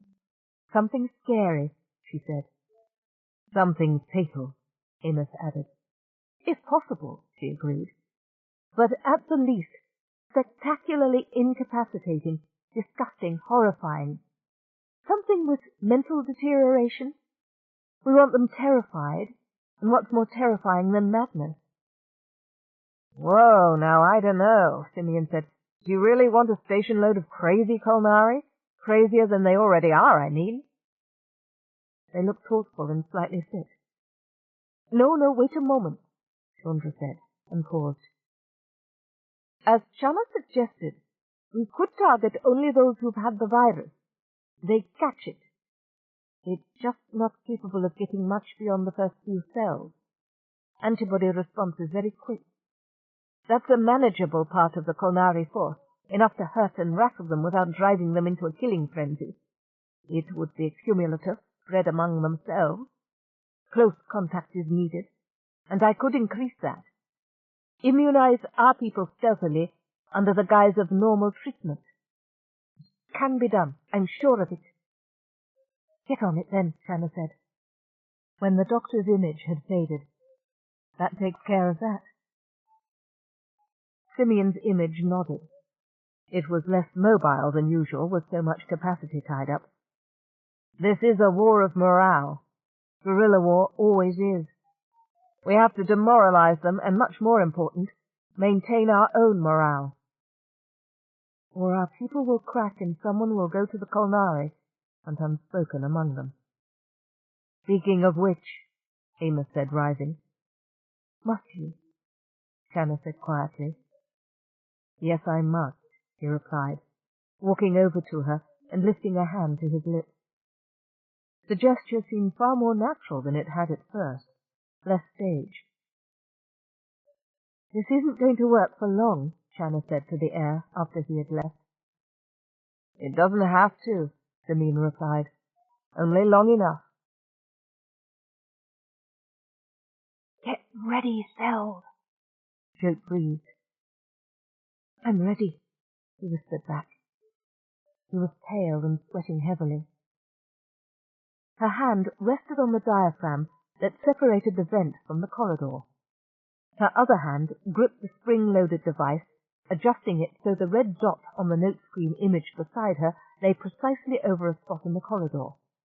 Below, Patsy waited at the junction of the passageways, one hand behind the concealing wall. That hand held the arc pistol, but if all went well, they would not need it. If all did not go well, they were probably going to die in the next 20 seconds or so. Die quickly, if they were lucky. "One of them," Sel said. "Still only one." He was peering into the mini-screen jacked into the security cameras from their local lead. "Still coming." Bare feet scuffed lightly below. The Kolnari came swiftly, not running. They seemed to walk on the balls of their feet in a light half-trot most of the time. He checked slightly at the sight of Patsy. "Who goes?" he called. Stationers not on essential duties were supposed to be in their cabins. Then he recognized her and smiled. One taken by the Na-Marid was a prestigious victim, and here she was, walking alone.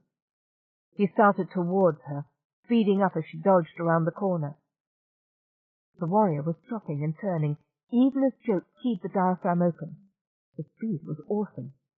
But she had triggered the hand-cobbled device at the same instant the panel came down. Behind her there was a click that meant Seld had cut in the damper. For the next few minutes, security records would show an empty corridor.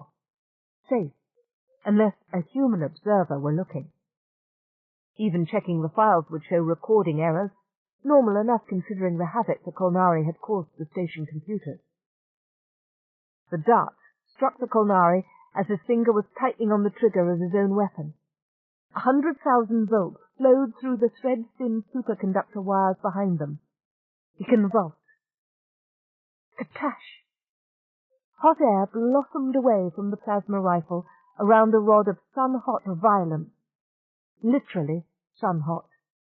It was an ultra-miniaturized, laser-triggered deuterium fusion pellet focused by magnetic fields. Normally the pirate's muscle and reflex would have been enough to hold it steady on his aiming point.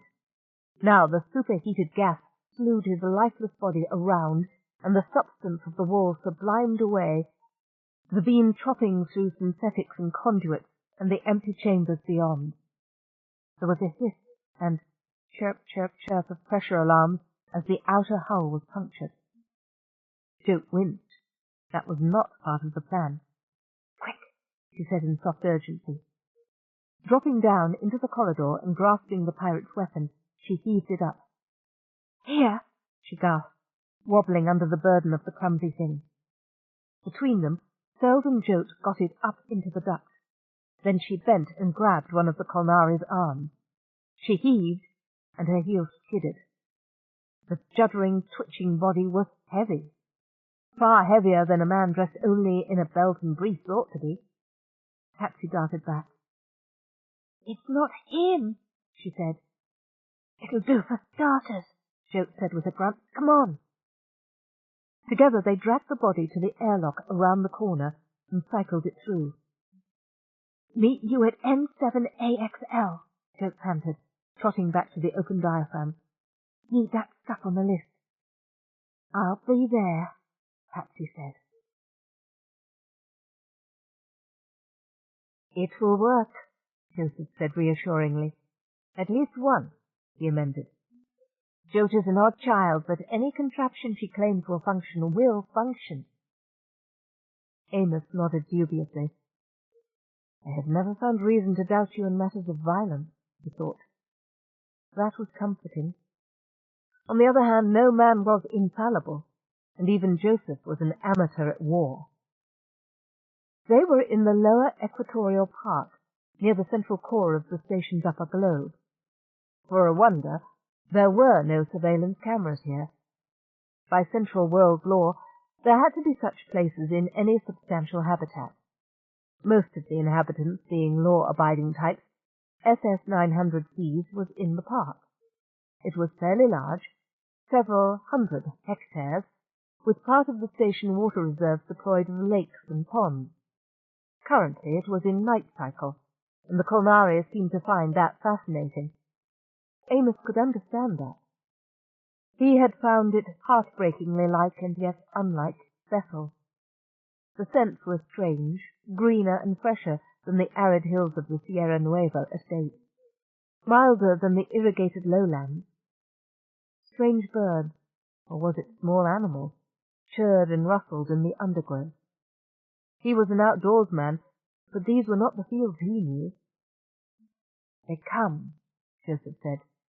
"To stay," he added.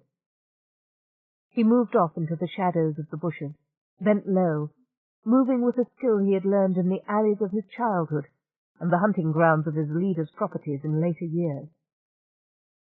God was not entirely unfair. The Kolnari hearing was not quite as good as human norm. It need not be in the thicker air of their home world. Amos crouched with hunter's patience, waiting as if for Sicatus. "God of our fathers, be with me now," he prayed with utter sincerity. "Strengthen my arm against the children of Hellmouth." "Hi, dog-turds, what brings you out this fair night?" Joseph's voice rang clear. "Tired of banging your mothers or looking for sheep?" Amos felt a lurch of fear. They were counting on the enemy's inexperience with guerrilla tactics, their arrogance. That was perilously close to counting on the Kolnari being stupid, and that was dangerous. Pounding feet came closer. Joseph's heavier tread, and the lighter, faster sound of the folk the Hell Planet bred. Joseph flashed between the trees with his head down, arms and legs pumping. The pursuers seemed to float by contrast, loping effortlessly like men on a low-gravity moon. Their eyes and trailing manes glowed lambent in the simulated starlight, and their movements had the aching gracefulness of swans taking flight. They were beautiful and horrible beyond belief, and he feared them in a way that had nothing to do with the long knives in their hands. He stepped out. They stopped with a plunging abruptness. Their heads turned to scan him with the smooth accuracy of gun turrets tracking under computer control. Jote had counted on that in designing her gadget. A scanner detected the alignment of their eyes. The thing he carried strapped to his chest yawped. Then it was red-hot, and he was scrabbling to rip it loose and toss it away. The pirates stumbled as if they had run into a wall of iron.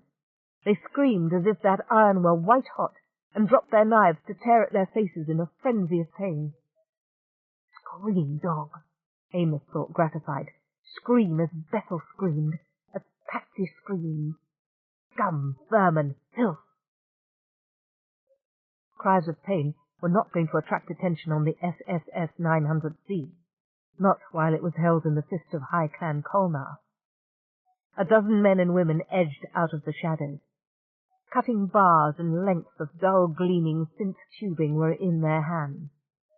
Amos reached over his back and drew a long curved sword from its sheath with the slender sound of steel on steel, the motion so long practiced from blade dance training that it was as unconscious as breathing. The heads of the Kolnari turned towards the sounds he made. Their ruined eyes were circles of blood red now, and tears of blood dribbled down their cheeks. They moaned in their agony, but they moved toward him, teeth bared in a rictus of pain and savagery. "Quickly but carefully," Amos said to the others, closing in on their victims.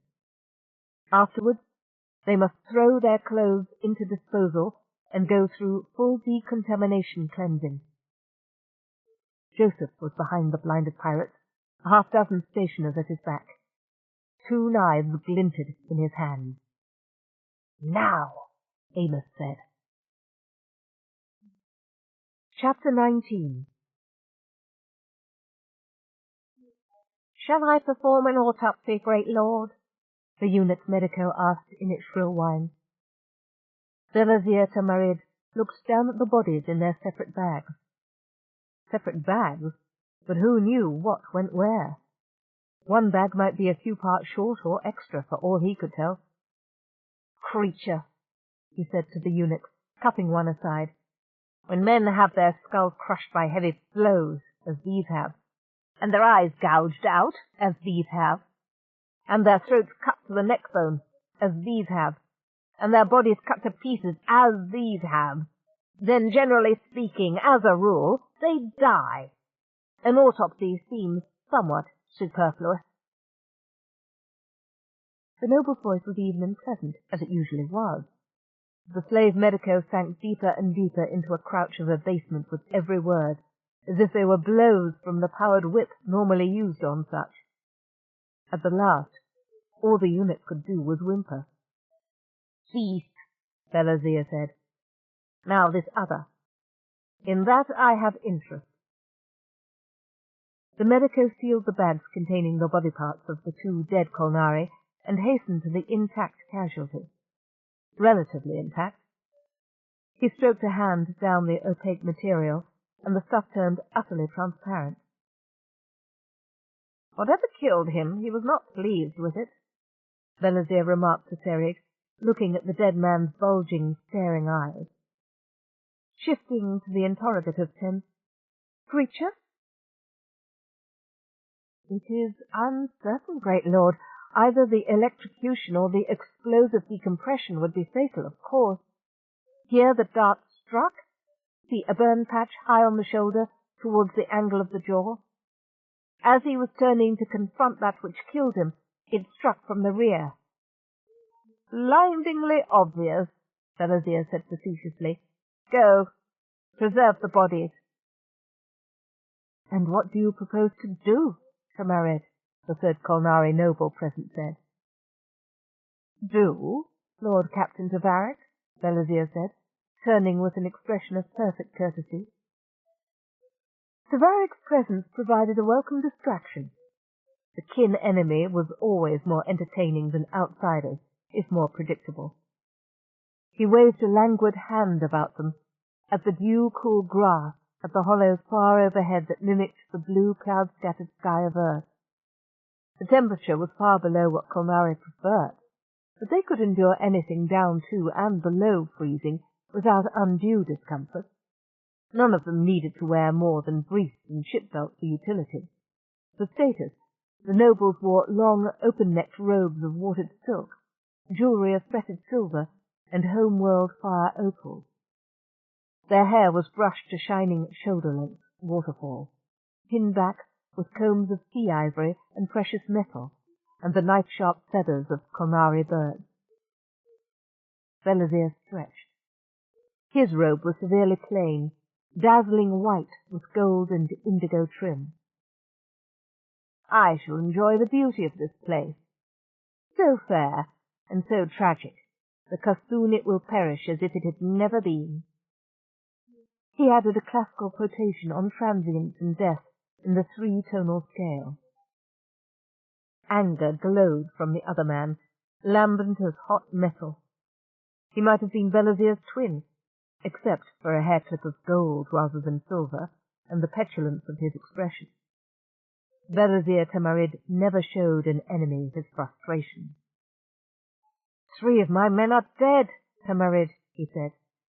"Dead," agreed Belazir in a mild tone. "1 slain from ambush, another 2 destroyed hand to hand by scum vermin. Of course, to be caught so carelessly they became little better than scum vermin themselves. Far better for the clan that they were cut off before they could breed. Or breed much. Kolnari became fertile early. Culling by the universe, not so? They will leave no sons of disgrace to propagate lines of weakness amid the divine seed." For a moment he thought Argiz would attack him here, while Belazir was in clear command, with Serig at his side and armoured crewfolk from the dreadful bride at his back. If he did, he was better culled out of the divine seed. That was the point of the delicate insult, of course. Back on Bethel, old Aslik Tavarik had taken off his helmet a moment too soon and lost his head by such precipitousness. That had been a scandal of some note, shadowing the prestige and honour of all his sons, Argiz Tavarik not least. The Tavarik were always hotheads, Belazir thought, amused at his own pun. Aslek had been all of 50, though. Time enough to be slow and senile. Arragus should know better. He did, though barely. You should bring the scum vermin here under better control, Arragus said in a bland tone which matched Belazir's. Kill a few hundred. 100 for one. To Varric, Belazir murmured. He bent and plucked the flower, sniffed deeply of it. There are 15,000 or so scum vermin on this great fat-dripping morsel that the clan, and Father Chalku, by the latest message, yearns to pop into its ever-hungry mouth. And if the scum vermin suspect that almost all of them will die when we are done, some one of them will sabotage this station and rob the clan of that feasting for all that we can do. Despair makes even scum vermin brave. Hope brings forth their cowardice, each one hoping for himself. A songbird swooped by. Belazir's hand snapped out like a trout rising to a fly, and caught the tiny creature within the cave of his hand. He brought it up under Arragus's nose as the soft feathers brushed his skin in rhythm with its heartbeat. I have them in my fist, cousin, he went on. Shall I open it? He suited words to action. And let them go? The bird flew away. Blood calls for blood, Arragus said. Avenge our blood, or you are no clan leader. Blood call can wait a few days, Belazir said, his voice flint hard as the two men stared face to face. Until the transports arrive, he added negligently. 8 days to load and leave, and watch this station vanish in a spark of fire as we go. Because Father Chalku's message giving me mandate over all the High Clan in this action has already come, has it not? Has, Arragus said. Be glad, O cousin, be very glad of that. Be assured I am, Belazir said ambiguously. And now, Lord Captain, load your ship with choice loot. Let you and your fighters enjoy themselves as they will among the scum vermin, so long as they do not reduce the slave work output. He dropped his voice to a whisper. Do not obstruct me, Tavarik. Not until you can bring the clan a prize like this. No, not yet. Belazir watched him go. Derek, he said, behold, never underestimate an enemy. Arragis, Lord, Derek said incredulously. Belazir threw back his head and laughed merrily. No, I should have specified. Never underestimate even a scum vermin enemy, as that dolt does. This station's 2 leaders, they have between them a 300% increment upon poor Arragus's sum total of wit. He has the technique of a Tunglaw. That was a metaphor for the younger Kolnari, who had never seen homeworld. In Kolnar's seas there was an animal, more or less an animal, that concentrated the abundant transuranics from seawater in a specialized section of its gut. It sucked in water and sprayed it on the heated chamber that resulted, expelling it behind as steam for propulsion. Tunglaw massed in at about the same as the dreadful bride, and they attacked by rising from depth at 50 or 60 knots and ramming with their metal sapphire fibre prows, never deviating from the shortest course. Belazir's ancestors had made themselves nobles by hunting Tunglaw, hunting them to gain plutonium for weapons and power plants. As you do when you take your pleasure, Belazir went on, slapping his companion on the back of the neck in mock reproof. Derek grinned slyly. It's not as if they were women. He omitted the Lord in this brief instant, speaking man to man. And how will you take this Channa creature? With slow care, fool, as all true pleasure should be savoured. Wine, a woman, revenge, and on the dreadful bride when we have left, Belazir said. Derek raised brows in surprise.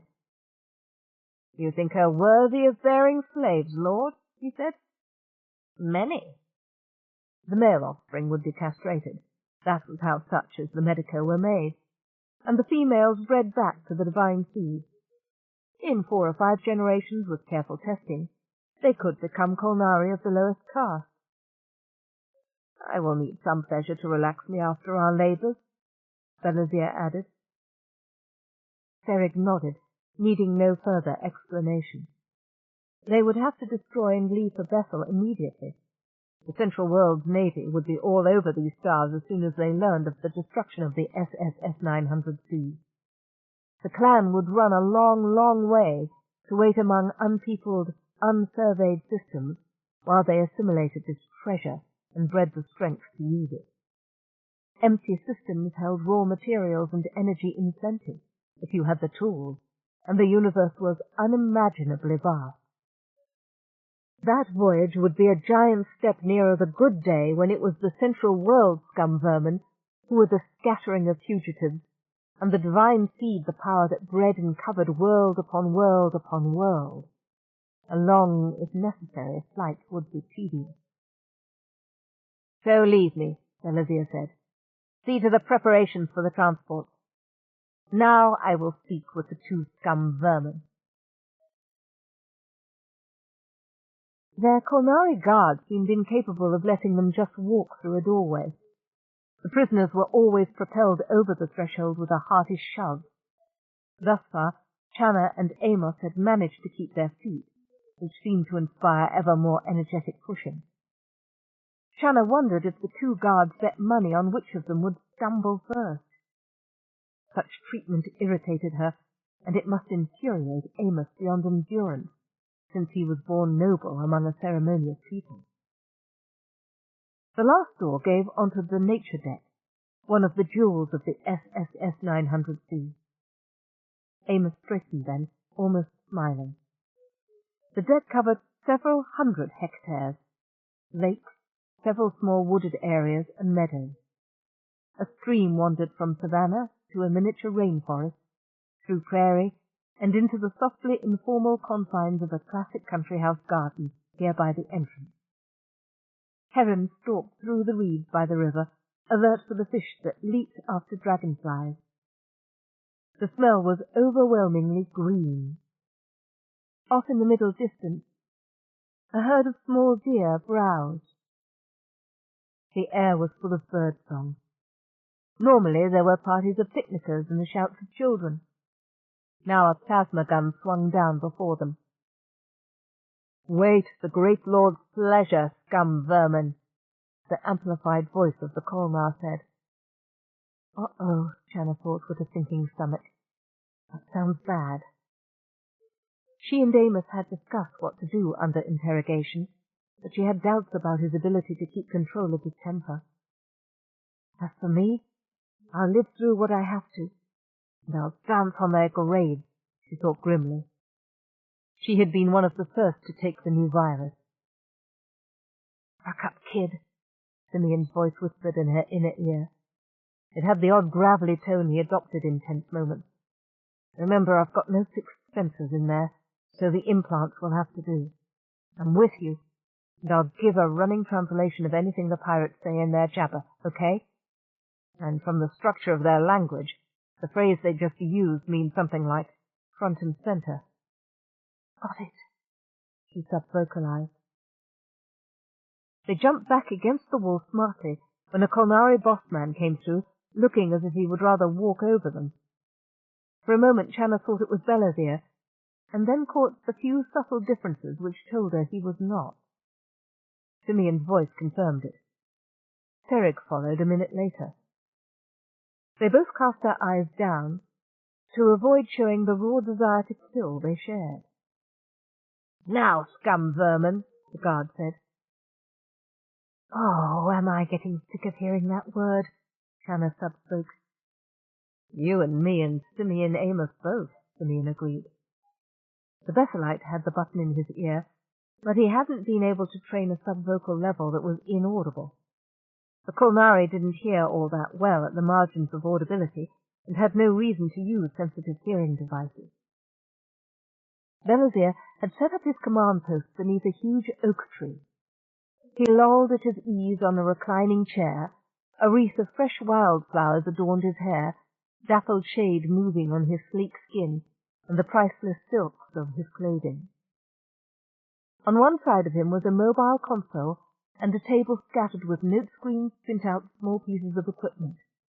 Also some artwork which Simeon recognized, garnered from galleries and the museum. One piece Channa did not remember, and the brain could not name, a flamboyant carving in some bone or ivory of a submarine with fangs? Jet-propelled spearfish? Whatever it had the same air of ruthless speed that a striking hawk might. "Ah, your eyes light on the tongue-claw," Belazir said affably. As always, the sheer physical presence of the man struck her like a blow. "From Homeworld, Kolnari." The guard behind them reached out an arm to force them down. "No, to one knee will do," Belazir said easily. His standard was better, even in these few days. "Do you wish refreshment?" He waved to his other side, to the table, where food and bottles of wine rested, patently supplied by the Perimeter restaurant. The young waitress was from the Perimeter, too, although there she had worn clothes. "No, Master and God," Amos and Channa said in meek unison. Belazir smiled and held out his hand. The waitress put a water-glass tumbler of Martin's famous apricot brandy into it. He drank it off in 10 long swallows, and Channa knew a moment's wild hope. Simeon's voice was sour. "No joy," he said. "I checked with Chandra. They metabolize ethanol so fast he'll only be mildly buzzed." "Well," the pirate said in that voice like a bronze bell that purred, "there is business. The matter of the attack on the divine seed of Kolnari." "He's not too upset, I think," Simeon told them. "Heartbeat absolutely Kolnari normal, no pupil dilation. Got an idea the victims may have been from one of the other ships. Play it polite firm." "Lord and God," Channa said, "the criminals will be found and punished." Subvocal from Simeon. He hit his funny bone was that happy. He's killing himself laughing inside. Channa went on. "I've made several general broadcasts calling for obedience, Master and God." "So you have. I notice, too, that it is always you and not your companion." "Colleague?" "Simeon Amos is—" Channa fell silent, as the Kolnari's hand indicated that Simeon Amos should answer. "I am the junior Master and God," Amos said, eyes fixed on the ground. "Look at me, Simeon Amos." The stares met for long seconds. Then Belazir gestured again, turning his attention back to Channa. "Well and good. As we expect to hold the station in our fist for some time, these acts of stupidity must cease." "Lying through his teeth, babe." "You sent messages desiring audience, Channa Hap," Belazir went on.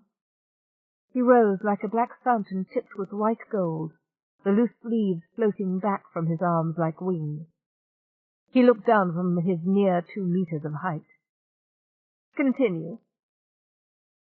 "Master and God," she said, in a tone as empty as any but the formal semantic content as she could make it. "Your troops fornicate like—" She forced to search for a word. "Rottweilers."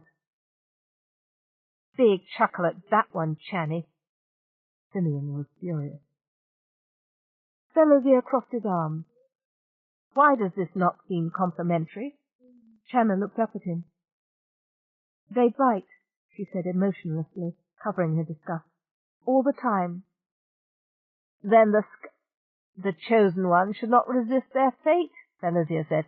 "It is our custom when we meet resistance." "They don't resist," Channa said sharply, then managed a taut smile. "Should we bite back?" A rustle went through the line of armored troops behind Belazir, and the cluster of officers with feathers and jewels in their hair. The noble silenced them with a toss of his head. "I would not recommend it," he said sardonically. "The custom to which I refer is that of enjoying the fruits of victory. A most ancient custom, surely even you must know of it. Make another of your speeches, outline their duties, a hard, sincere effort to please. Then they shall be caressed as they labor, not savaged. Master and God, when you bruise the fruit too much, it goes bad. The problem is that I have 100 people in sick bay being sewn back together and under medication due to human bites and various other wounds. Initially there were 300 sick to begin with, not counting the ones who've been flogged. Are they injured?" "No, apart from shaking and crying and waking up with nightmares," she thought. The Kolnari had a wit that did something to the nervous system. "Master and God." However she tried, she couldn't quite keep the sarcasm out of that. "The problem involves vital work positions which are left empty. This isn't a planet. It doesn't run itself. Everything has to be done without error. Fatigue leads to error. Error leads to failure. And failure can lead to death. I cannot do the impossible. Order me however you want." "Now that," he said, "is the wrong tone." Suddenly he was much closer, and took her chin between thumb and forefinger. "Entirely. Do you understand, Chanahat?" "Yes," she murmured. "Yes, I understand." Time seemed to slow. He smiled. "Excellent. However, your remarks, if not the manner in which they were delivered, are reasonable. I shall give orders that my troops be gentler with their slaves, after you have emphasized the proper attitude toward their duties." Shanna's eyes widened. He actually laughed this time. "Yes," he assured her, "that too is our custom. Those of you that please us or are useful will leave this place on our ships." He watched her absorbed with his privilege. "Walk with me," he said, putting a hand under her arm.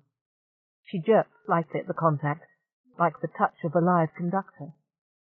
Amos started to follow. A servo-powered gauntlet closed down on his skull so gently that it would not have cracked an egg, a duplicate of the one that had crushed his sister's skull. Wind blew through the trees above them, making the leaves move in a dance that contrasted to the stillness of the humans below. "A strange way to spend so much effort," Belazir said, as he nodded to the landscape around them. A chuckle passed his lips. "Preferable to expend effort and strength on this than on weapons." "Who does he think built his ships and the weapons they're carrying?" Simeon whispered in her ear. Channa shrugged in answer to both. "Still, it is beautiful," he said. His hand traced the back of her neck, lightly enough that the pads of his fingers just touched the hairs. She shivered involuntarily. "I am not Sereg," he added, stroking the fingers down her spine and away. "This is like Earth, is it not?" "Mostly," Channa said.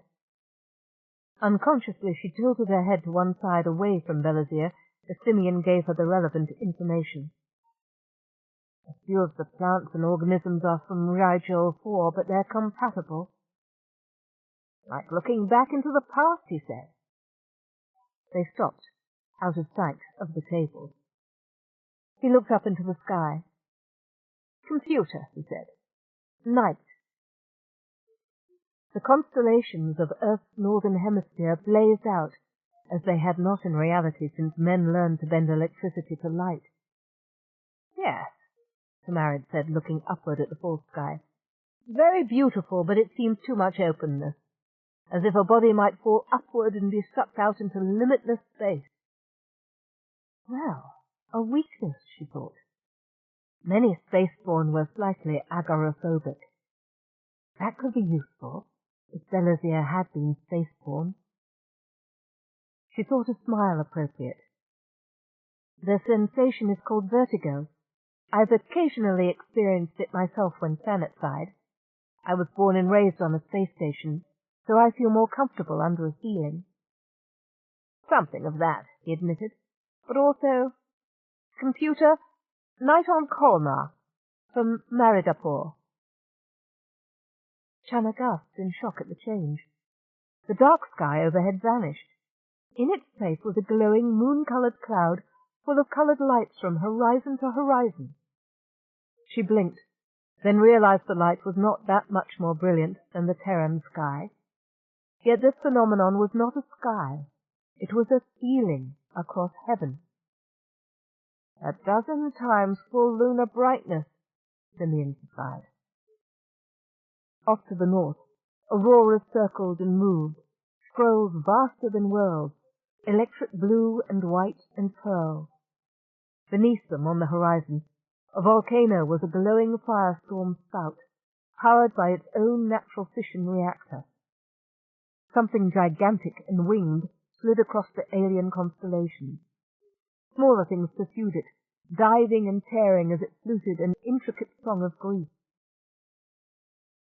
I have never seen this sky, he said thoughtfully. Not really. Not even a simulation as good as this. He issued a second command, and the Earth Knight returned. This is more restful. The birds won't like it if you change day to night like this, Chana said. You'd better set it back when you leave, Master and God, he added absently. He looked at her in astonished amusement. The birds won't like it, he said. Chana, you are a wonder. The birds won't like it. The insects will be disturbed. Does this matter? We brought them here to a totally unnatural environment. If we expect them to thrive, then it's our responsibility to provide them with whatever they need. They're a part of all this, she said, gesturing widely. Without the birds and the insects, this would be sterile, a lifeless tableau, so we have to be mindful of their needs. He nodded. I shall leave it on night setting, and dawn shall be in 12 hours. Things have changed here. Even the birds must realize it. Chana had no reply for that bit of arrogance. That is the supreme law, of course, he went on, for Earth, for Kolnari, for the universe. She made an interrogative sound. Adapt, master changing circumstance, or die unbred. The seed, the genes, you would say, are the reality that underlies all this. Taking energy from the dead world, growing in complexity and adaptation, all this, and with swift movement of his hand, he caught a dragonfly by its legs for a second, then released it, is waves on the surface. Beneath is the seed, seeking to replicate itself. All beings, all mind, all war and trade and art and science, mere waves on the changeless sea. He smiled kindly. And fittest of all, of course, is the divine seed of Kolnari. Of that seed, fittest is the High Clan, which is why you long for union with it, for such immortality. I disagree, Lord and God. No, you do not. Your mind may, but that is merely the vehicle of the gene. Watch when we return. Your Simeon Amos will be enraged. Naturally enough, for he suspects the immortality you offer is to be taken from his seed.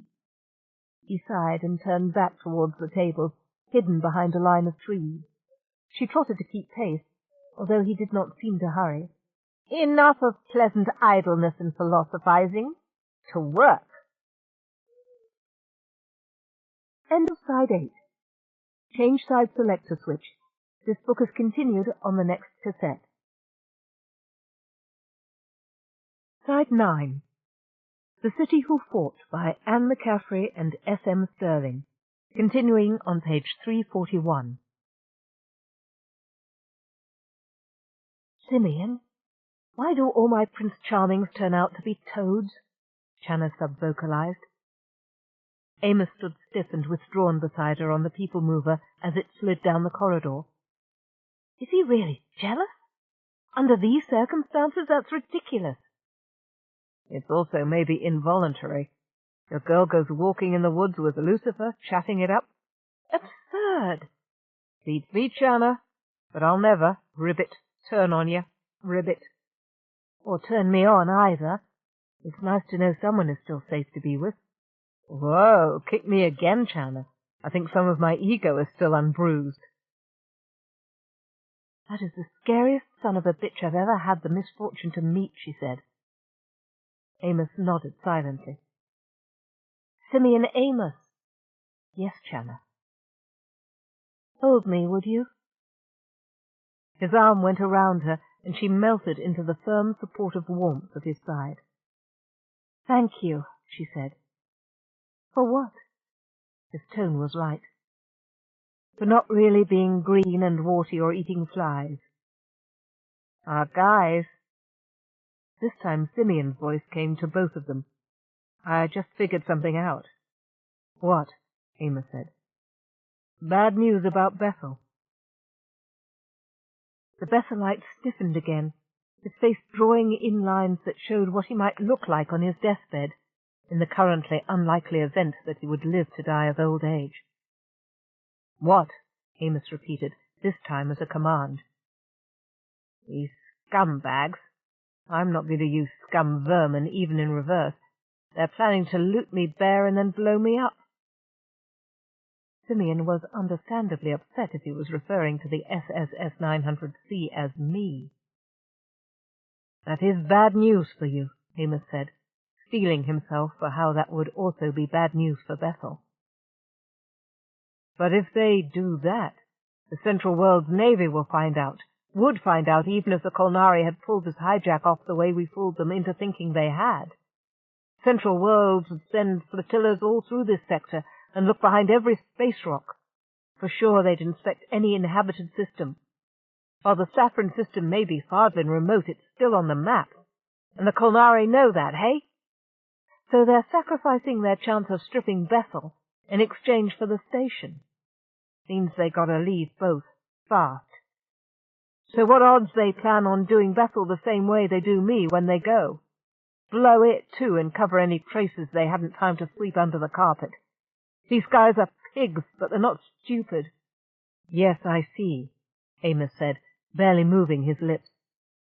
Sound strategic analysis. Thank you, Simeon. Thanks for nothing, his brain thought dismally. Amos had had the comfort of knowing the Navy would at least rescue the survivors on his homeworld, win or lose here on SSS 900C. Anything we can do about that? Channa asked as they entered the lounge. Not much more than what we're doing now, Simeon said. But it's going to be a very close run at the end. We've got to be ready at all costs. Minutes may make the difference. Kerry Holan tried to read, but she'd been on the same page for some time now, and still had no idea of its content. Trivia, she thought. Before her life was put in danger, all her friends' and family's lives, she hadn't known what triviality was. It was anything that didn't have to do with keeping you alive. Anything that didn't have to do with winning. On the other hand, fretting doesn't do me any good either, she said. Why did I volunteer, she asked herself. Well, the risk was there anyway, and we need to get the second virus working, she thought. Not everyone was a gymnast and martial artist either. Frustrated, she threw the reader onto the cushion beside her and rose to pace the room. There was a soft chime, and Simeon's public face bloomed on the wall screen. The Kolnari are in your area, he said, warning all those in the threatened sector. Get your virus capsules in position. Don't panic. Don't argue, or they will harm you.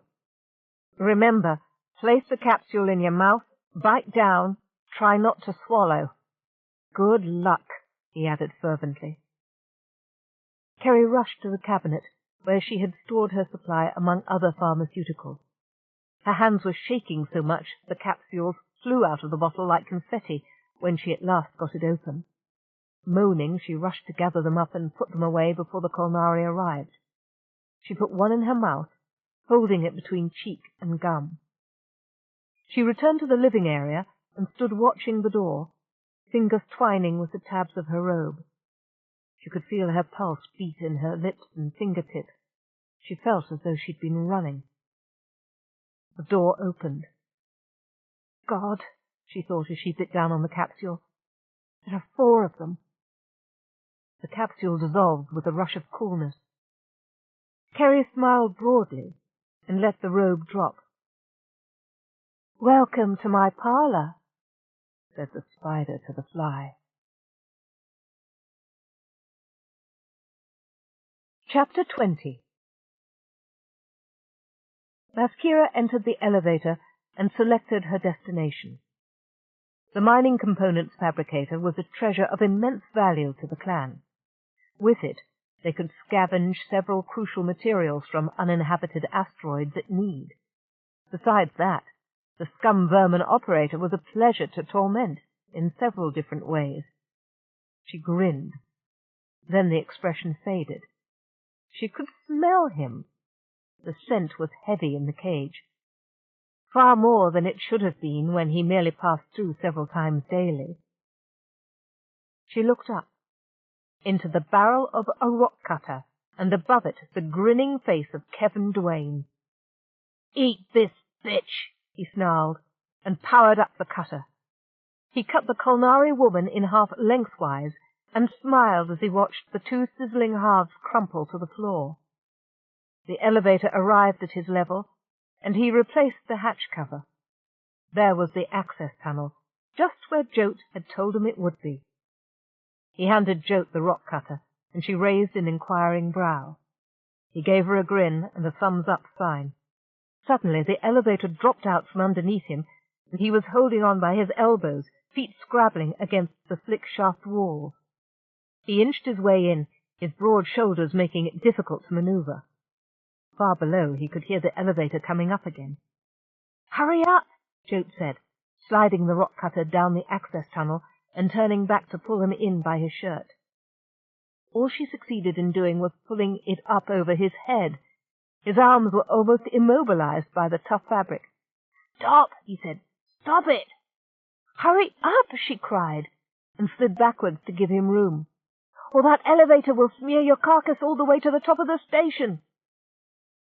He was most of the way in now, but couldn't seem to get his feet in. He began to panic, barking his knees on the side walls of the tunnel, the space too narrow to allow him to turn or pull up his legs. In a panic he caught at Jote's legs and yanked. Her palms squealed on the slick metal as she struggled futilely to keep her place. The drag was just enough to get him all the way in. The side of the elevator lifted the soles of his feet gently as it passed. Kevin dropped his head into his arms and giggled with mild hysteria. Jote glared at him for a moment, then grinned and whispered, "Hooray! Another one for our side." "Yes," Belasier said, looking up from his note screen. It was the medico again.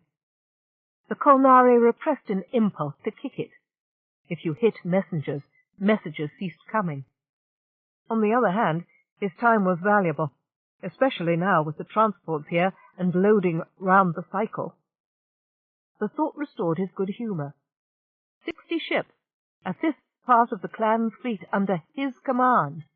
Not only transports, but a fighting platform and a couple of the factory ships.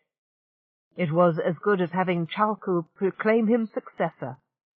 Better, since his chances of living long enough to claim it were much higher. A formal announcement might drive some brick-skull like Aragir's Tavarik to desperation. "Great Lord, there is a problem." "Mine or yours, creature," he said, slightly impatient. The loading was going so slowly. "Great Lord, we have disabling sickness."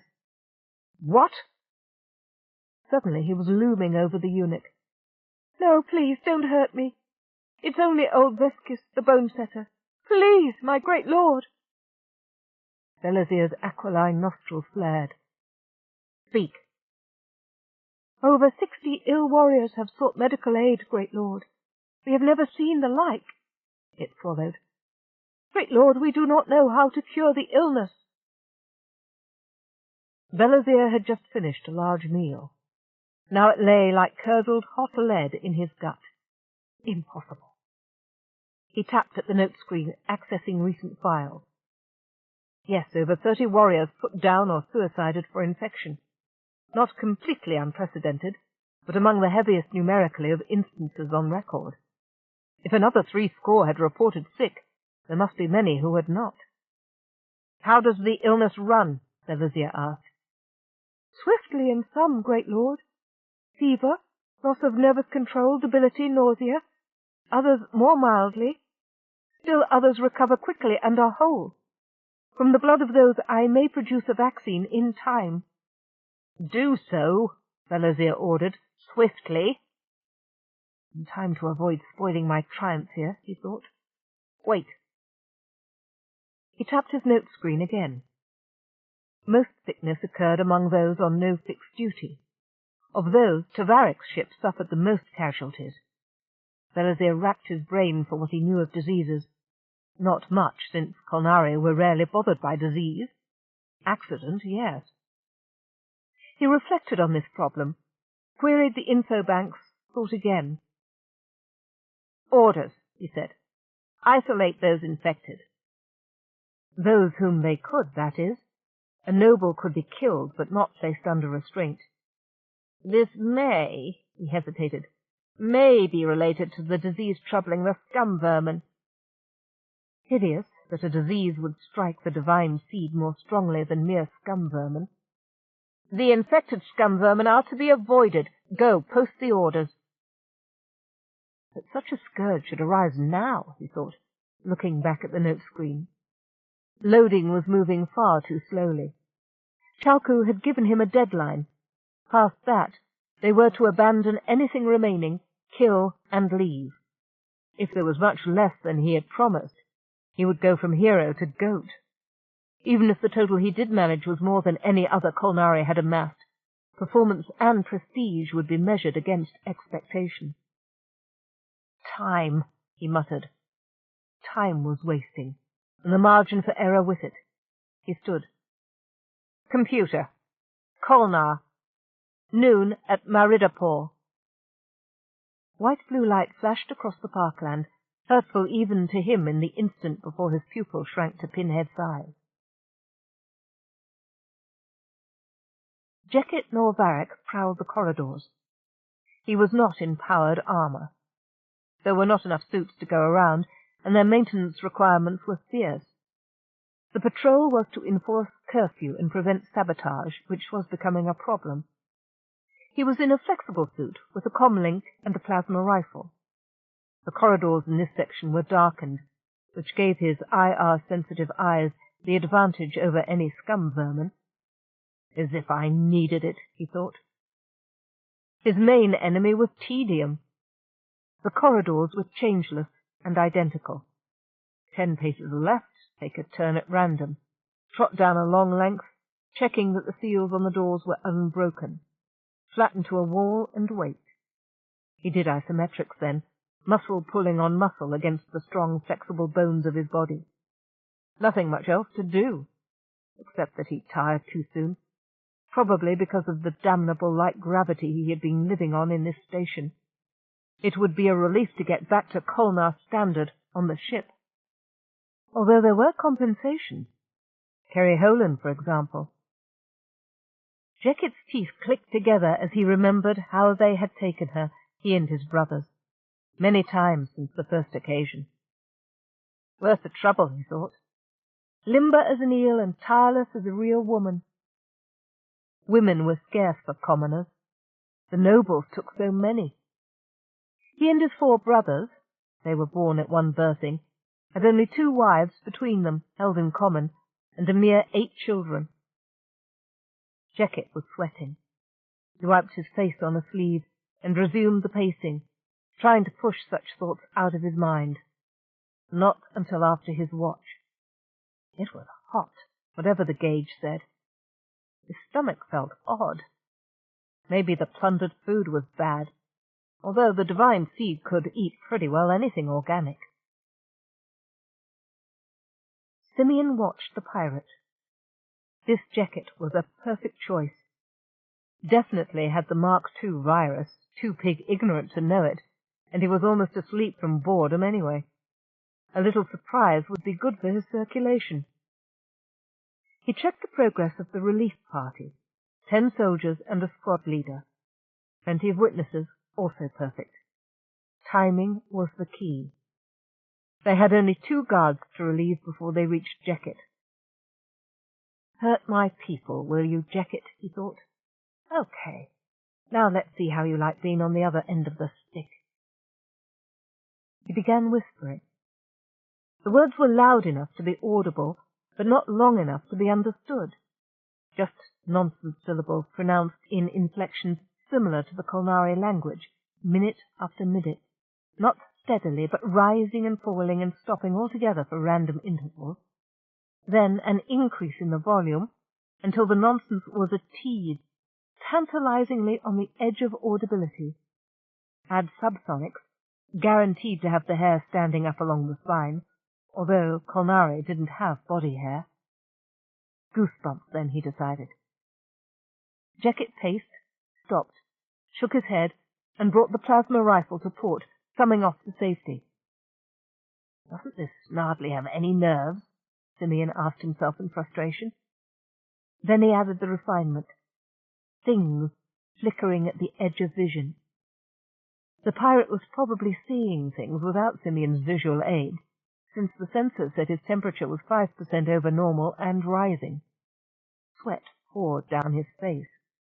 That was rare, since the Kolnari metabolism didn't waste moisture. Simeon constructed a less transparent image. Ah, that made him jump, Simeon thought. Rakest, he whispered, just loud enough to be understood. Die in Kolnari. Who's there? Jacket called out, swinging his weapon around. Who goes? Answer me! Simeon had a conversation going now, male and female voices whispering vehemently.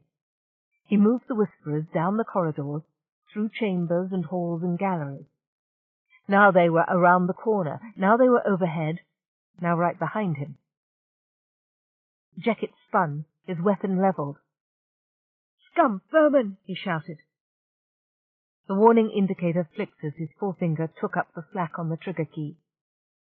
The squad had exited the elevator on Jacket's level and were marching towards his station, trotting like a wolf pack, rather. The leader was in armour, moving at the same pace. Slam, slam, slam, half a ton pounding down at every step. The Kolnari had his back pressed to the wall. Simeon overlaid the power suit's footfalls, turning them into drum beats in time with the fevered warrior's own heart. His head was snapping back and forth wildly, rims of white showing around the amber of his eyes. Off to the right, around the corner from which his replacement would come, a voice called. Check it! His officer called. Turn 2, idler, fool, report! Jacket almost moaned with relief, opening his mouth to call back. When he did, he found the words matched, overlaid, neutralized by something. Shout, scream, nothing but the same blurred yammer. Pain rod for you, seedless sloth man, came the warning from his officer.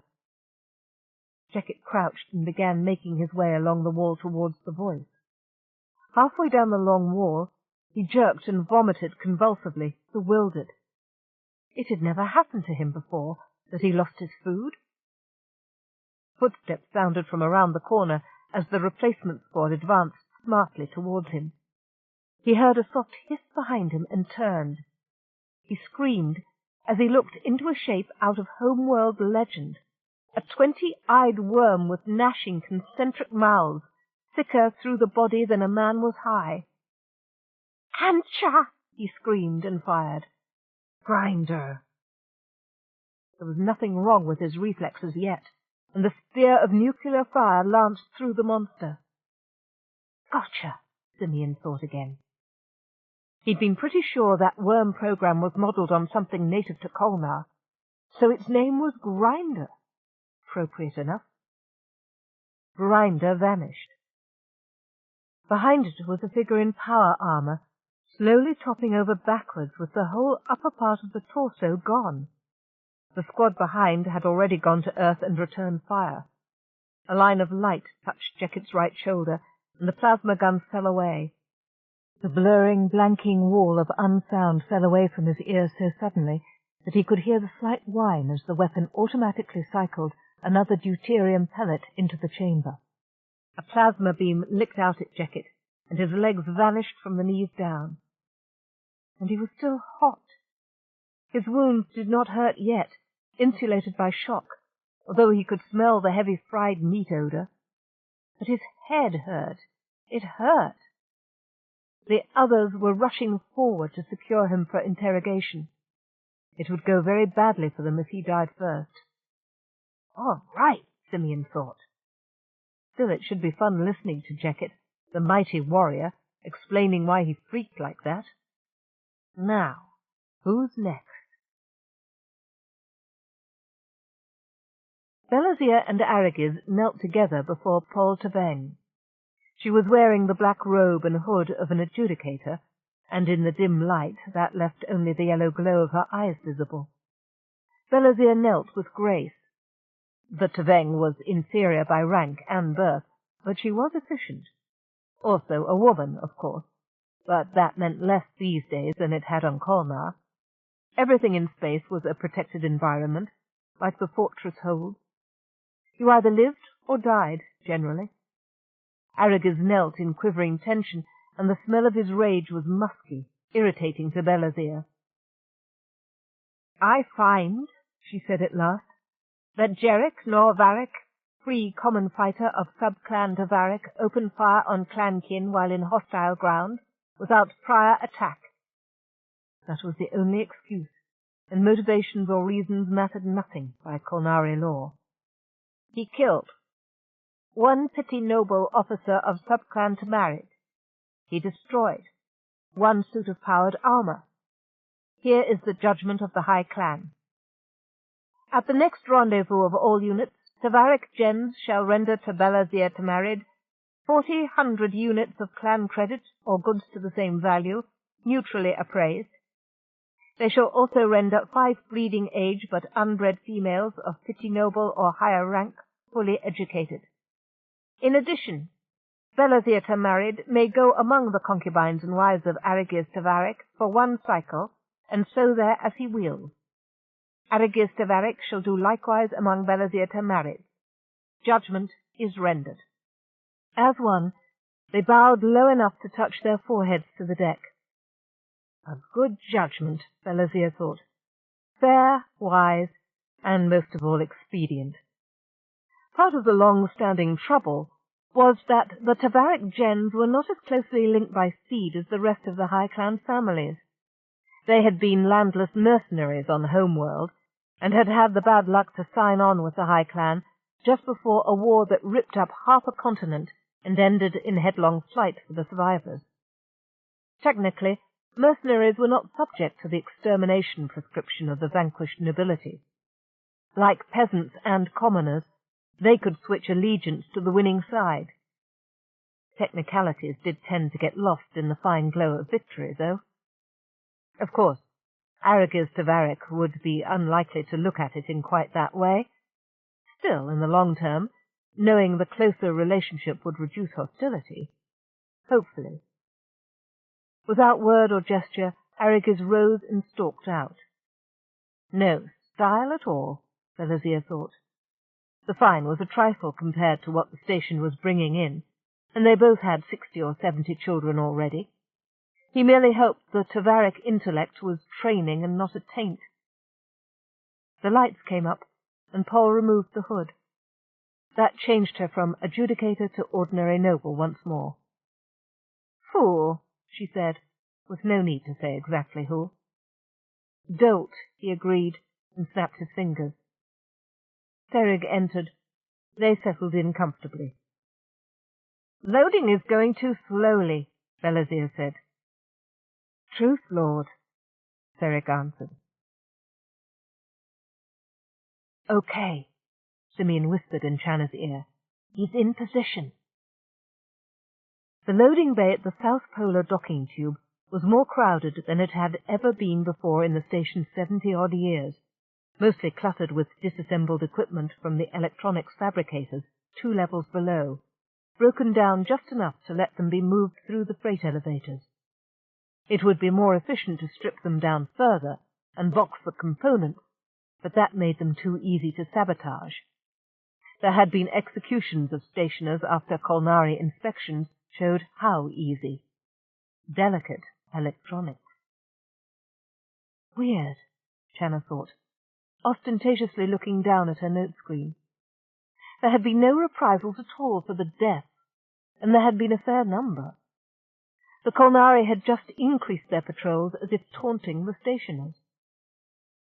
Channa turned to the pirate technician. Even weirder. You didn't think of pirates as having technicians. They looked much the same as the sleekly dangerous warriors and flamboyant nobles, but brisker. Then again, they've kept thousands of people and hundreds of ships going for 3 generations, 7 of theirs. Lord, she said in the appropriate meek tone, here's the next load. Do you accept? The Kolnari looked at the fabricator. It was a spindle-shaped Stinson metal machine about 3 meters long and 1 through at the widest point, half tubing and molecular-shaped chambers, half modules.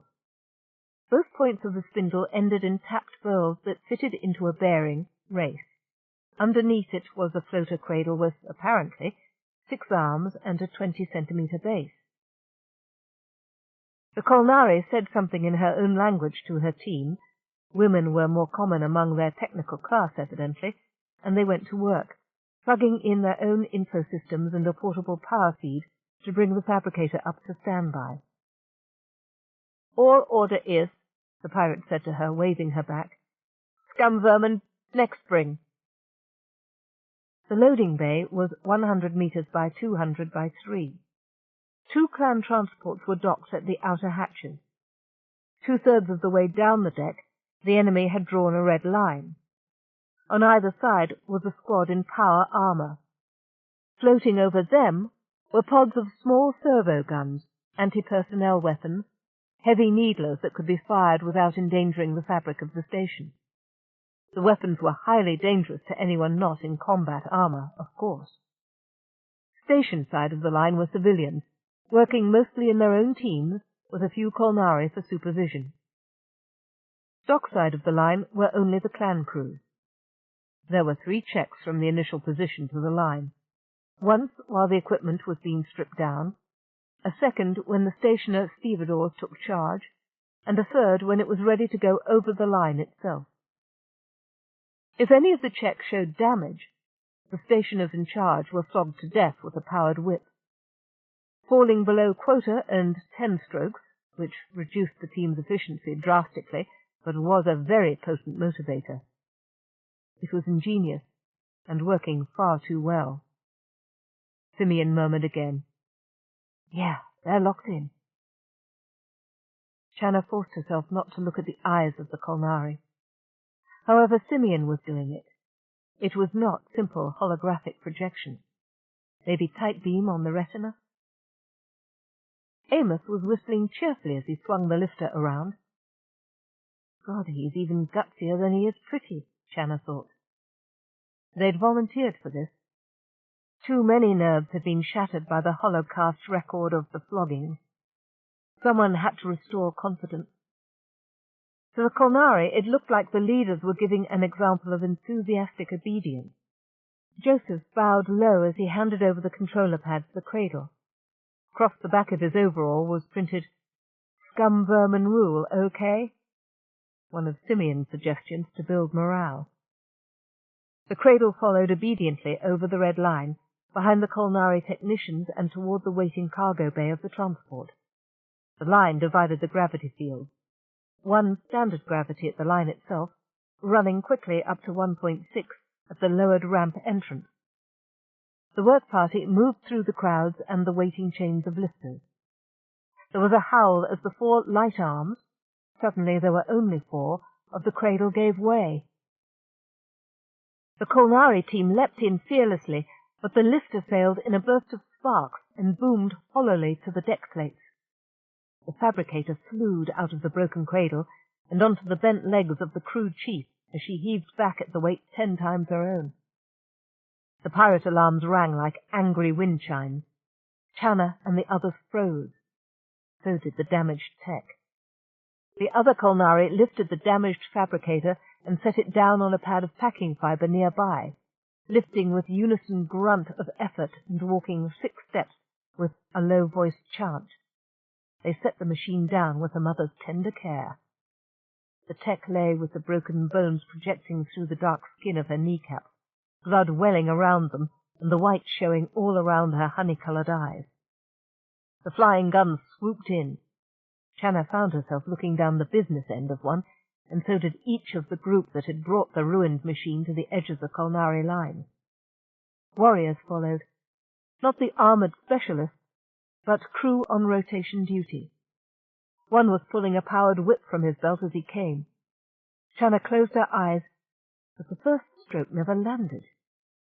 She heard his voice murmur the Kolnari equivalent of, "Yes, sir." She opened her eyes again. Amos and Joseph were rocking back on their heels as if they'd been ready to spring. "He queried the big boss," Simeon Ghost spoke through her implant. "Belazir's telling him to check the inspection records."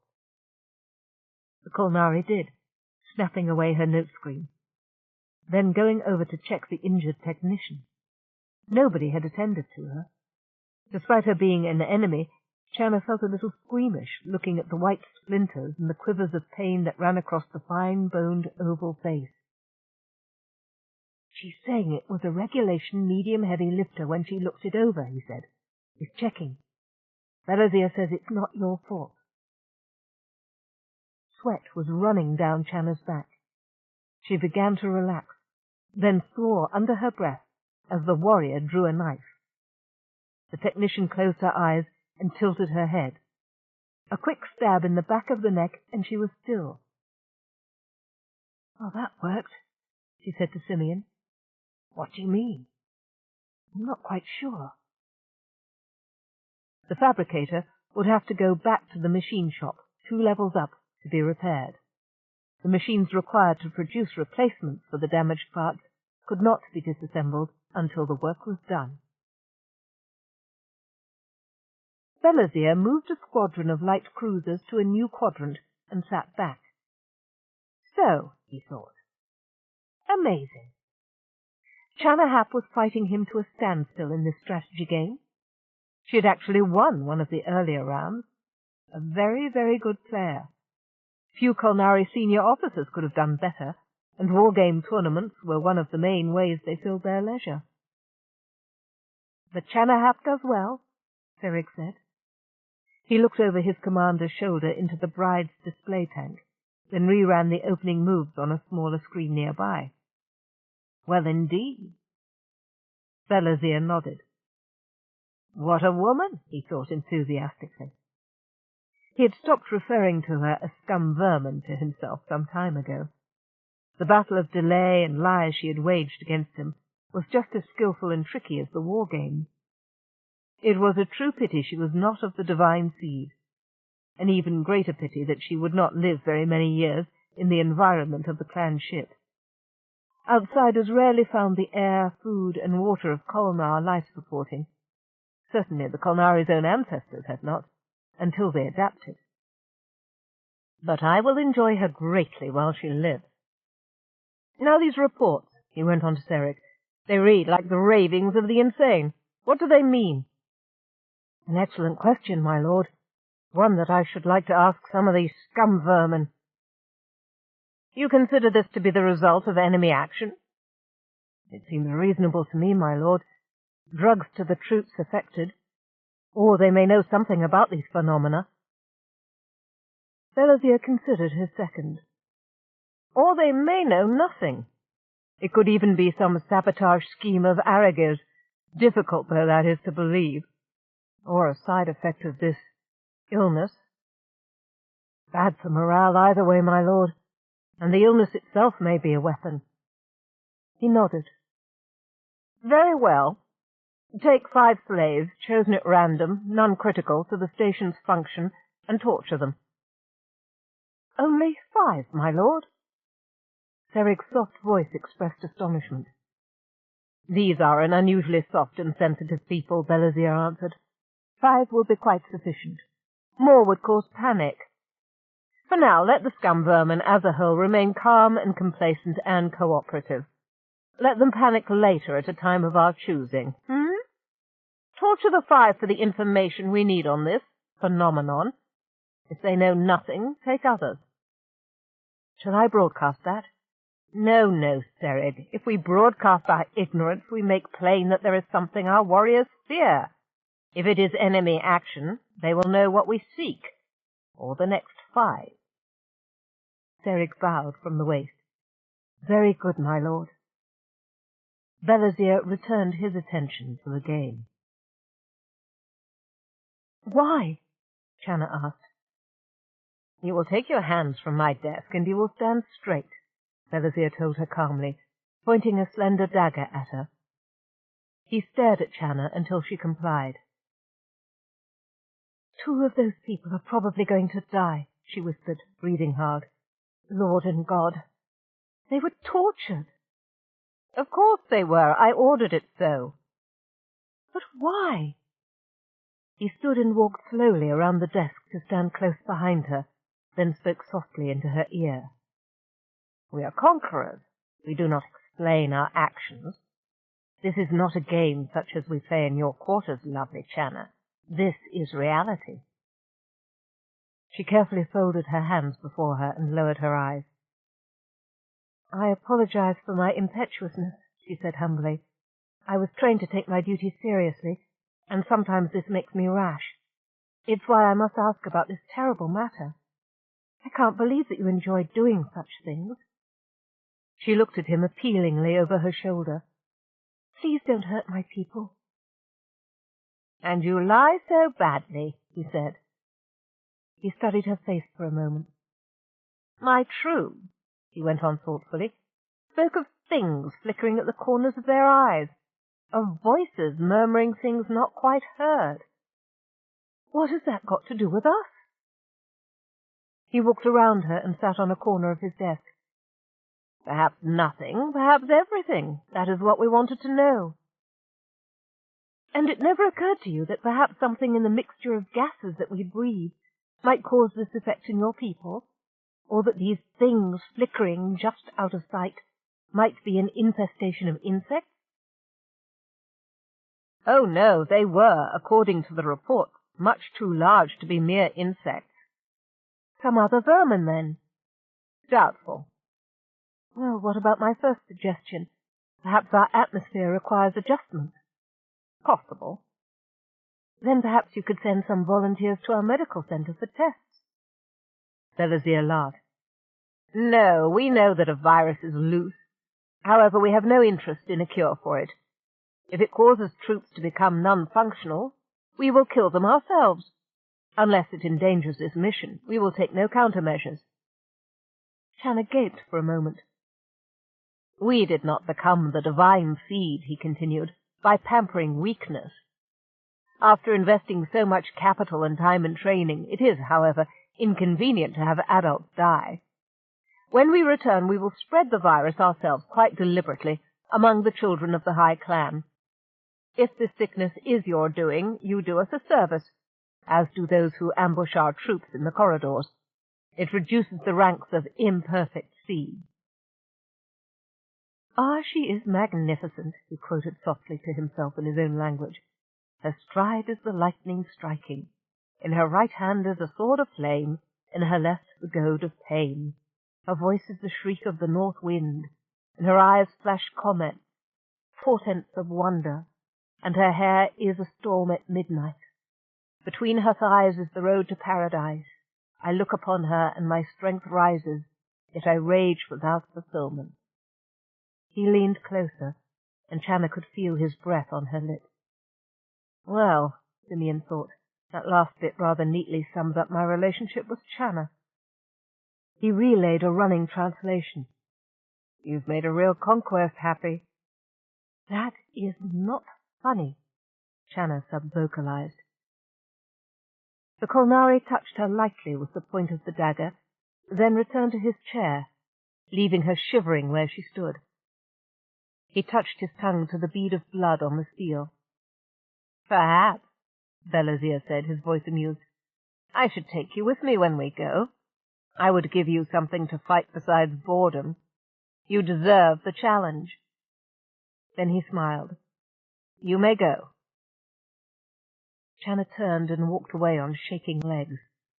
When she was in the elevator, she vented her frustration in a savage tone.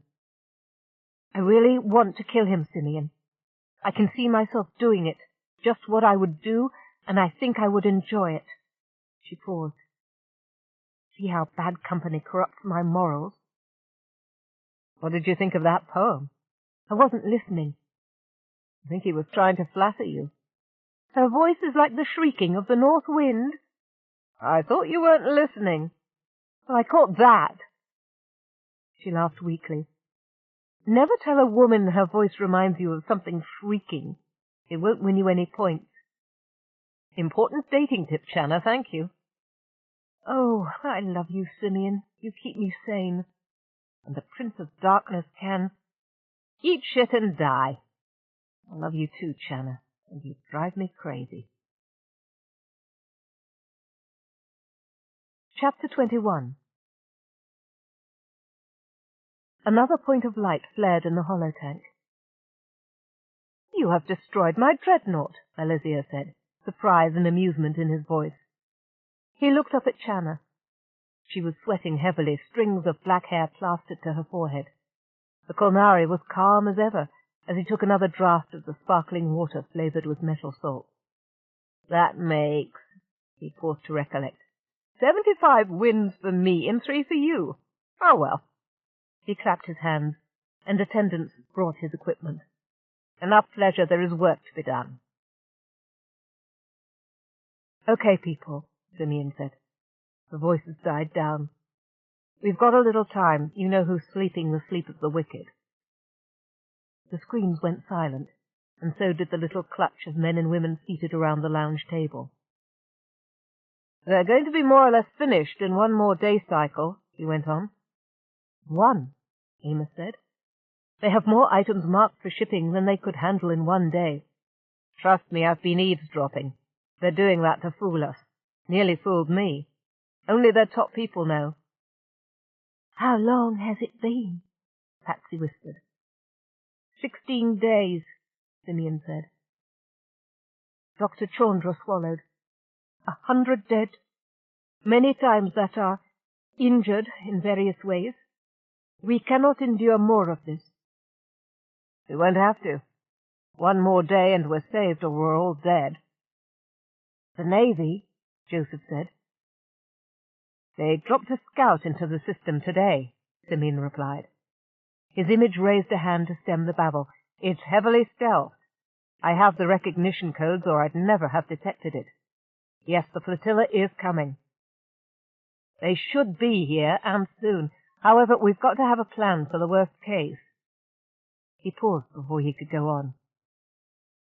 The worst case is the Navy doesn't get here quite in time. We've got to give it our best shot. The Kolnari have got a lot of their people spread out and their ships docked. They're planning on keeping it that way until the last minute. I've figured out a few indicators that'll tell me right down to the minute. Channa swallowed and nodded.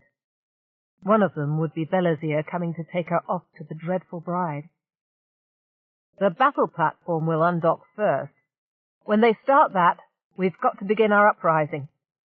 If we can cut enough of them off from their ships and keep the ships from undocking, I've got some plans on that tactic, then they can't blow the station. Amos nodded somberly. The cost in lives will be very high, but there is no alternative. We cannot fight for long, Joseph said. A delaying action at best. They have the weapons, armor, organization, and they need not fear damage to the station. They will use their on-watch ships to force dock through the hull, outflank us. We have no real weapons. How many times have we gained the uprising? Amos said, rubbing his hand across his face. 40, 50? Not once have we won, no matter if you or I command. Simeon nodded. Better to die on your feet than die on your knees, he said. Grim smiles greeted the sally. Most of them had seen his tapes of the Warsaw Ghetto.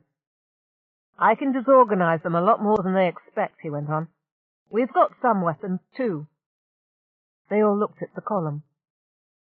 Mike's son? He said. The section rep was haggard and drawn, as you would expect from someone who had been working in cramped quarters for more than 2 weeks. I've got them unpacked and ready, he said. His hands moved into the light. 5,000, plus the explosives you told us to get ready. Suddenly he had a needler in his hand, a huge, chunky-looking thing of no make any of them recognized. Where did you get those, Simeon? Shanna asked. Simeon sounded slightly embarrassed, she thought. Well, you know how I like to collect stuff. They were cheap. A ship needed some fuel bad and didn't have credit. And I just liked the thought of having my own arsenal. Someday we might need this kind of stuff. I was right, wasn't I? Yes, bless you, she said simply, because the relief she felt at seeing honest-to-God weapons was so intense. Somebody swore. Why haven't we had those before now? I've had my people attacking Kolnari patrols with their bare hands. Because we couldn't let them take us seriously too soon, Shanna said sharply. Any sort of formal weaponry would have alerted them.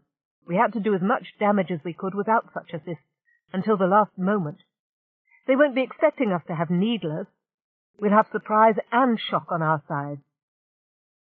Amos leaned forward, more warmth in his tone than was usual when he spoke to the brain. How are they to be distributed? Remember when I said I'd put some other stuff that might be useful in the sealed-off sections? And Patsy and Joe have been mixing stuff around, too, through the passageways. With 1,000 needlers, Amos began, and then shrugged, oddly hopeless. Joseph nodded. What make are those? Patsy said, with a spark of her old interest. Earthenar manufacture, Simeon said. Obscure race, big and hairy, always insisted that it was their right to arm bears. This may only prolong the agony and delay the inevitable, Amos said. So little against so much. Then he shook himself. Still, it is better to die fighting. Hell, better to win and live, Simeon said. In the meantime, Amos said, standing and sweeping his eyes from screen to screen, push them hard. They are incapable of resisting a territorial challenge from a weaker opponent. Even when it would be logical to pull back, take more risk. Well, he takes as many as the rest of us do, Shanna thought. Quite a little commander all the same. Wry amusement coloured her exhaustion. Security monitors locked, Jote said. Now your bit. Sold went to the electronics access panel and began fiddling with its innards. Then he inserted the hedron he had prepared. The resulting picture would be distorted in the way the security computers had been since the pirate worm program went in. But they would distort the images of Jote and Seld in selective ways, making them appear taller, much darker. Jote went in the opposite direction, placing herself at the end of the corridor in the lookout position. When he had finished, he joined her and tapped her shoulder. Time, he whispered. Just a sec. She opened her pack and withdrew a monocrystal filament dispenser. The thread was a molecule in diameter, but incredibly strong. Dangerous to handle, too. Thinner than the thinnest knife blade could ever be. What are you going to do with that? He asked, puzzled. I thought you were planting something. Stick around and you'll see, she said, waggling her eyebrows. She knelt beside the wall and attached an end of the beryllium monocrystal filament to the corridor panel at about knee-height. Using the tiny laser that was part of the dispenser, the end was soldered into place, leaving a slight stickiness when she touched the wall. She reeled out the invisible fibre and tacked the other end to the opposite wall keeping a careful mental image of where it was. Seld turned pale. "You can't. You know what that stuff does?" "Sure do," she said smugly. "Old Jack of all trades is going to give new meaning to cut off at the knees." "You can't," he said, and grabbed her arm. "They're bastards, but they're sentient. You can't be maiming them like that." His voice had taken on a tinge of his father's accent again, but he was shaking with tension. Drops of sweat broke out at the edge of his reddish-brown hair. "It's evil. What are you thinking about?" She snatched her arm from his grip. "I'm thinking about what they did. Tortured people. What they did to Patsy and your friend Duke. I'm thinking about payback." He licked his lips. "Not like this. It won't have anything to do with it. Couldn't you just kill them clean? Come on, Jolt." She pushed him back with her shoulder and tacked another line through at about waist height for a tall adult. "Sim says," she went on, drawing 3 more lines about shin height, "that cutting the enemy up is better than killing them. Shakes them up more, and they got to take care of them." "If we do stuff like this, how are we different from them?" She turned on him, snarling. "'Cause we live here, and we're not doing this for fun, or to make a naughty credit of it." Seld sat down abruptly against the corridor wall. "Seld," she said, her face smoothing out abruptly and her voice changing. "Seld, you okay? You need your meds?" "I'm okay. I just don't like you as much when you're like this, Jolt. And I really like you, you know?" Sometimes I don't like me much, Jolt thought. She turned away and blew out her lips in exasperation. "Don't go bucka-bucka on me now, Seld, 'cause it's going to get worse around here before it gets better, if it gets better. Everything always gets worse." He raised his head from his knees. "If I'm going to die soon, I want to die clean," he said. "Give me your V-pills." "Why?" "Lost mine." "Okay." They were supposed to take the pill if they came into contact with a Kolnari. Jolt didn't intend to, or live if she did. Seld pocketed the pills and stalked off toward his own escape route. She pursed her lips and tacked a new line to the wall at the opening of the connecting corridor, at what she estimated as head height for a Kolnari. Then she ducked under it by a wide margin, tiptoed back toward the first line. She stopped well short of it and listened. "Come on, you grunt fudders," she thought. "Fardling, move." They should be amazed that it was taking the first patrol so long to respond. She went to stand by the sabotaged panel and listened, hearing only the pounding of her own heart, which felt as if it wanted to tear free of her thin chest. Then at last her quick ears caught the sound of movement. She counted to 5 and began to retreat toward the second line. She entered the corridor just as she heard a shouted, "Halt!" in Kolnari. Perfect, she thought. All they saw was the coverall. They hadn't said, "Halt, scum vermin," either. A couple of shots were fired, light weapons, needles banging off metal. The squad leader barked an order for ceasefire and pursuit. Feet tapped the mesh covering of the corridor in the distinctive long strides of the pirates. Screams rang down the corridor, clanging and echoing in the close space. Jolt leaned forward from where she crouched and looked out around the corner. There was a malicious grin on her face, but it died at what she saw. 2 of the Kolnari soldiers lay on the floor in a small pond of blood, hanging over the ultra-strong invisible wire that had sawn through their legs and opened them up from navel to backbone like a butterflied shrimp. As she watched, a body fell to the ground in 2 pieces, and there was so much blood and guts and all the colours, and a pink-purple lung. One Kolnari trooper reached toward her severed legs and cut her hand in half to the wrist. 2 fingers flopped uselessly as she clutched her arm and screamed, not in pain or fear, but sheer terror of the invisible something that had killed her. "Oh, multi-grudly," Jolt whispered to herself. The sound of the words against what she saw was so out of place that she felt hysterical giggles bubbling up. Something warned her that that sort of giggling would be very difficult to stop once it started, so she backed away. Her eyes were huge saucers in her thin, pale face. At the other end of Jote's corridor was one of Simeon's hidden elevators. She tossed the wire spool out into the corridor before she entered it. Behind her there were shouts, the next enemy squad. From the ringing sounds, they tested to find the wires with the barrels of their weapons.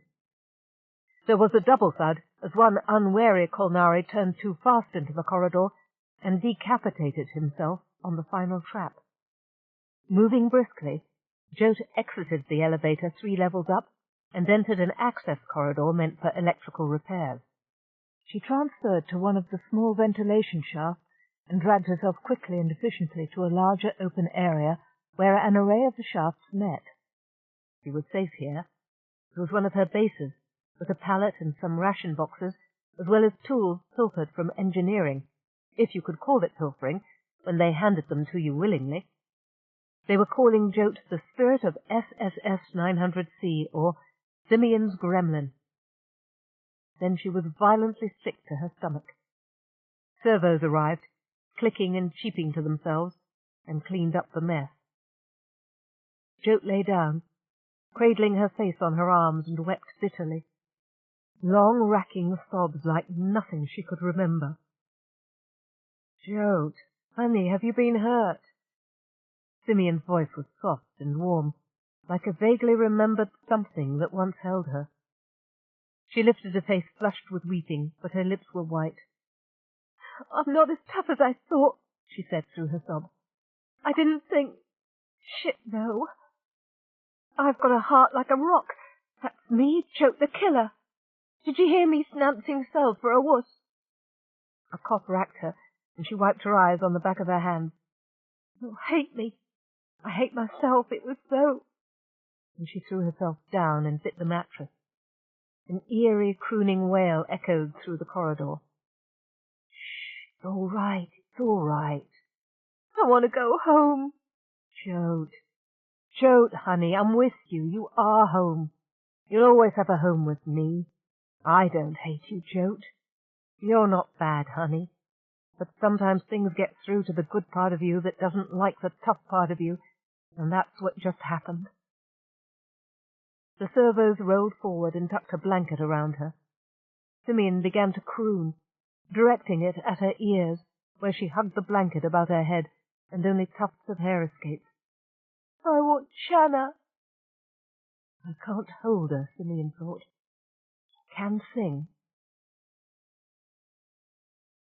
"Do you call me liar to my face, Aragiz?" Belazir said. "My people were killed," Aragiz Tavarik replied. "Security recorded Kolnari setting the trap, perhaps thinking to throw the blame on scum vermin. I knew scum vermin could not..."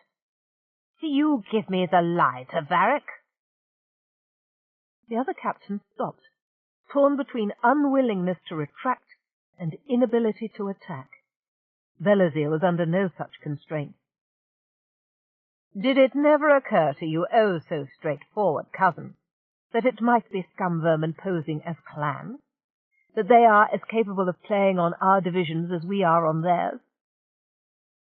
You call me dupe of scum vermin. I say that you bore me, Lord Captain Aragiz Tavarik.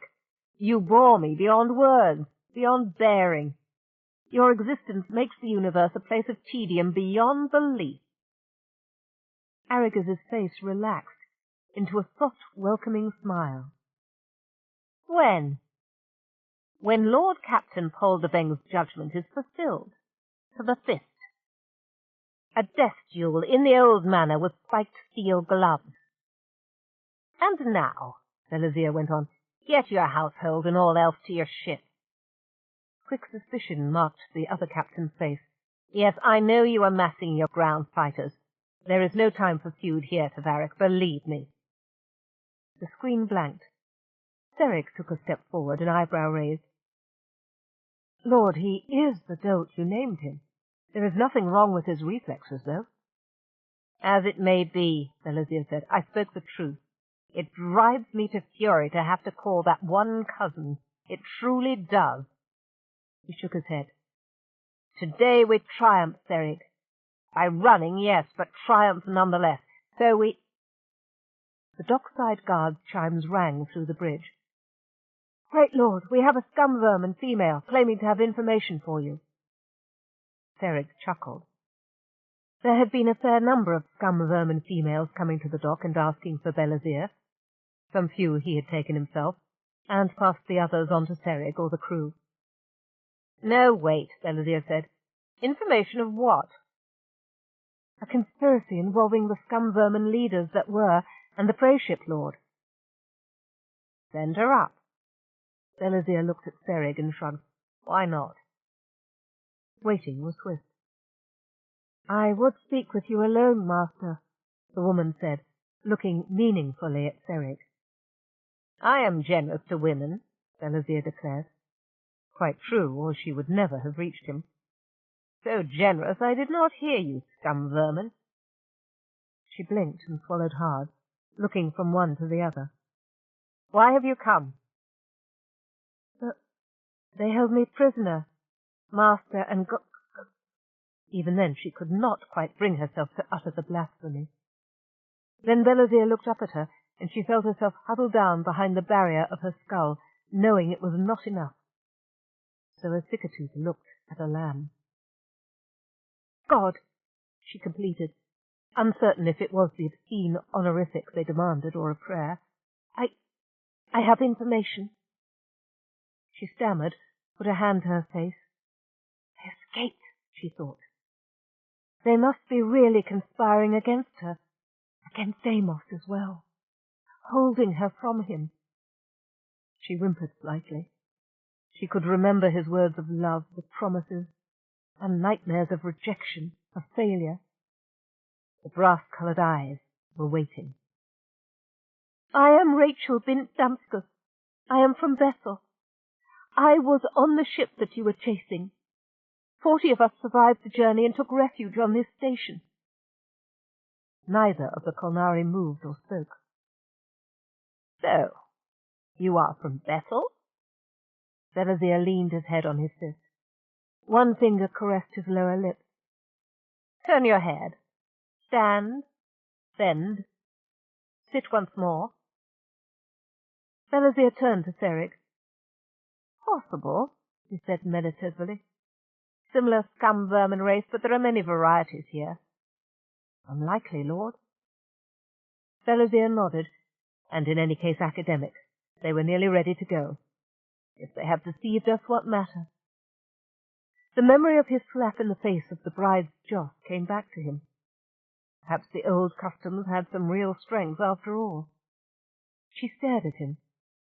There was something odd about her eyes, Belazir decided.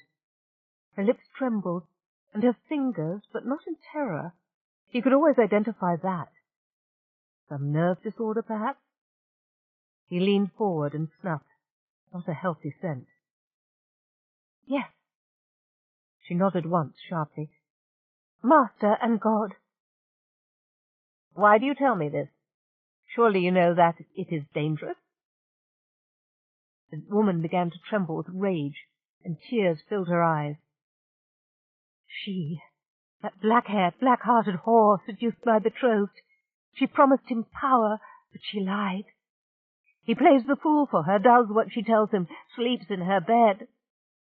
Her voice broke, and she stopped, swallowed a few times before she could speak again.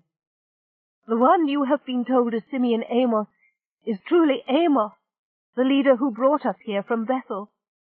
The real Simeon is a shell person, a thing they call a brain, and he is still running this station. A shell person?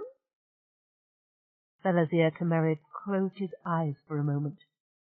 Ah, we have heard, but never seen. Serig leaned down to him. Lord, a sort of protein computer, no? But our worm subverted their system and holds it in our fist. Would we not have known? It would explain anomalies, Belazir said, chasing the elements that made him believe the impossible. And, I am as great a fool as Arag is to Varric." "Surely not, Lord," Ferric said, surprised. "Not on your worst day, not on my worst day, not on the worst day of this scum-vermin womb here." "I was about to dismiss this, time being short. Dismiss potentially the richest single piece of loot on the station." "A shell person is so much?" "A strategic asset," Belazir said. "Come, we will look into this. It is time in any case." He turned his eyes back to the scum-vermin. From all he could see, she was manic-depressive, swinging from healthy, normal terror to an exalted state where she had complete confidence in his interest, in his support, as if he were a player in her play. "Mad," he said. "Yet, my vanity perhaps, but little Chanahap plays the war game far too well. An insisted brain tied to great computers and their databanks, though." He cocked an eyebrow at Rachel. "I can only tell you what I have heard," the woman said, babbling in her desire to be believed. "I have been told that they are people who have been put into a casing as infants, and that they then become like a computer." She wrung her hands and looked desperately from one to the other. "I am telling you the truth. They are plotting against you, Master and God." Belazir smiled in polite agreement. "Of course they are." On that at least they were agreed. He rose. "Come, we will go and talk to them." He turned to Serek. "Have Bela tell Chanahap that I will see her in her office. Tell her to have Simeon Amos there as well." Simeon spoke, interrupting Channa at her workstation. "Channa, Belazir Tabastard is heading this way with Rachel in tow. I don't know what's up, but he's looking both grim and pleased." Before Channa could speak, the comm chimed and Bela's face appeared.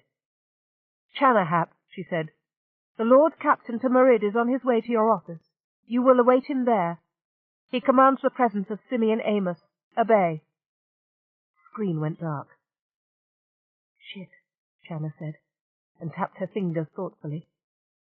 "You're right, Simeon, this does not look good. I am so sick of that girl. She's driving me crazy. Simeon?" "You're right on the button about her state of mind, Channa.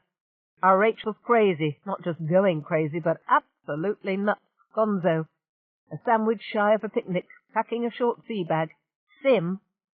Right, I'll have Chandra draw up a case history about some kind of dementia. You brief Simeon Amos.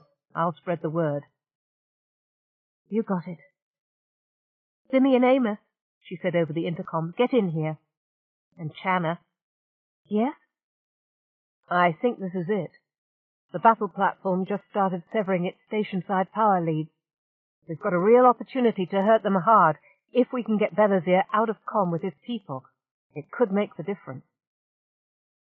Channa nodded. She had been prepared to try an assassination on the bride, but that at best was unlikely. Fear was remote, no time for it. "Simeon Amos," she began when he entered the lounge. "Belazir's coming, with Rachel." His face froze. "Here's what we're going to do. No time for an argument." The crates made gentle plopping noises as they slid out of the meter-deep green water of the algae pools and stood dripping on the slotted metal of the walkways. Ships had a closed system of tubing and enclosed tanks, but this arrangement, open metal rectangles stacked like trays, was more efficient for a station. The environment systems workers moved quickly, without wasted effort or much talking. This had not been a cheerful section since their chief returned to them, but there was a stolid satisfaction as the vac covers were peeled back and the weapons went from hand to hand among the 100 or so technicians, office workers, and labourers. Patsy Sue Coburn watched the needlers emerge, brutal and compact. She slung one over her shoulder. Ursinid weapons were submachine gun size for humans. Then she reached into the pool and retrieved her arc pistol, stripping off the plastic film. "Wait for it," she whispered. If the Kolnari made one last swing through on their usual routes, They'd be by in half an hour or so. The crew were crowding around the supervisors, getting a quick lesson on how to use a needler to best effect. Luckily, the weapons had simple controls. Set the dial on the side to the full clockwise position and take up the trigger slack. Look down the barrel at the target and pull the trigger. Line-of-sight weapons with little recoil at short ranges, they should do well enough. And they're always guard, she reminded herself. She felt completely calm. In a way, she had been calm since she woke and saw Jote's face floating before her like a ghost in its pool of light. There was a feeling under that, a feeling that when she wasn't calm anymore, it was going to be very, very bad. "Reckon I can wait for it," she told herself. The others were looking at her. "Just wait until they come around," she said patiently for the 100th time. "Simeon will keep us all in touch. I hope, I purely do. Now, when they get here, you burn 'em down. Then go down axial G8 and hit the bunch of 'em there. Amos will be by about then. If not him, then me." She nodded curtly and flung the needler further around to her back, freeing her hands for the climb up the intervat ladder. The entrance to the venting system was where she would rendezvous with Jote. Not a difficult climb at first, since these were the biggest vents on the station. The circle of faces fell away below her, growing tiny amid the rectangular Escher shapes of the ponds and the huge colour-coded maze of pipes for nutrient and water and waste. Amos stood impassively behind Channa, hands clasped at his back. They dropped to a knee as Belasier entered. He took the seat before her desk, gestured to Channa to sit. The squad of soldiers began to crowd into the small office. The Tamarid snapped out an order in his own language, and all but 2 of them withdrew. Rachel stood beside his chair. She glared at Channa, and then turned away, her fists clenched by her sides. To Amos, she smiled tremulously. "Definitely," as Sim would say, "a few cans short of a six-pack," Channa decided. "She looks as if she's rescuing him." Channa folded her hands in her lap. "Master and God, to what do I owe the honour of this visit?" Belasier smiled and indicated Rachel with his hand. "I have been given some interesting information." "I have told him everything," Rachel said spitefully. Channa and Amos regarded her blankly, then shook their heads and turned to Belasier. "Everything?" Channa asked. "She has told me that she and 40 others survived the trip from Bethel, and that this man," he flicked his chin at Amos, "is her betrothed. She tells me that he is pretending to be Simeon, and that the real Simeon is in fact a brain in a container, or some such thing, who is running this station and the resistance to the High Clan." He folded his hands and regarded her calmly. This truth would solve certain difficulties. Channa fought not to smile, making her eyes wide with disbelief. Belasier studied her closely. Amusement was not what he had anticipated. "Simeon Amos," she said at last, "please inform Dr. Chandra that Rachel has been found, and ask him to come and fetch her. Advise him that he may need some form of chemical restraint." Belasier raised an eyebrow. Channa looked to the Tamarid for permission for Amos to comply. Belasier flicked his fingers. Amos nodded and went into his own office to make the call. "She lies yet again, Lord," Rachel said, but she fell silent at a second flick of Belasier's hand. Channa assumed an understanding expression. "This young woman is deranged. We don't restrain her because usually she is harmless, and so are her fantasies. A tragic case, very resistant to psychotherapy." "Foul whore!" Rachel began, urgently stepping forward. Belasier made a chopping motion with his hand. A guard stepped forward, and Rachel shut her mouth with an audible snap. Who is she, then? He asked. We don't actually know, Channa said. She was abandoned here, apparently by some transient merchanter. She had no ID. No one came forward with any information about her. The doctor isn't sure if her insanity is the result of drugs or trauma. He says the only way to be 100% sure is to do an autopsy, which obviously is out of the question. She's usually very sweet, at worst a mild nuisance. Perhaps the conditions, and Channa made a vague motion with her hand to suggest that the occupation might have added to her instability. Channa made herself lean back casually in her chair, appearing at ease. Perhaps it's a sign of progress that she is this aware of, current events, Master and God. She must have concocted this fantasy about Bethel from the news tapes, for example. Rachel exploded. She lies! She lunged for Channa, coming up with a jerk when the guard pulled her back by her long hair. Her Gorgon's mask of rage did not even register the pain. She struggled briefly, and then subsided as Amos came back into the room. "Amos," she pleaded, weeping, "help me!" He looked at her with sympathy. "Of course I will help you, Rachel," he said. His mellow voice rang with sincerity. "We all wish to help you." He leaned close to Channa. "The doctor is on his way, Miss Happ." "No!" Rachel screamed. "No! How can you do this to me? She's using you, my love. Do not betray me, please." Tears began to leak down her long nose. "Please, please." Channa's stomach twisted. She is crazy. Probably curably crazy. Most were. Irritation faded before pity, and pity faded before the threat of the Kolnari putting any weight into Rachel's tale. Amos' sympathy was achingly real. There, he said soothingly. "You are ill, Rachel. Daddy will call the doctor to make it right." He offered the rag doll he was carrying. "You can have Minta with you." He pressed it into her hand. For a moment Rachel's sobs stopped, and she stared at him in confusion. "What?" she said. "You are my betrothed, not my father." She looked down at the doll, then dashed it to the floor and stamped her foot. "Stop mocking me!" Amos shifted uneasily. "I cannot keep up with this. May I be excused until Dr. Chaundra comes?"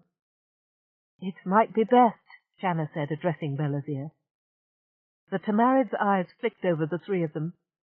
"Daddy," he said dubiously, then quirked an involuntary smile. Channa sighed. Last week she thought she was 5 years old, and Simeon Amos was her father. She would start to cry if he left the room. For some reason she's totally fixated on him. Chaundra supposes that he resembles whoever dropped her on her. We don't know. "Lies!" Rachel shrieked. "Lies!" "The doctor should be here by now," Amos said, clearly uncomfortable. He picked up the doll and placed it carefully on a chair. She will grieve later if it isn't there." "You may go," Belazir said to him. His eyes never left Channa. Chaundra strode in. He walked over to the weeping girl and touched her shoulder gently. "Poor Rachel," he said soothingly. "Poor little girl." "Doctor," Tamarid said sharply. Chaundra turned and stood very straight, looking down. "This is your patient?" "Yes, Master and God." "I do not appreciate having my time wasted on the daydreams of this mad woman. If she is so much as seen again— No point. You may go. Wait. You have records of her illness? I want to see them." "Yes, Master and God, but I can't access them from this computer. Medical records are on a closed system to protect the privacy of the patient." Belazir made an impatient, dismissive gesture. "Verig," he said, "see to it, then back to the bride. Continue on the matter we were planning. I will join you shortly." Verig bowed deeply. "At your command, Lord," he said, his teeth showing slightly in cold amusement. "The doll, too?" Belazir snorted. Go, insolence! Rachel took a deep breath and seemed to fight for dignity. The twitching lessened in her face. They are lying, Master and God, you will see. I am telling the truth.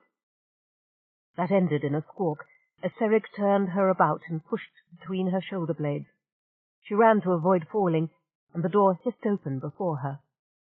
Now, Belazir snarled. Chandra followed. In the strained silence that followed, Belazir and Channa studied each other. At last Belazir spoke. Have your man return. Channa pressed the intercom button. Simeon Amos, would you come in here, please? This Rachel is in love with you, Samarid observed, a hint of laughter in the yellow eyes. I confess, Amos said bitterly, that I am beginning to despise the very sight of her. The Kolnari raised an eyebrow. One day, Channa informed him, she became convinced that Simeon Amos was God and went around the station trying to convert people to worshipping him. She's been a very difficult experience for all of us, but she's been a particular strain on Simeon Amos. Simeon Amos, Belazir said, is rather obviously the victim of a similar fixation on you, Channa Hap. A strong reason to believe your tale. Yes, Master and God, Channa said. She closed her eyes. Simeon? She asked. He's halfway convinced, but still wondering, impatient. Channa, it's starting. No more than 20 minutes until the pirates sound alarm. She opened her eyes again. Simeon Amos, she said, why don't you go see to the primary warehousing? He hesitated for a long second.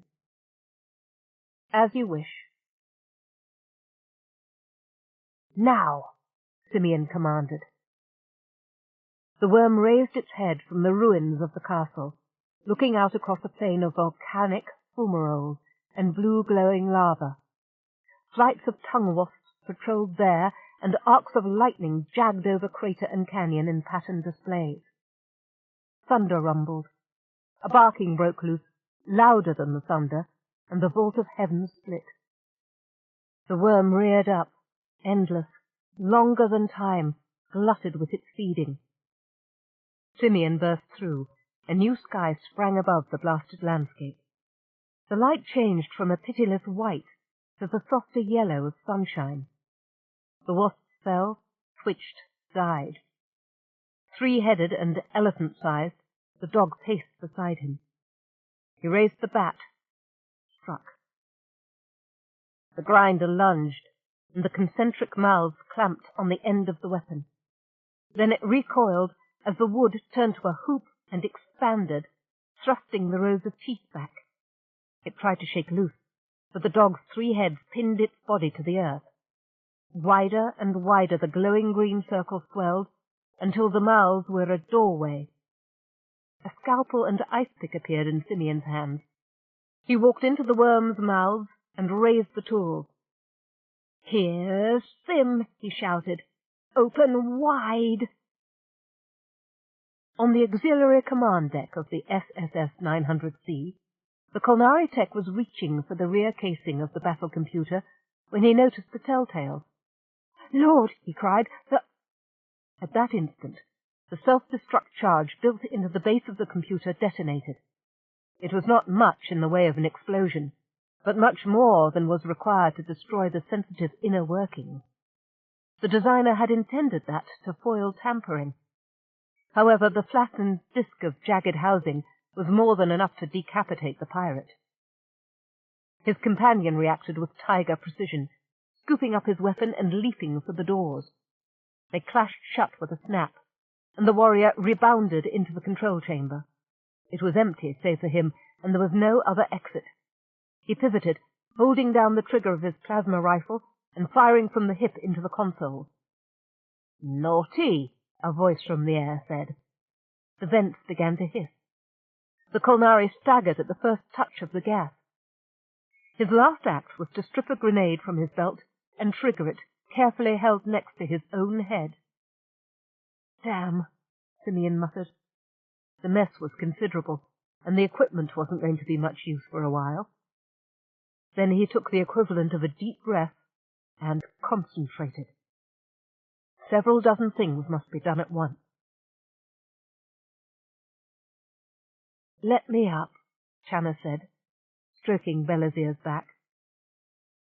"Not for a while yet," Belazir said lazily. "I have hastened as it is. There is another 5 minutes available." His body was dry against her sweat-slick one, but much warmer, with a higher metabolism of his breed. "Are we staying, then?" she breathed against his ear. "No," he replied. "You suspected? That you'd take me with you, or that today would be the day to go?" "Both." She wiggled. "Now, please, I have to get some stuff." "I shall keep you well," Belazir said, then rolled away off her. "Be swift." He lay idly on the sofa, watching her disappear into the bedroom. Memorable, he decided, starting with her skinning out of her clothes the moment they were alone. Anticipation is the best garnish. The Kolnari consulted his interior time sense. 20 minutes, unusually swift. Well within the day's schedule, too. He grinned to himself, stretching and tossing back strands of white blonde hair. Tomorrow stretched out before him in a road of fire and blood and gold. "We are close to Channa's quarters?" Joseph asked. They were leopard-crawling down the ductway, an action that was hard for one of his shoulder breadth. Behind them, Patsy was having less of a problem, since much of her volume was compressible. "Yeah." Jote paused. "I haven't actually been this way, you know. I was trying to hide from Simeon." A pause. "We're right over the main corridor to the elevator shaft, I think." "I think I had better check," Joseph said with a tight smile. "Are you all right, Jote, my friend?" "Yeah." She threw a smile back at him. I got a little shook, is all. I'm fine." She touched the junction node and her jacker. The membrane beneath them turned transparent. Chandra did not look up. Instead, he glanced behind him, shook his head, moved on. Jote crawled past, then froze as 2 more figures came beneath. Rachel was running, but Serig caught her easily in one hand, pushed her against the corridor wall. She screamed, breathy and catching in her throat like someone awakening from one nightmare into another. End of side 9. To continue, turn the cassette over. Side 10. The City Who Fought by Anne McCaffrey and S.M. Sterling, continuing on page 382. "Don't do it, Joe, he'll kill you," Joe cried, sotto voce, lunging for the Bethelite's belt. She missed and knew it would have done no good. Her hand could never have deflected the solid charging weight of the man. He was through the space and dropping to the deck before she could finish the sentence.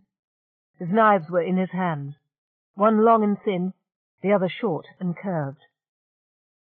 The Kolnari had his hand back to cuff Rachel again as she screamed a second time, hopelessly.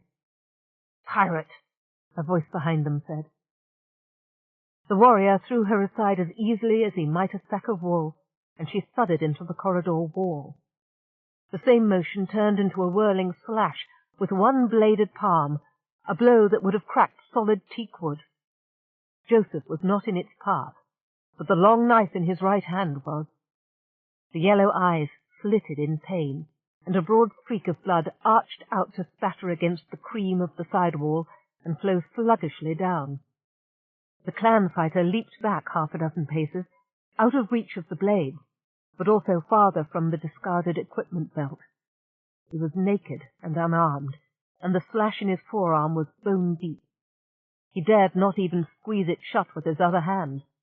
The raw, salt-copper smell of blood was strong as the wound began to ooze more sluggishly. Superfast clotting would save him, if he did not exert himself. "Come to me, pirate," Joseph said softly. "Come see how we fought in Kerris on the docks." The Kolnari snarled and leaped to one side, flipped in mid-air and bounced off the upper wall. He was 100-kilo blur of muscle and bone snapping at Joseph behind a clenched fist. Huddled against the wall, Rachel gave a whimper of despair. But Joseph was not there anymore. Anticipating such a tactic, he had thrown himself down on his back. Both knives were up.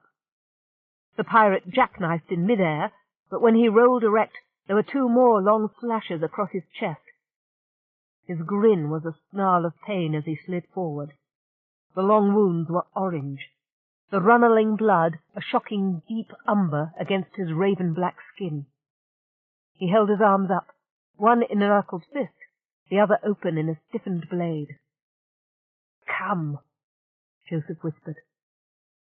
Rachel blinked back to full consciousness, and the sight of his face chilled her. "Come to me, yes, come." The knives glinted in either hand, splashed orangey red now, the edges glinting in the soft glow light as they moved in small, precise circles.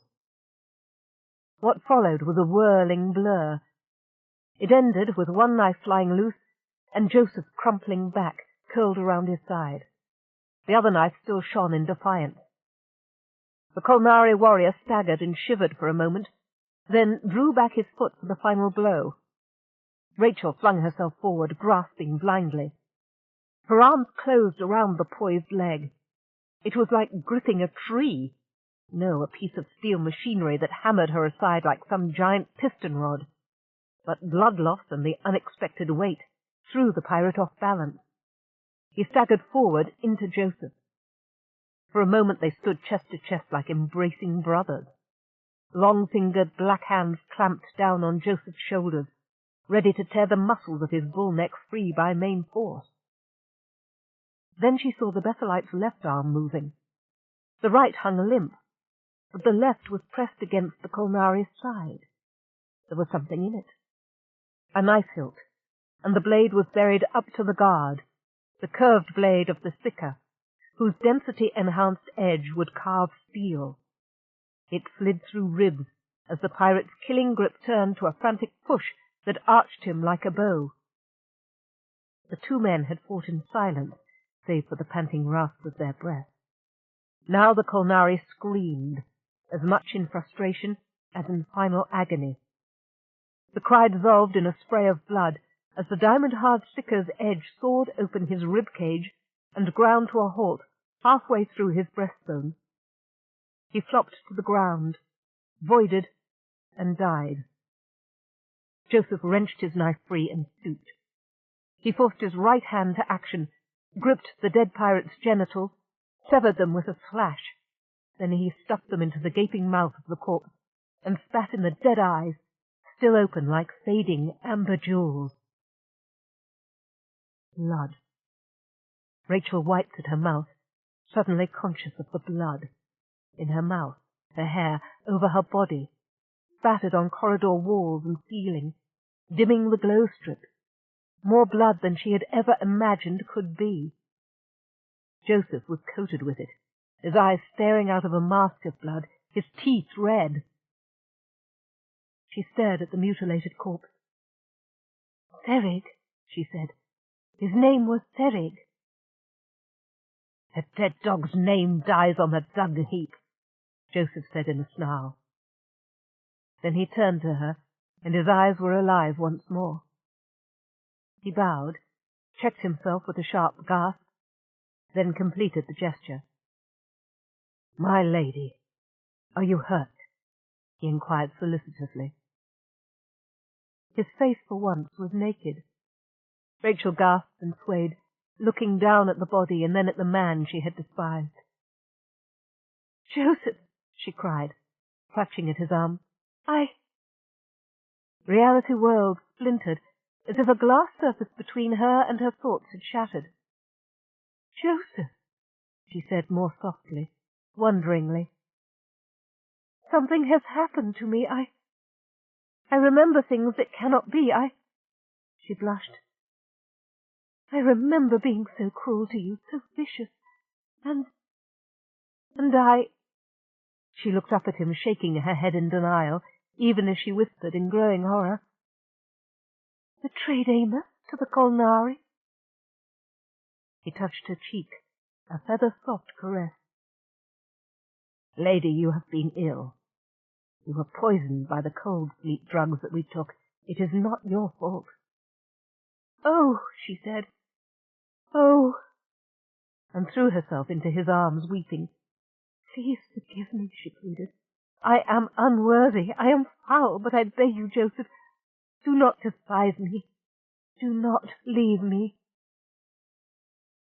"I could never despise my lady," he said simply. He extended a hand, which she grasped, though the fingers were slippery with death. "Come, we have little time," he said. "We must get you to a place of safety, and I have much work to do this day." "Then let us hasten, Joseph," she replied. Jote and Patsy dropped down, halting at the sight of the body. They scanned the hall tensely, then edged nearer.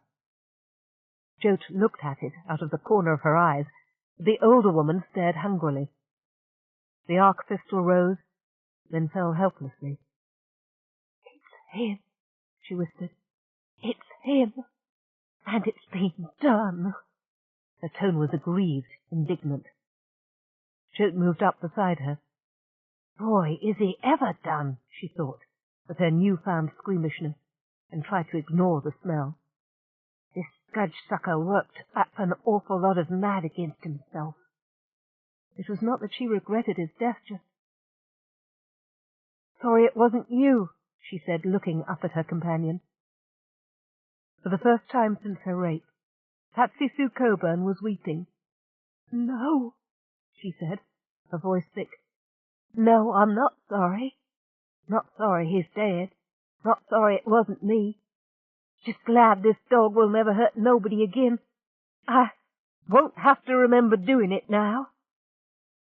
"Yeah, that's right," Jote said desolately, slamming the doors of memory firmly shut. "Come on, we've got work to do." They turned to Joseph and Rachel. "Let's boost her up," Jote continued. "Axial up 1 ought to be safe enough to stash her. Then we can get on with it." "Simeon," Channa said softly, "you back?" "Part of me." His voice sounded dim, although the implant's volume was always the same. "I'm dancing on a saw blade, keeping their communications down, and fighting off their ship's computers. Can't keep them out of touch forever."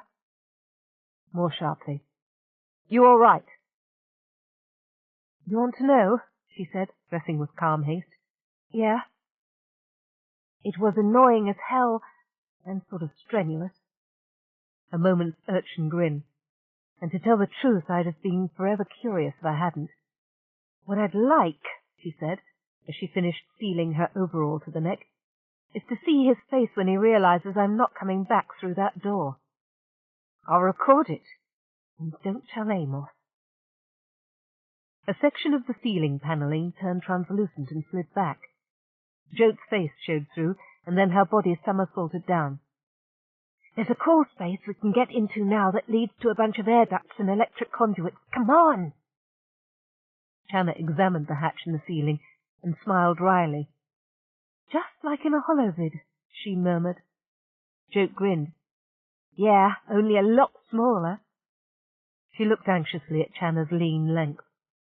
"You may find it a squeeze. Had to leave the others back a ways. Do you nerdly when you're cramped?" "Is there a choice?" Channa said. "Then you don't.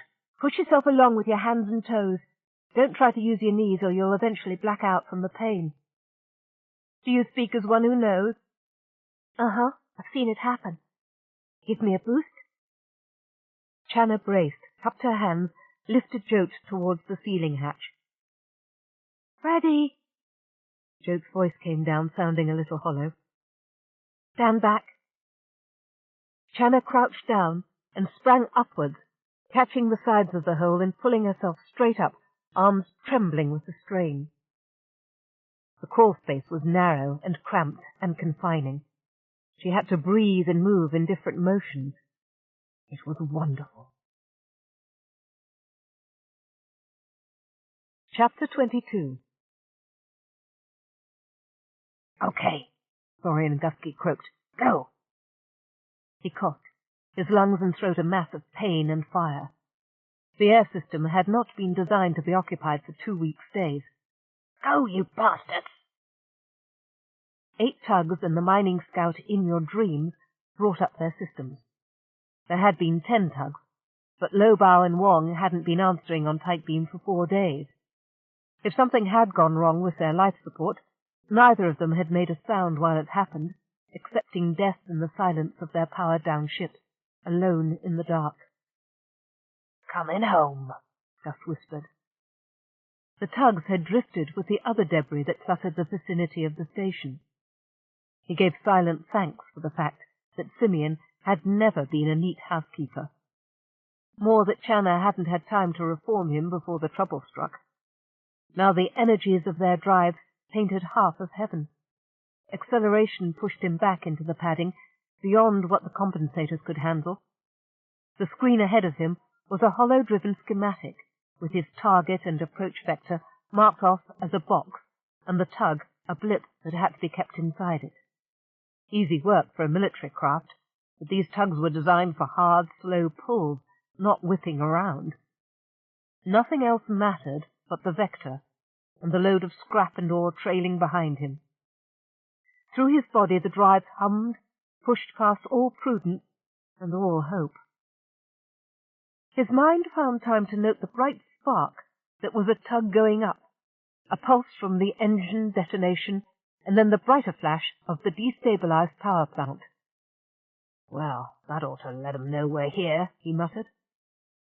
Whiskers rasped against the feeding nozzle and the mic as his head moved in the helmet. He knew his face must look neither sane nor pleasant.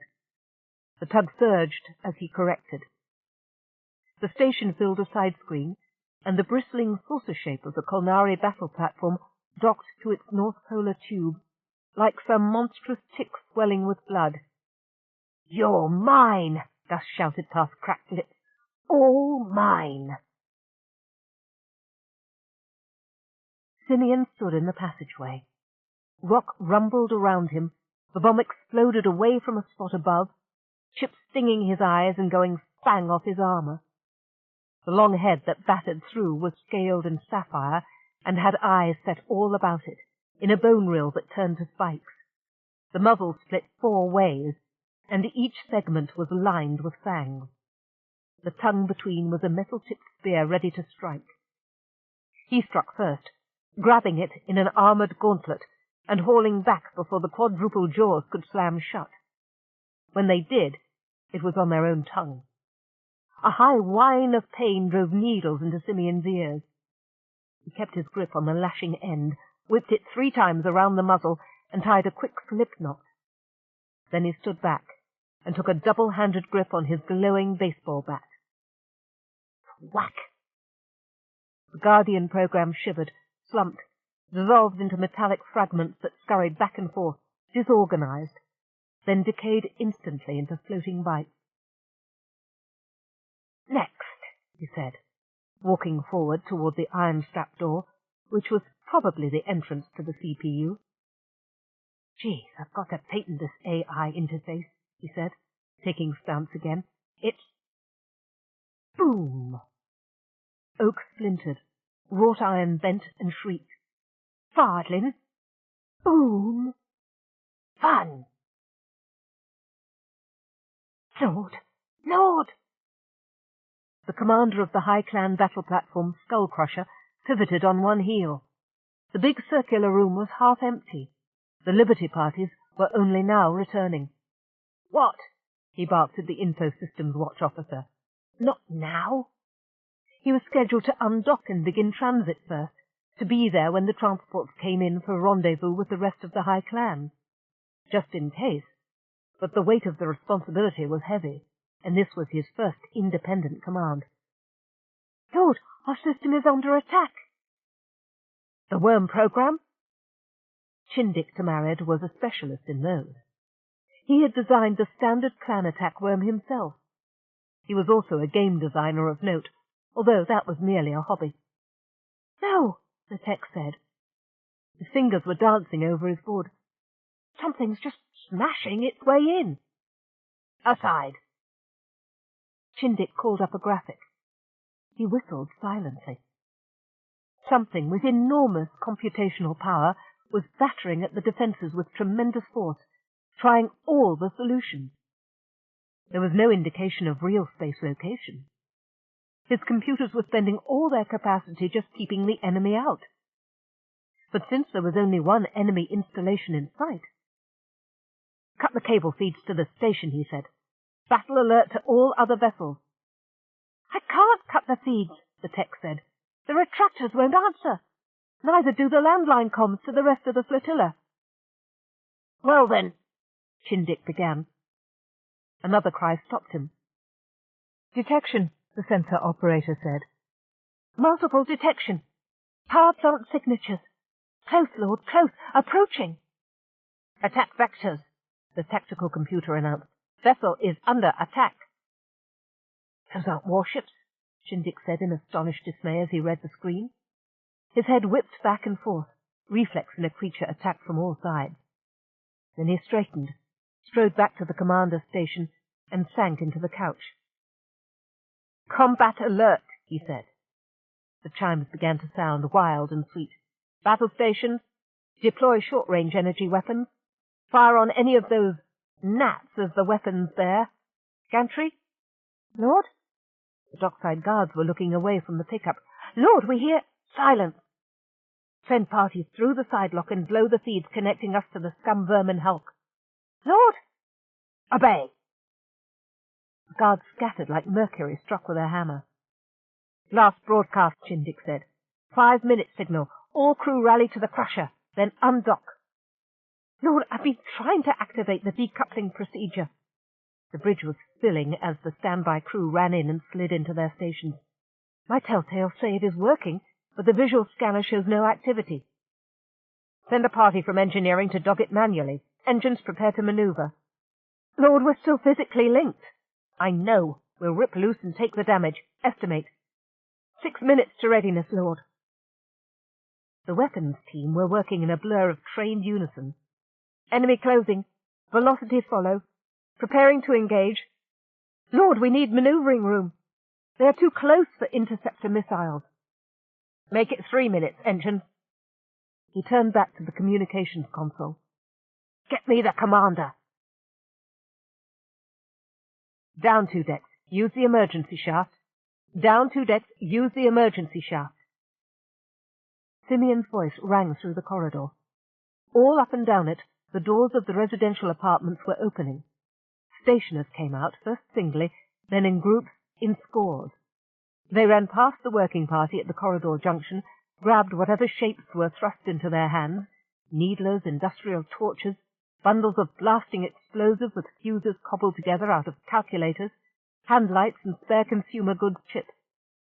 Their faces were set and tight, or grinning, or snarling wordlessly. Simeon broke off another fragment of attention as Amos came up. "Channa?"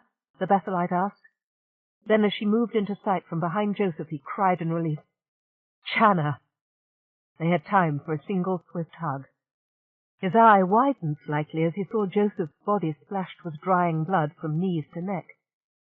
"Mostly not my own brother," Joseph said, grinning. "You are hurt." "Cracked rib, it is nothing." Amos nodded briskly. "So far they are surprised," he said to Channa, "but that will not last." The fabric of the station quivered beneath their feet. Benazir Tamarid stepped back from the door. The frame of the chair was bent in his hands, but only gouges showed on the surface. He dropped the shattered mass and looked around, his eyes narrowed. Fool, he thought, and suppressed anger. There would be time for recriminations later. Perhaps.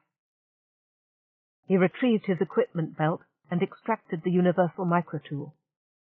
There had to be a connecting line somewhere around the entranceway. He cast a glance over his shoulder at the titanium pillar that had been beneath the tapestries. "You will pay for this, my friend," he said, "for a very long time." "Eat shit and die, master and God," Simeon replied. God, that felt good. I've been waiting to say that. "You screwed the pooch. You did the doo-doo big. You've got a place in the next edition of From the Jaws of Victory." Belasier turned away with a smile and a shrug, going to work on the exterior access panel. "Can you feel pain?" he said, as he began slicing it open with the short-range cutting laser in the tool. "I hope so. Very much." He deployed the hair-thin probe. "And I was playing below my level on the war games," Simeon added. "Barricade at the next junction, Lord." The ground fighter's voice sounded in her headphones. Paul Deveng filed it with the other voices filling her helmet, squeezing at them with the force of her will until they began to assume some pattern. "Takiz," she said to her second. He looked around from the 6 power-armored figures at the junction. Just ahead, the corridor had been wrecked by a satchel charge.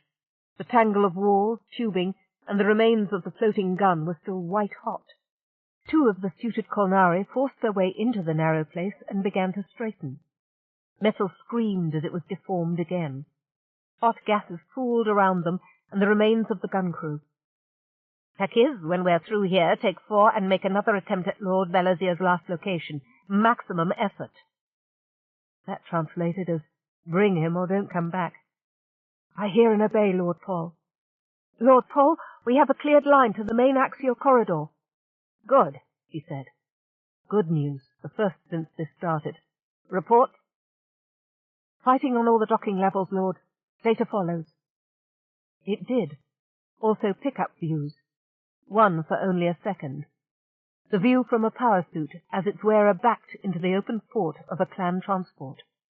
Stationers were firing from behind barricades of machinery and crates in the open space beyond. The lights were out, and the view had the glassy look of light enhancement.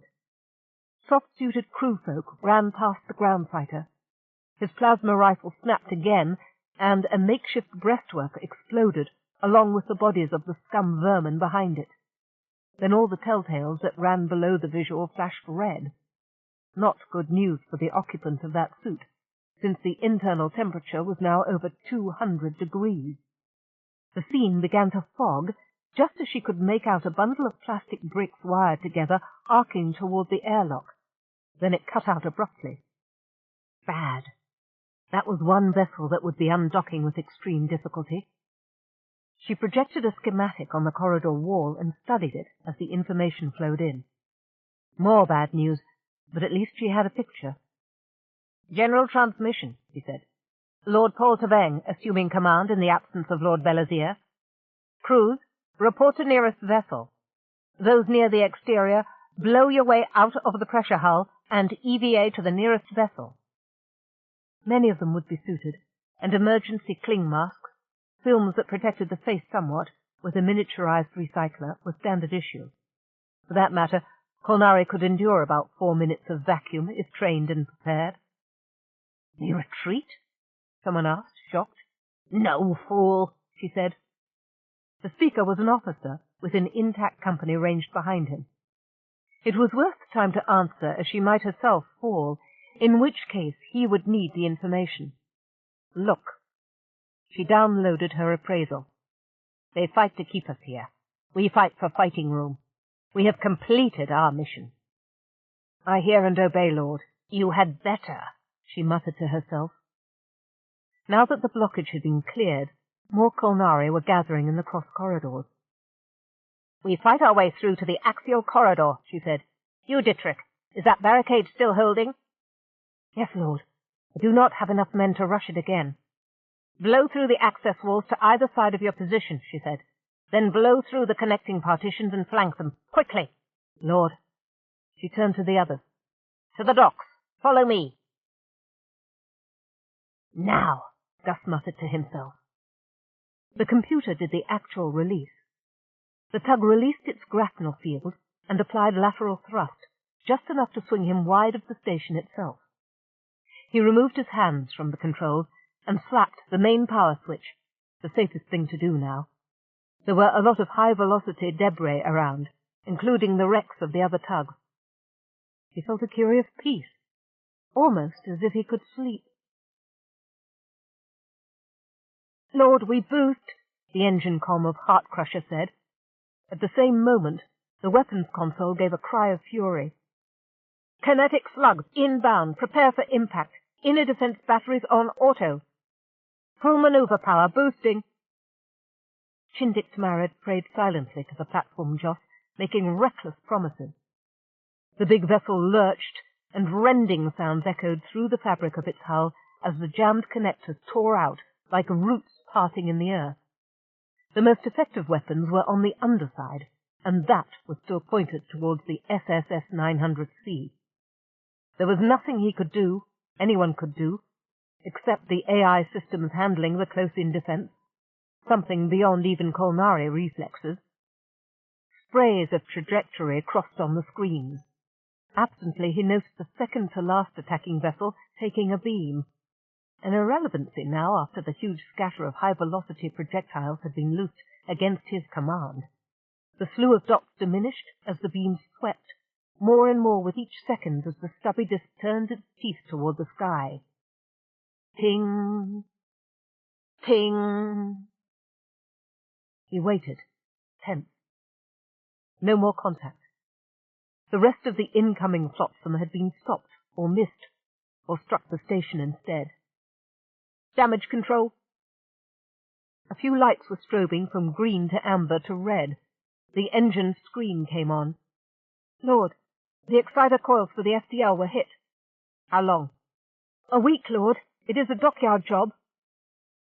The Kolnari on the bridge exchanged looks. They had just heard news of their death. "You," Chindic snapped to a backup crewman. "Take that," he indicated the joss, "and space it." "We have Lord Poll, Lord." The doors hissed open. Velazir jumped back with a yell as the plasma rifle leveled. "Lord!" The man seemed ready to weep with relief. Velazir ignored him, diving for the empty suit that followed behind the warrior. For a wonder, it was his own. "Where is Serig?" Velazir barked. He had expected him to be here, or taking command. Matters should not have got so far out of hand. With the door open, the smells and sounds of combat were obvious, deep toning sounds as explosions tore at the fabric of the station, far-off chuddering of beam weapons, the stink of hot metal and ozone. Velazir folded the suit around him, leaving the catheters for later. "If I have to piss down my leg, so be it." It came alive with a jerk, and he flexed the servo-powered limbs and gauntlets with exultation. "Lord Serig is dead, great lord. Lord Poll commands. We have a link." The news staggered Velazir for a moment. "Serig dead?" Then he clamped the helmet. "Lord Poll?" "Here, report follows. Mostly disaster. They came at us out of the walls, must have been hiding there since the occupation began." Velazir nodded jerkily. "We held the ships," Paul said crisply, "except for one transport that has incredibly been overrun. They attack the docks and encircle pockets of our troops." "Continue consolidating the pockets and punch through to the ships," he said. "Status?" "Heart Crusher is free, but her FTL is down," Paul said. "My Shark is also disengaged, and I am not bringing her back. Half the transports are moving, but some with heavy damage. Dreadful Bride has nearly full crew plus personnel from others, and is in control of her docking area and ready to boost." Age of Darkness. "Still not even answering her comm," Paul said, her voice taking on emotion for the first time. "My youngest daughter against a used wipe rag. Her outer info was penetrated, and they did not even," she spat the word, "notice." "No wager," Velazir said. He reached back over his shoulder and swung the punch gun rack down. It clicked into its rest along his right arm. The aiming bars lit on his faceplate as he turned and cycled the sonic and IR scan on the pillar that held the brain. Ah, yes. There is the interior structure and the access hatchway. You may assume tactical command from the Age of Darkness, Lord Paul, once you reach it. I will follow to the bride. There is a matter to attend to here. Through there, Amos said. He pointed to 2 broken access doors across the circular open space. Most of it had been covered with kiosks, stores, restaurants, and other structures until an hour ago. Now those were smouldering ruins. Scattered among that were the bodies and the wreckage of the servomechs the stationers had used as their first wave. They are back from the entrance on the second to the right. We'll go through subaxial E9 and punch across, Hiriholan replied. That's one of the hidden sections. She turned to her squad, a mix of station repair people with their working tools and ordinary civilians armed with whatever. Come on, scum vermin, she said. Let's go show the lords what we think of 'em. Follow me. How are we doing? Shanna said beside Amos, bobbing up and loosing a burst with her needler. Covering fire from all the stationers lashed out at the exit shaft as the assault team dodged forward.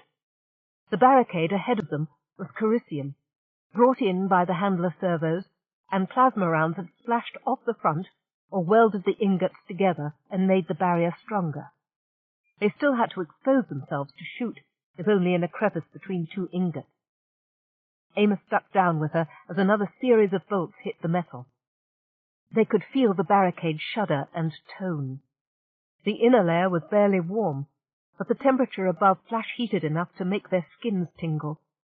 The stink of hot Carisium made them cough, and Channa thought how worried she would have been in ordinary times.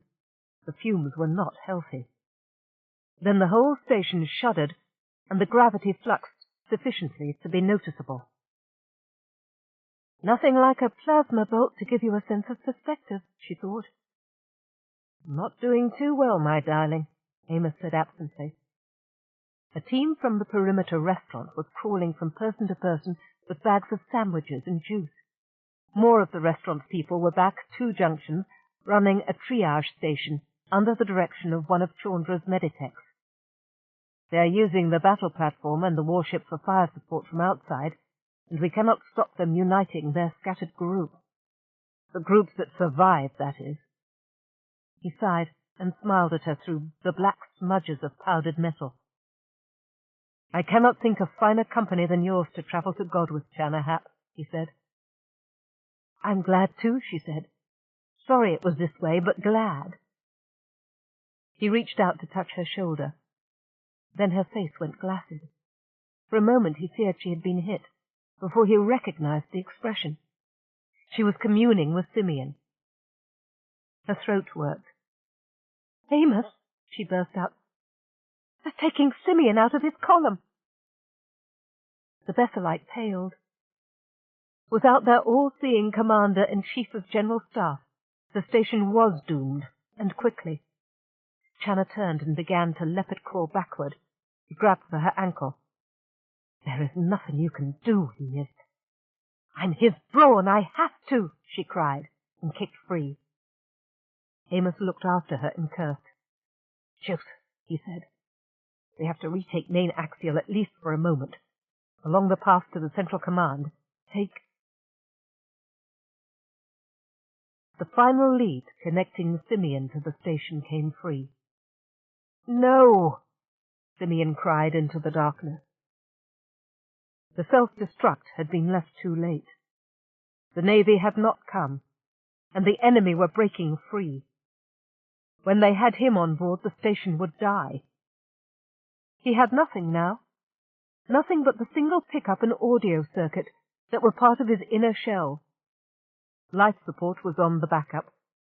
It would keep his nutrient feeds going for days, but a single hand could switch him into total darkness, utter isolation, madness, death without the mercy of oblivion. No! Benazir was still visible, leaning over the shell. He lifted off his helmet with both hands, looming over the pickup to smile whitely. The shell surged as the power-suited warriors bent carefully and lifted the huge weight, coming up slowly as their armor whined in protest. There was a slight clinking sound as the helmet rested on the upper face of the shell itself. "So that you should have my face for your last sight," the Kolnari chieftain said, reaching for the keypad on the shell exterior. "When you see again, you will call me Master and God, and you will mean it." He touched a finger to the control. "Beg, Simeon. Eat shit and die." The Kolnari chuckled. "Not good enough," he said, and pressed the stud. The doors to Channa's room flapped open. Channa stepped through, needler at the ready. Belazir could feel the aim point on his forehead. "You wanted me again, Belazir," she said. "Better late than never. Here I am." A slight movement waggled the muzzle. "This is set on spray. It's quite fatal. Now, away from the shell, please."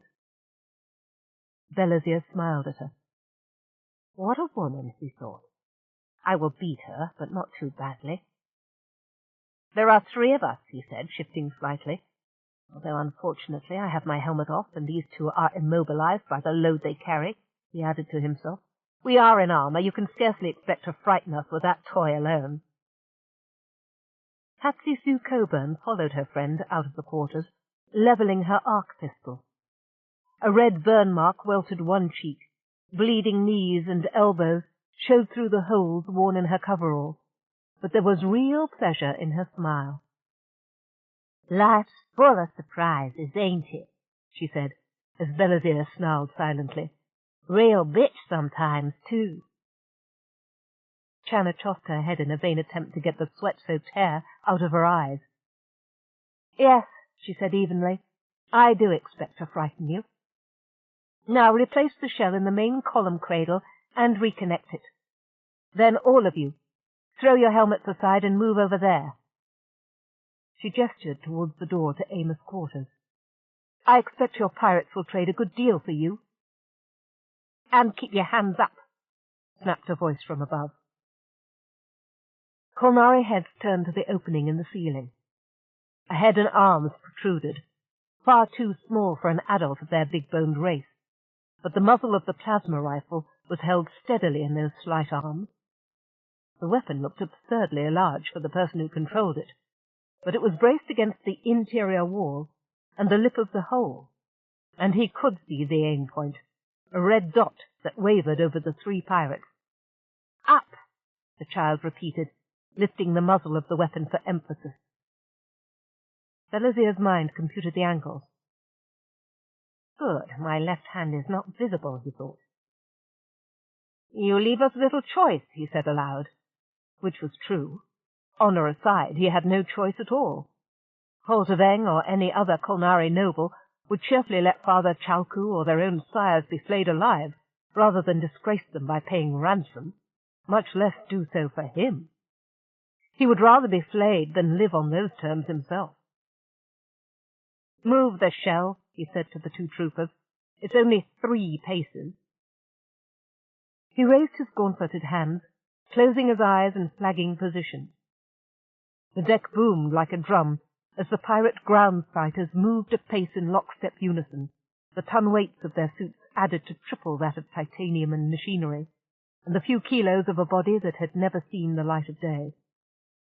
3, he counted, and dropped the flash grenade.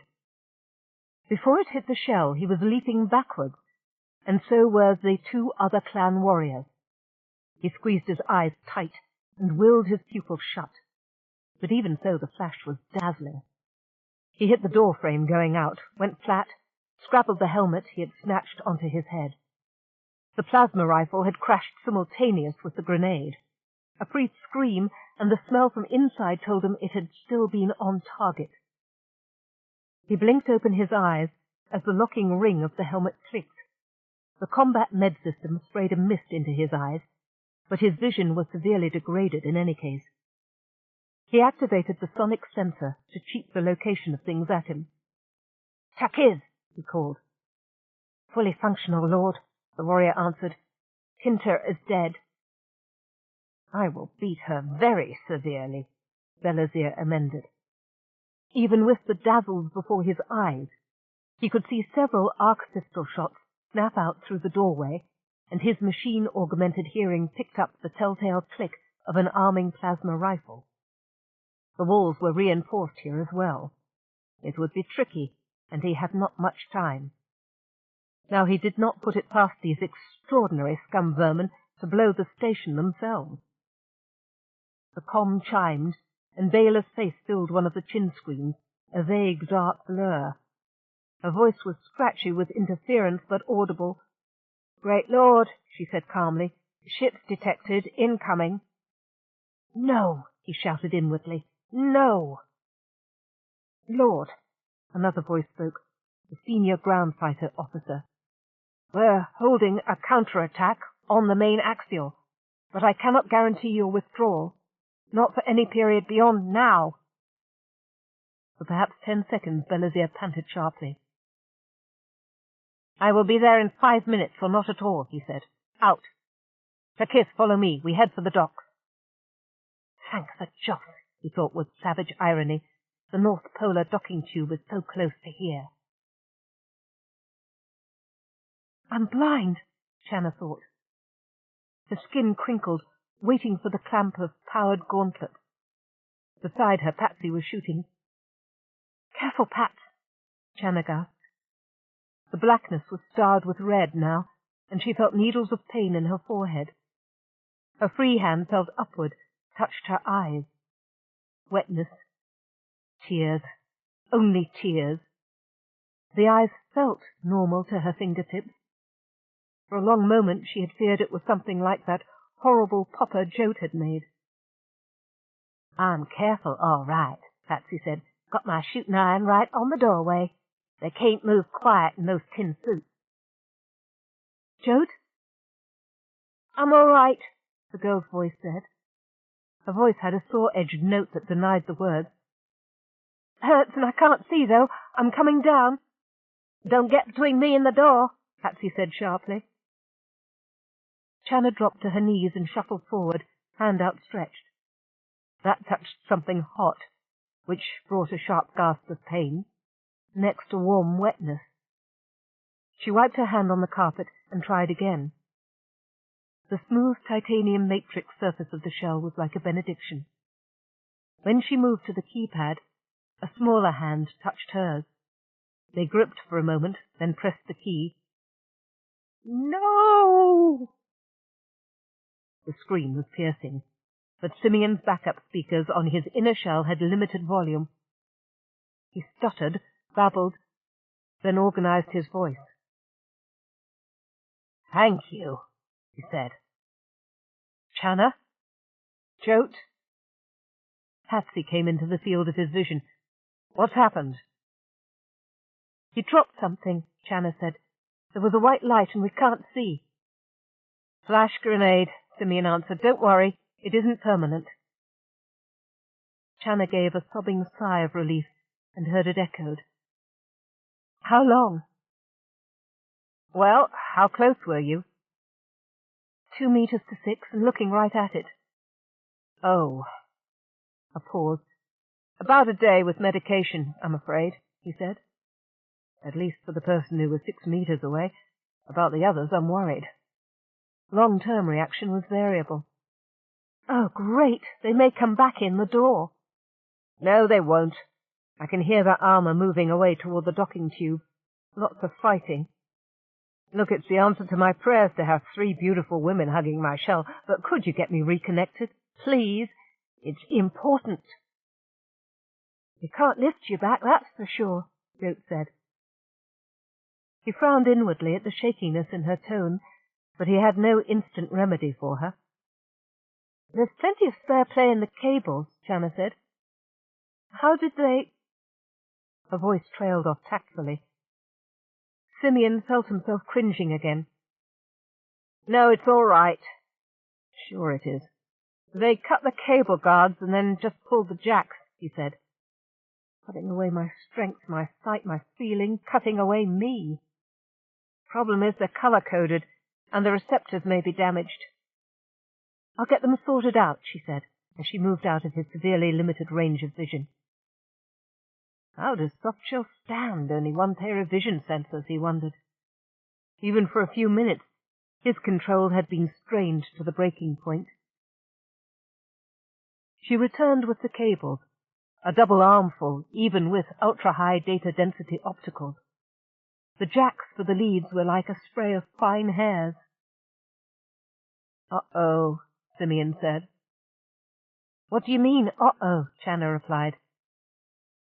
Everyone knows what uh-oh means, Simeon said.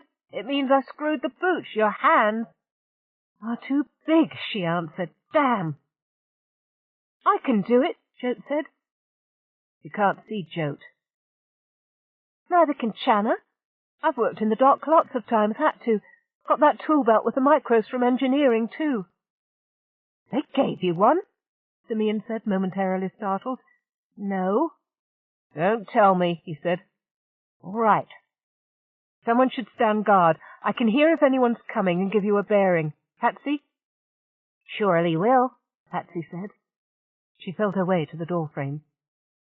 You keep the slack on the cables, Channa. I've wanted to yank your cord for a long time anyway, Simeon, she said, with an attempt at a gallows humour. Simeon felt his heart turn over as she smiled down at him. Okay, feel your way up the face of the shell, Jack of all trades and master of some. Her small hand slid upward over the smooth surface to the rounded top.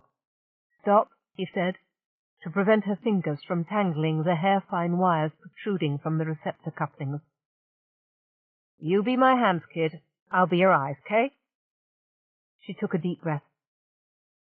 Okay, what do I do?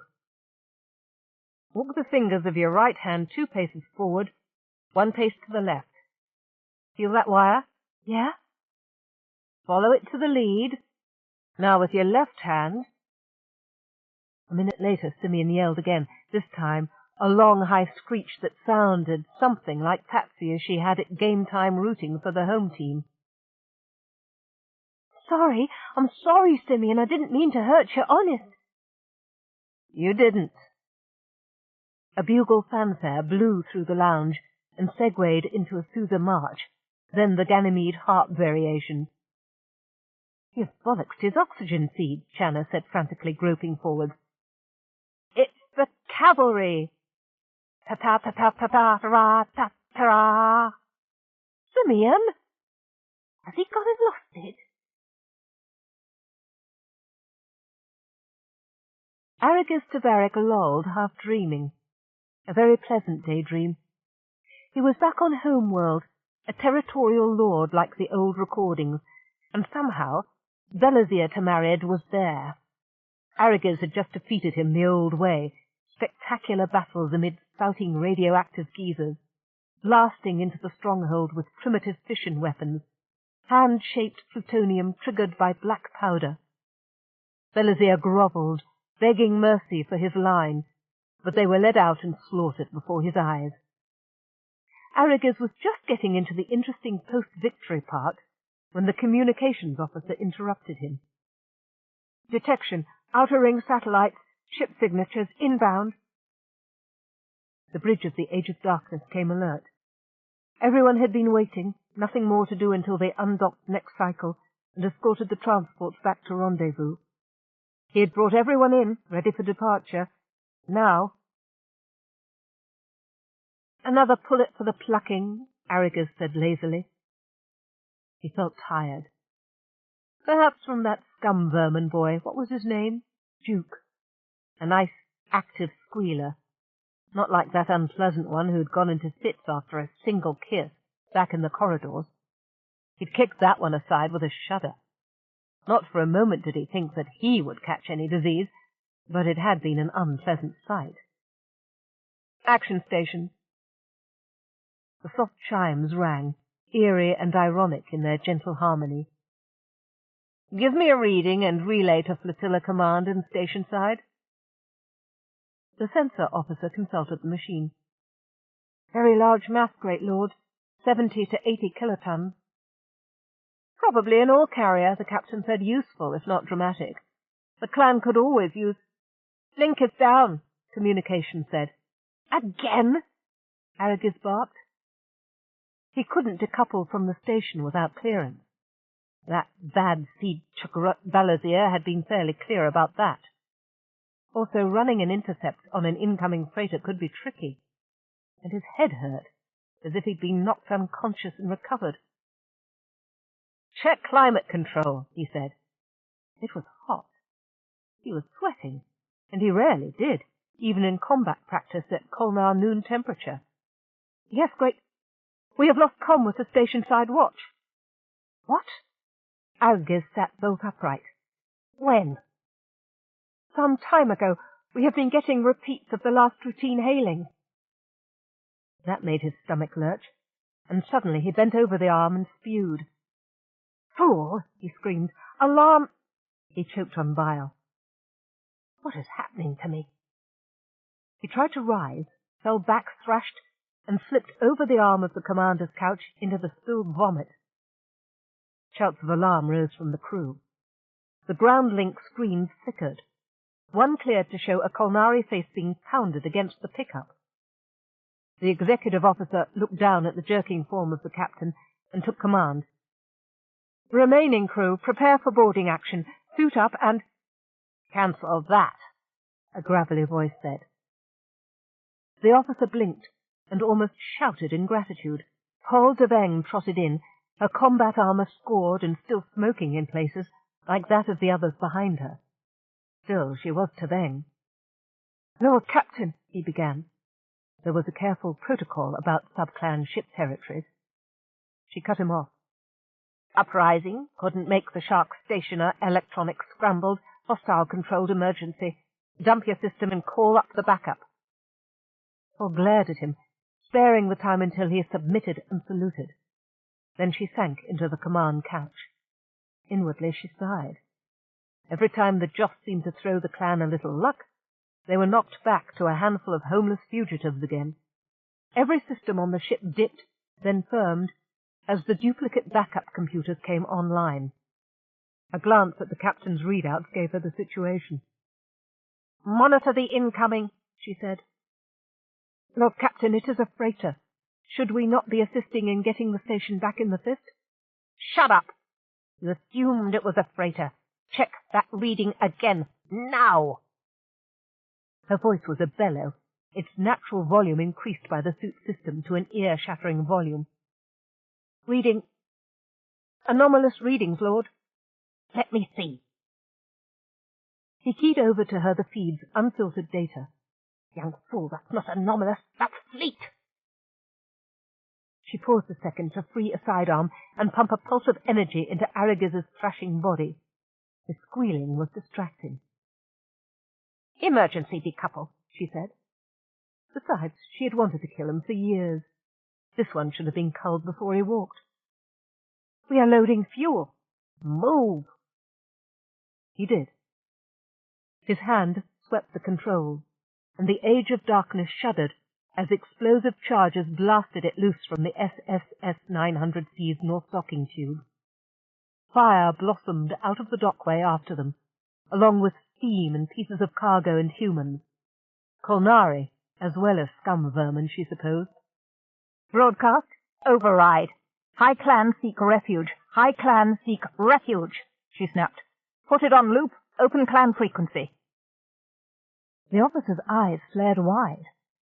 That was the command to break, run, and scatter, to approach the preset rendezvous points only years later and with maximum caution. Those points were in no file, no hedron, only in living brains, and only a few of those. The final desperation measure to protect the divine seed that it might grow again. Heart crusher, Chindict married.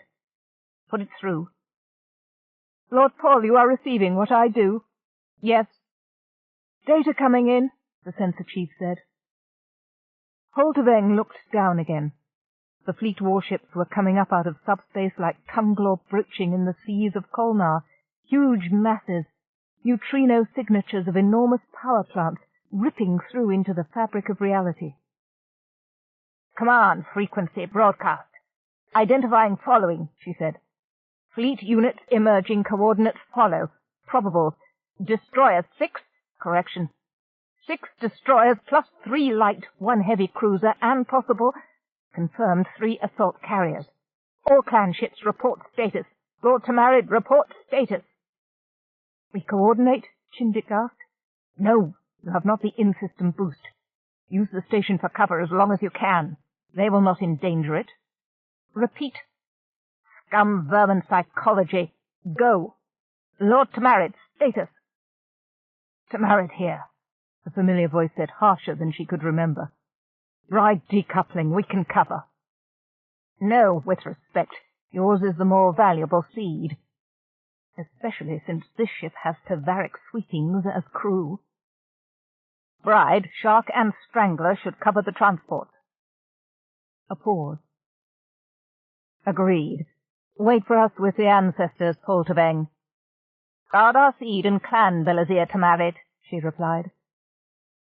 Then her attention went back to the work at hand. A Central World Space Navy medium attack group bore down on them, with 12 times the firepower the High Clan had available here and now, given the general pathetic botch-up. About equal to the whole current clan armada, give or take 12 factors. Paul had fought the fleet before, and had a healthy respect for their capabilities. They were dangerous, scum vermin. Helm, she went on. Set course. Coordinates follow. She had plugged the suit's leads into the couch. Maximum boost. Lord Captain, the executive officer said. That is, of course, for the enemy fleet. What are we to do there? With 1 undercrewed frigate went without saying. Do! Paul Deveng roared out a single bark of laughter. We die, fool! The commander's couch reclined, locking into combat position. We will attempt to break through to the transports, she said. The warships will maneuver to protect them. We fight for maximum delay. Any questions? Command us, Lord. Prepare to engage. They are smashing us like eggs, Joseph said. Amos nodded. Without Simeon, the station has lost their advantage of superior coordination. Against professionals, he had been the only one they had had, once the Kolnari recovered their balance. Simeon was a brave man, Amos said. And if he were really a man, a dangerous rival, he added to himself. And very skillful. I honor his memory. Joseph nodded. They clasped hand to forearm. Farewell, my brother. Hardling touching, really, a voice said in his ear. Amos leaped upright, then ducked again frantically, as a bolt spattered metal near his face. Simeon? He gasped. No, the ghost of Christmas past, the brain replied. I'm back. So, he went on, glee bubbling through his voice, are some other people. A hollow formed behind the barricade, a figure in green power armor of a chunkier, more compact design than the Kolnari suits Amos was used to. In the background was the bridge of a large vessel, battle-clad figures moving about. A woman with a man in like equipment, but different insignia beside her. Admiral Cuesta Ben, the woman said. Remarkably, she appeared to be in late middle age, but undeniably healthy and close-knit. Commodore Telen Maki of the battle-cruiser Santayana. Oh, God is great, God is merciful, God is one, Amos murmured through numb lips. Vessel? Don't worry, it's a big navy. We hit them as they were getting ready to leave. Reports show not much damage to the planet since you left, if you're Benesur Ben Sierra Nueva. Keep firing, Joseph barked to the others at the barricade. You can die just as dead winning as losing. The Commodore laughed shortly. Profoundly true, he said. Simeon, Miss Hap, all of you, you've done a very good job. Heroic, in fact. We didn't expect to find anything but bodies and wreckage. It was a close-run thing, Simeon said feelingly. A damned close-run thing. Both the officers seemed to find that amusing.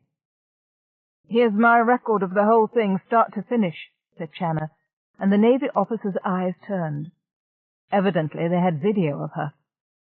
Amos hissed a low complaint, and 3 more hollows joined the image of the Santillana's deck. We've still got a lot of the pirates in station, Channa said. Should we back off? She swallowed. A lot of our people have been hurt. Negative, the Admiral said, shaking her head. Give them time to think, and sure as death and fate, one of them will find a way to blow the station. I've got a Marine Regimental combat team in the transports.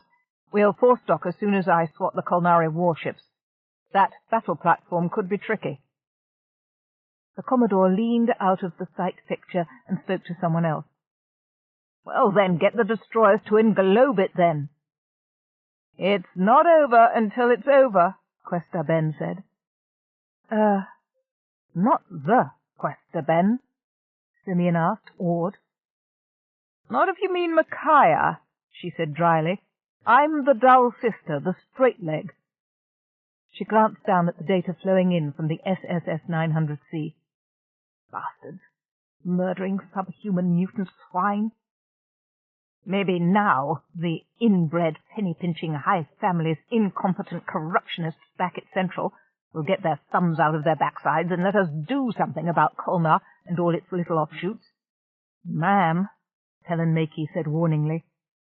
I'm not bucking for another star, Eden, she said. I can afford to tell the truth without a bucket of syrup on it. She looked up and out at the stationers. Here's what we want you to do, she went on crisply. God, Amos thought. Thank you. For victory, and for someone else to tell him what to do for a change. Leadership could get very tiring. He suspected fate was going to send more of it his way.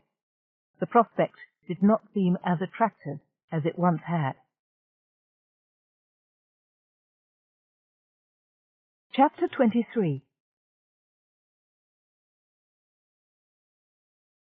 I never understood what he meant before, Simeon said, looking out at the huge docking chamber, which held only the dead, now in covered silent rows. I thought I did, but I didn't. The medics and their patients were gone, to station sick bays or to the trauma stations of the warships. Equally silent were the motionless marine sentries who stood with weapons reversed by the Navy dead. The squad at the docking airlock snapped to attention as each shrouded body went by. The civilians looking among the stationer dead were nearly as quiet, only a few sobbing faintly. Understood what who meant, Channa said, blinking behind the dark glasses that hid her bandages. She appeared detached, almost aloof, just like the 2 Navy commanders who stood with her and the little group of stationers. Wellington, Simeon said. I don't know what it is to lose a battle, but certainly nothing can be more painful than to gain one with the loss of so many friends. He said that after Waterloo. The Admiral nodded. I remember when I found that out, she said very softly. If you've got a grain of sense, you'll never forget it. Ain't that the truth? Patsy Sue Coburn said. Beside her, Florian Gusky put his splintered arm companionably around her shoulders. She stiffened, then forced herself to put up a hand and pat it gently.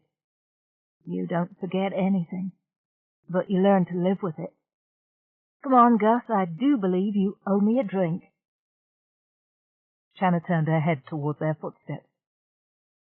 Yes, she said with a bitter smile. We learn to live with it.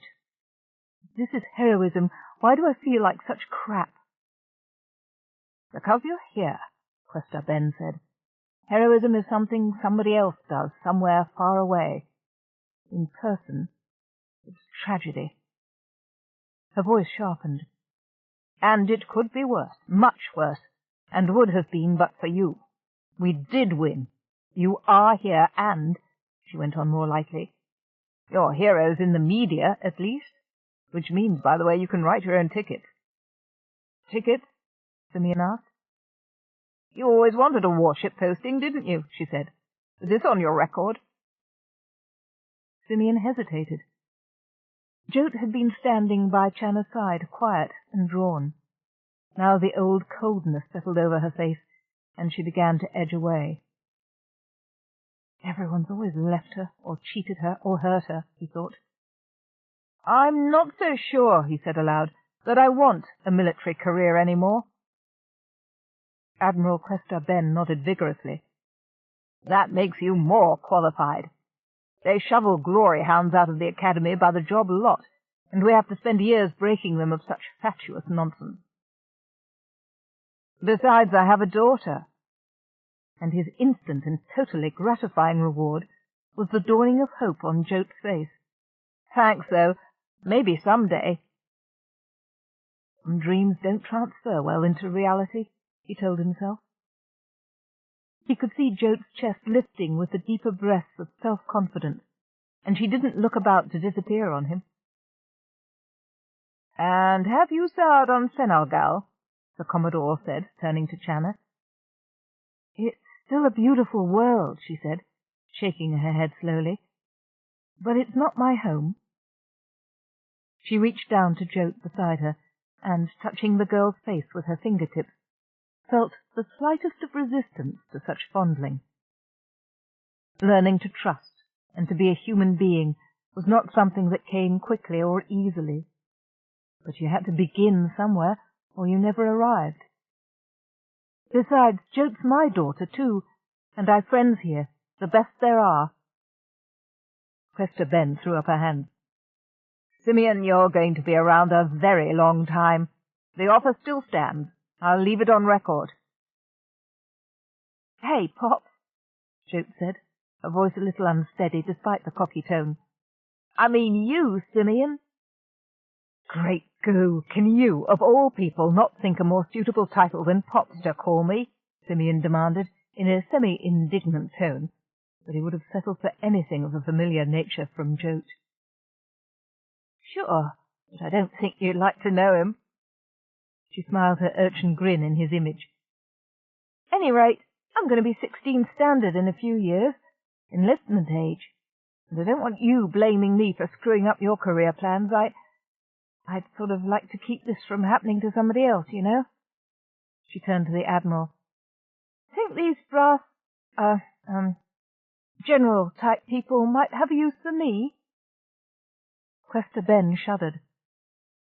I'm probably perpetrating horrors on some unsuspecting commander left to deal with you in the future, young lady. But yes, I'd be very surprised if we couldn't find a use for all of you. She swept the present company with her piercing gaze. Then we may take you up on that offer, Simeon said. Although he was too enervated to enjoy thoughts of revenge, no amount of emotional exhaustion could remove the need to do something about the Kolnari. Next week, maybe. But right now I'd rather call in the gratitude as a favor, if you don't mind, Admiral, Simeon said. Favor? For who? A friend, he said. A hollow grew of a boy about Jote's age. Jote started violently. Seld! They wouldn't let me see you. Said you were sick. The figure nodded. You knew that. You know I've been sick a long while, Jote, he said with the incredible patience of the chronic invalid. Only it went off the screen. I can see this. And he looked down at his frail, limp body, strapped in an upright position on the bed. But I can't feel anything or move it or do anything, really. Oh, damn. Jote moved a hand through the hollow, as if she could reverse the damage somehow. The Navy medicos have got me hooked up to a nerve splice monitor to keep my heart going and stuff. Simeon himself, and now he managed a proud grin, is hacking into it. Jote blinked. I'm sorry, she said in a small voice. I shouldn't have called you a wuss. I heaved my cookies afterwards, too. I guess it's my fault, hey? Expecting you to do more than you should. Nah, Seld on the hollow said. I was stupid, you know. You could do all those things I couldn't, and I was... Hell, Jote, I was going to end up like this anyway, sooner or later. Grudly, but I knew it. Dad knew it. but he sort of didn't at the same time. I've had a lot of time to think about it. Jo nodded, then narrowed her eyes. Those caps were the final push, weren't they? Why'd you use one? 'Cause I was so scared of seeing you get killed, Jolt. You're my best friend. Besides, he went on, that Kolnari lord had just belted me real hard. Then, I tell you, the ultimate Grudley. And Feld rolled his eyes in disgust. When he kissed me, so I wanted some of my own back. Yeah. And Jolt nodded in approval. You would at that. That's when I had a fit. Would have happened eventually. Really it would, Joe. Dad says another 10 years max. Joe looked around at the Navy officers.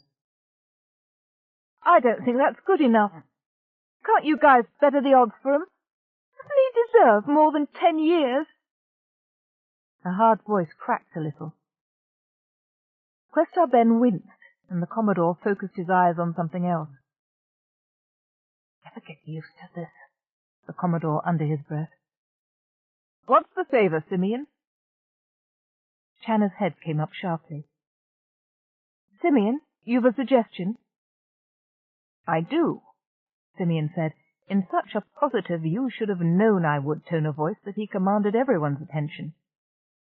I've been checking around, and the Alex Hypatia 1033 told me about new tricks that Dr. Kenneth Yahuwah Sorg's been working on. No one, yet, is able to regenerate the spinal nerve sheath. Kenny Sorg developed a prosthesis for himself, incidentally, but it'll suit Cell's particular requirements too. Kid, you're too old to be a shell person. You'd never psychologically adjust. Kenny Sorg's condition is about the same as yours, and he gets around just fine. And Simeon projected a hollow of a man moving down a corridor, but too smoothly to be walking. He walked upright, true, but his body was framed by a slender exoskeleton, which held him erect, with his feet on a platform, similar but much thicker than the station float discs. The base, ingeniously, held the power supply and monitoring equipment. I'm told, Feld, that you have use of your arms, and the base is sophisticated enough to do as much for your body as my shell does for me. Long as you don't try slipping through ventilation ducts or falling head-first out of service hatches, you should last as long as most soft shells, skeleton man. In this instance, Simeon's rewards were many. Jote, jumping up and down, gurgling with laughter, while tears streamed down her face, as well as Channa's, and Feld crowed like he'd turned rooster. There were expressions of intense relief on the faces of Admiral and the Commodore. I do like to see alternative solutions, Questar Ben said, and we'll put a naval courier B&B ship at the disposal of Feld and his father for transfer to the Central World's Med Station, where Dr. Sorg is currently practicing. Is that the favour you wanted, Simeon? The very one, the station replied. Grab your skelly Feld, Jote was saying to Feld. I'll be right down and we can celebrate together. And she waved a jaunty farewell behind her as she left. Exhausted as much by this unexpectedly felicitous outcome as the weight of problems still to be resolved, Channa sank back into her float chair. One more on the upside, she murmured to reassure herself. Simeon, I'm sort of tired. Could you... The others murmured apologies and moved aside, while Simeon guided her chair away. A moment, then, Amos Ben Sierra Nuevo, Questar Ben. Amos turned in surprise, shot one anxious look at Channa's disappearing figure, but had no choice but to give the Admiral his attention. If you'd be good enough to accompany the Commodore and me to our quarters. He was as glad as they appeared to be to leave the sad ambience of the cargo bay, though only one more of his shrinking band of Bethelites lay there. The Admiral and Commodore noted his interest in the interior of their flagship, and explained as they walked through the maze, absently accepting salutes or nods as they passed details of men and women hurrying about their tasks. None of the Central World's ships had taken much damage, though the battle with the desperate Kolnari warships had been fierce, if brief.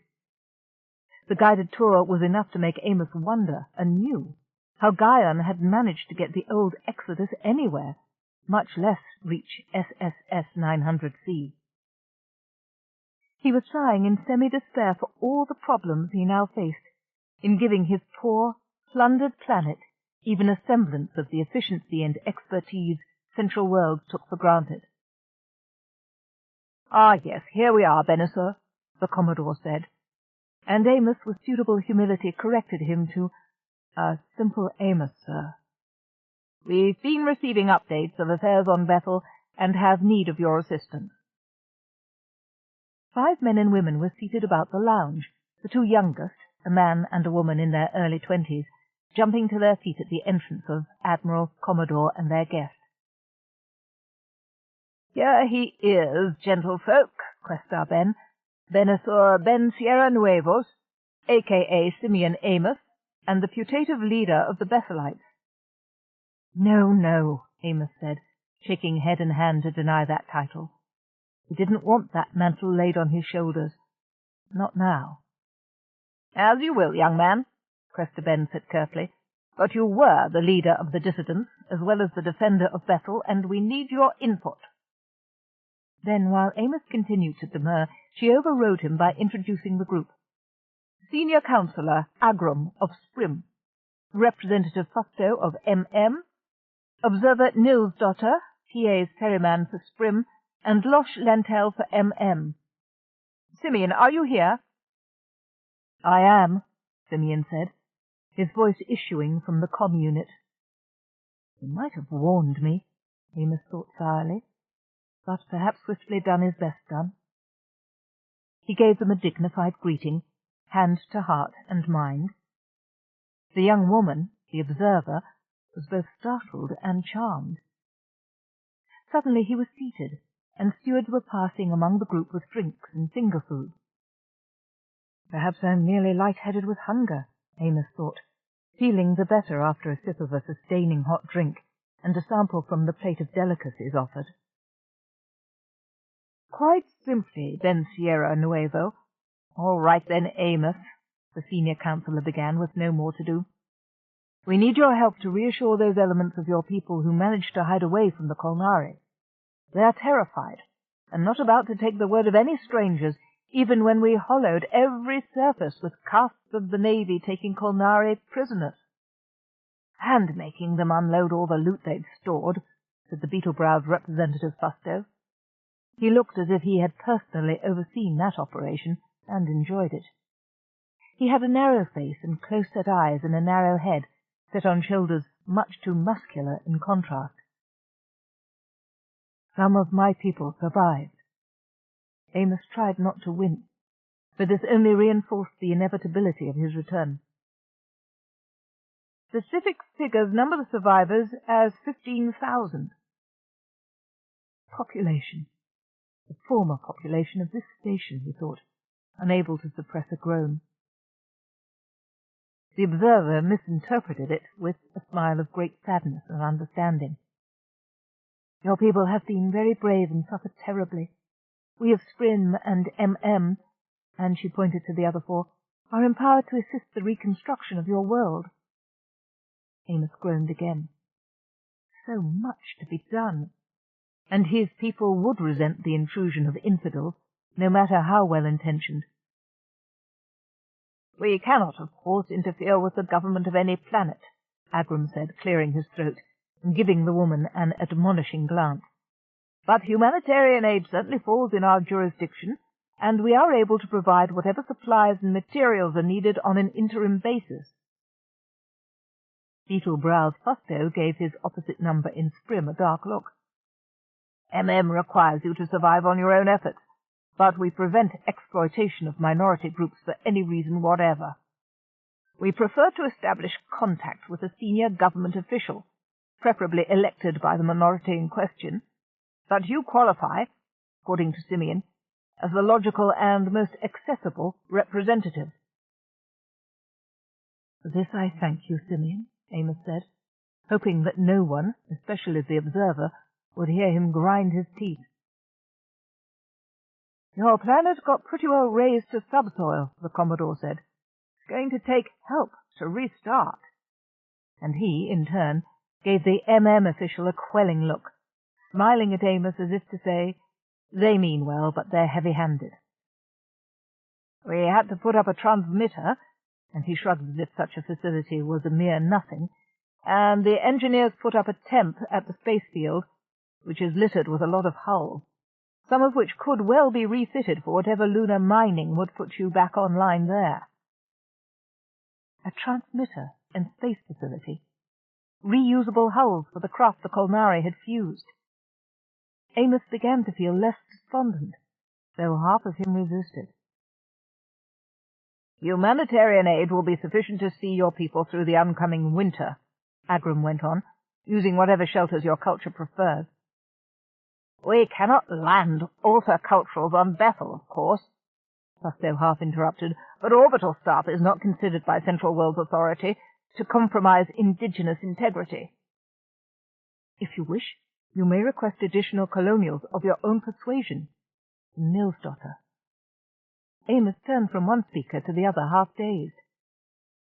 "Give the kid a break," Simeon said suddenly. "Why don't you let him read the report so he knows what you're talking about, huh?"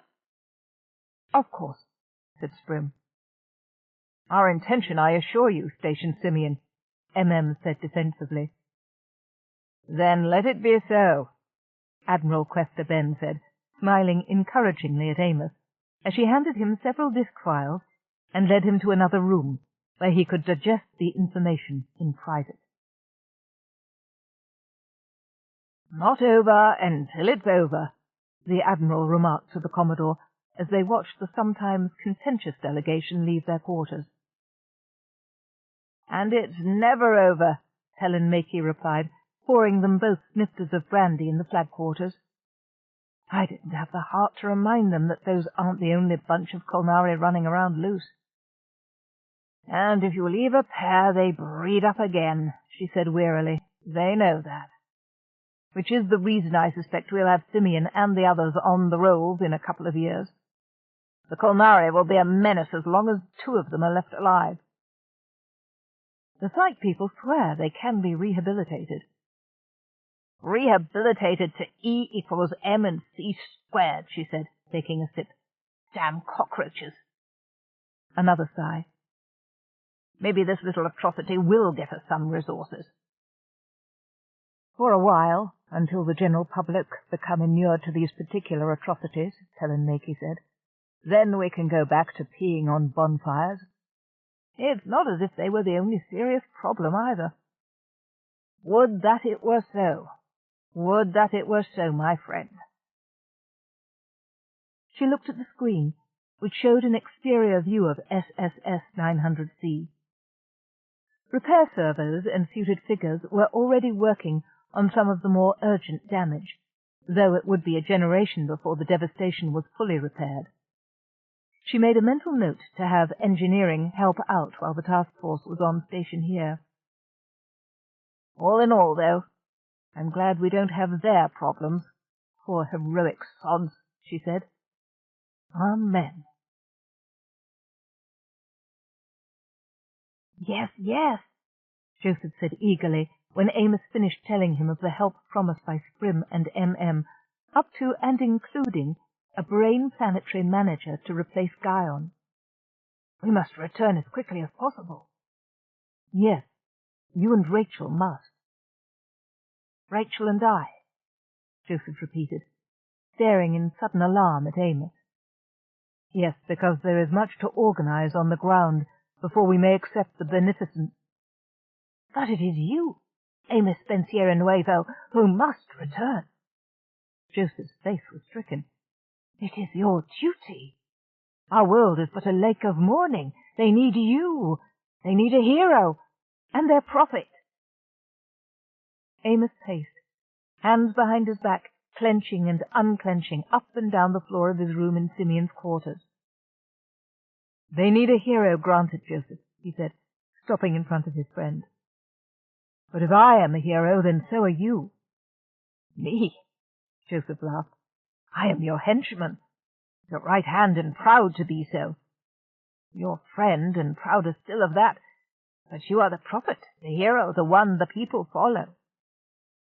Amos took him by the shoulders. You are my brother, as truly as if the same mother bore us.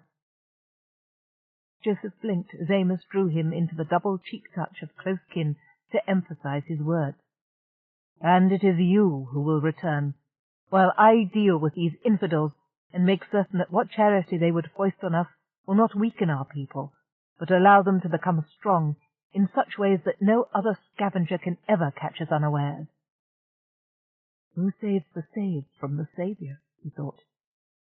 And I wonder, Amos went on aloud, I wonder if it is good that the new leader is of the old prophet's line.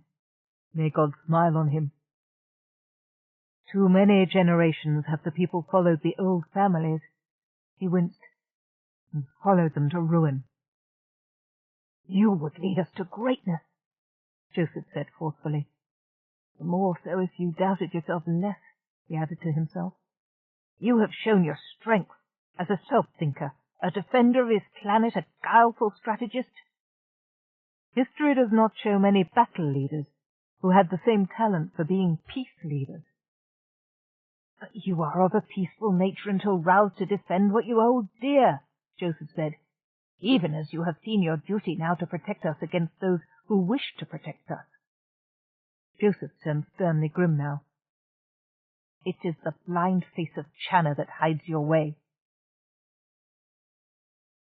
End of side 10. To continue, change side selector switch and turn the cassette over. Side 11. The City Who Fought by Anne McCaffrey and S.M. Sterling, continuing on page 425. Amos looked so fiercely at him that Joseph turned his face away, his shoulders sagging in acknowledgment. I also cannot abandon these here to whom we, for our very lives, owe a debt of gratitude. If in this one instance duty and honour are both served, let me serve it. Amos sighed deeply, torn between love and duty. Are Simeon, Jote, and Channa to be merely a chapter of my life, because 14 generations ago the prophet fathered my many times great-granddadder? We saw on Bethel what comes of that. Yes, Amos, in all truth we did, and you are right to wish to be indebted to all. And Joseph laid a subtle emphasis on the word. The stationers, even though the need for your special role is now over.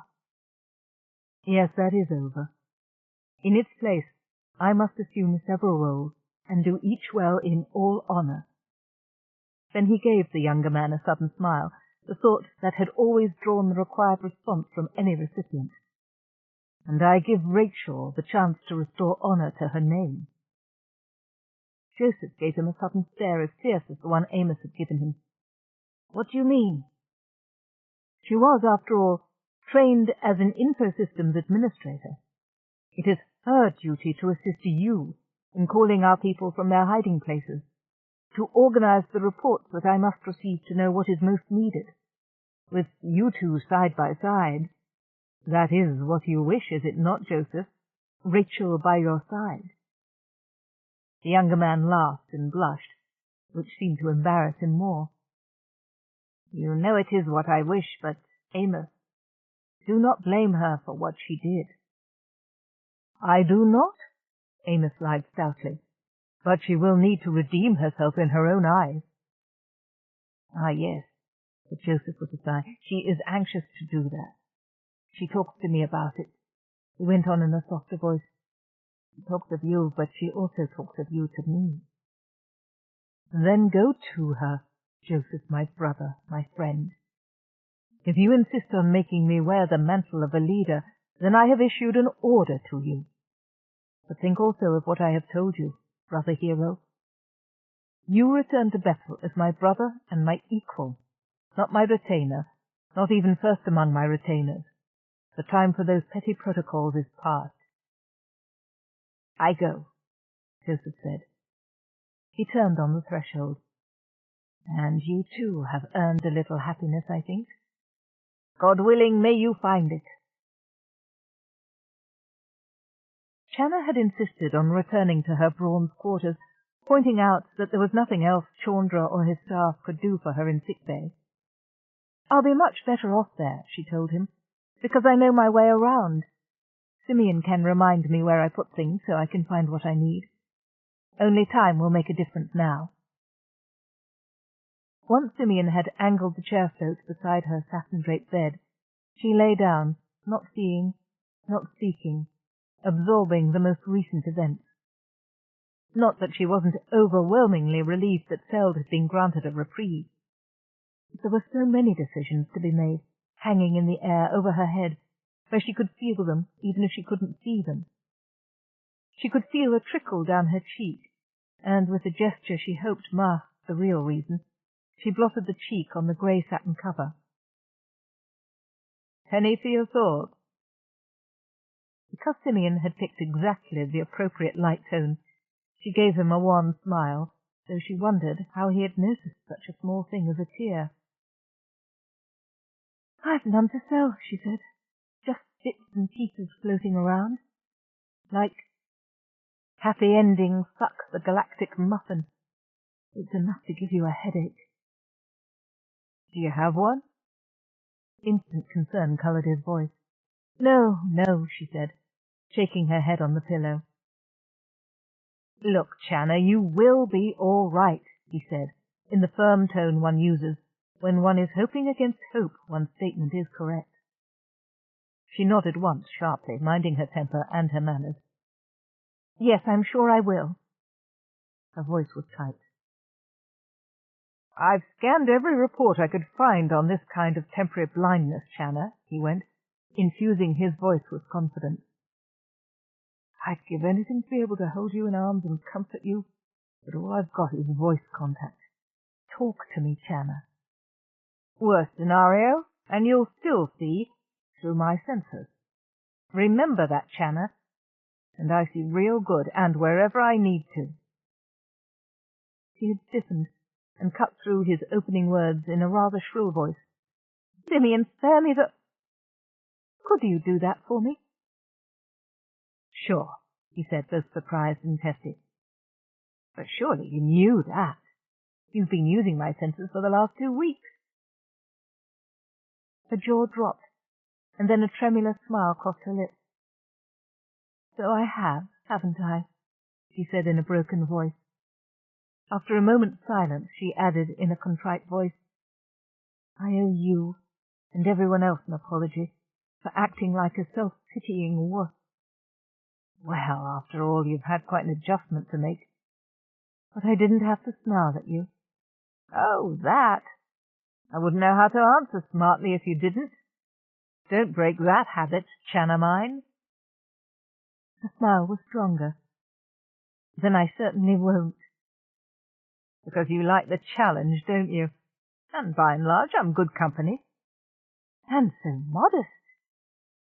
"So witty and intelligent," he reminded her. "And so handsome." "Do you really think so?" "Oh, yes," she said. "I especially like your dueling scar. That's a nice touch." "Thank you," he said, gratified. "You're the first person who's ever mentioned it. I've been waiting for years for someone to ask about it. Sometimes people think it's dirt on the projector lens." She grinned. "It goes well with the baseball cap." He paused a moment, unsure. "No, really," she assured him. "That projection's a perfect portrait of your personality. It's not based on a chromosomal extrapolation, is it?" "Nah," he said, putting a grin in his voice. "It's me as I want to be. I'd have hated it if an extrap of me came out with a receding chin and a big nose, so I never tried to find out. I'm Simeon, the self-created." "Wise," she agreed. "Very wise." The door opened, and Amos stood on the threshold. "Channa!" he cried out in a passionate voice. She sat bolt upright on the bed, her lips parted in surprise. "I thought you'd left." He rushed to her side and drew her into his arms. "How can I leave you like this?" he said, stroking her hair. Simeon cursed under his breath. Leave it to Amos to undo all his hard work. Just when I've got her cheered up and back to something near her normal for her frame of mind. Channa put up a hand, found Amos' face, and leaned forward to kiss him, smiling because she had caught the corner of his mouth and was working her way into a position that satisfied her. When the long kiss ended, Amos said with a sigh, "You want me."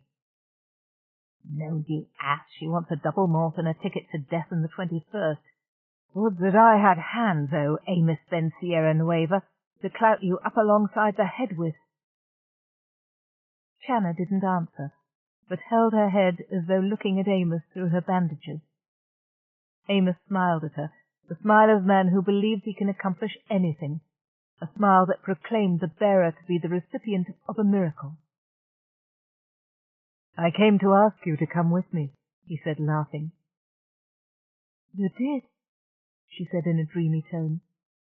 They kissed again, more deeply. Channa burrowed deeper into his embrace, sighing like someone relieved of the pain they did not know they suffered.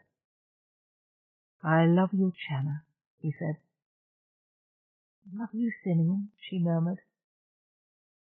Amos stiffened. Channa raised her blind face to his and whispered huskily again, "I love you." He released her and moved back. She hesitated and turned her head from side to side. "Amos, what is it? Is someone here?" "Yes," he said stiffly. "Someone who comes between us." Puzzled, Channa reached out blindly with one hand, the other resting on Amos's chest. "There's no one here but us. What are you talking about?" "Simeon," he said the name with a hiss, "for whom you have just declared your love." Her face altered abruptly from joy to chagrin. I... she began in confusion. "A gentleman of the Sierra Nueva does not intrude. I am in the way," Amos said, flinging off her hands and jumping to his feet. "I will leave you alone together." And he was gone. Channa swung her legs from the bed and lunged after him. She moved with unexpected speed, and before Simeon could warn her, she crashed into the wall just beside the door. Weeping, she stepped to the right point, and the door opened for her. "Amos, wait!" she shouted. And this time Simeon opened the outside door, but she paused on the threshold to get her bearings, and heard all too clearly the elevator's closing. "Amos, don't go!" she cried, and heard it engage. She stood leaning her head against the metal, sobbing gently, tears soaking the adhesive synthetic of her bandages. Inside the descending lift, Amos leaned his head against the wall, Channa's desperate voice echoing in his mind. Almost, but not quite louder than her whisper. "I love you, Simeon." "Where do you think you're going?" Simeon asked him. He straightened and gritted his teeth. "To the docks," he said crisply. "I must return to Bethel." Simeon gave a dramatic sigh. "And who's to go between Bethel and Sprim and MM? Who saves the saved from the Saviour?"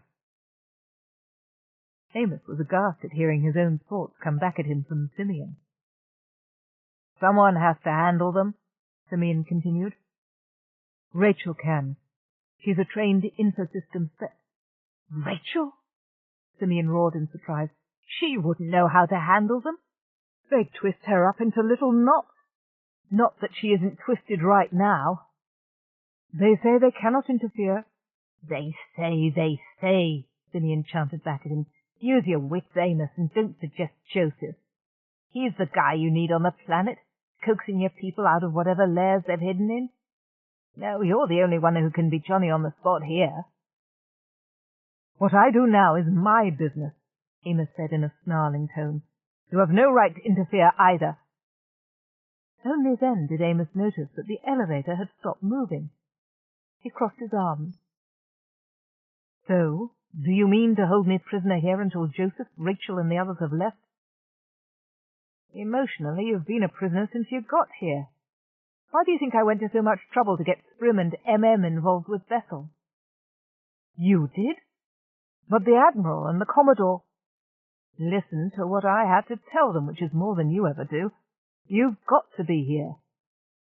Outrage, indignation, disgust, and fury raced unchecked across Amos' face. So, you admit it? Huh? You admit that you only wish to make of me a sex toy, Amos cried passionately. A surrogate for yourself with Channa. I what? Simeon's voice reverberated in the confines of the small chamber. You are Bughouse. Which is probably why it's such an interesting idea, he added in a reasonable, half-amused tone. But you said it, I didn't. However, it's not on my behalf you've got to be here, it's Channa's. She really is in love with you, Amos.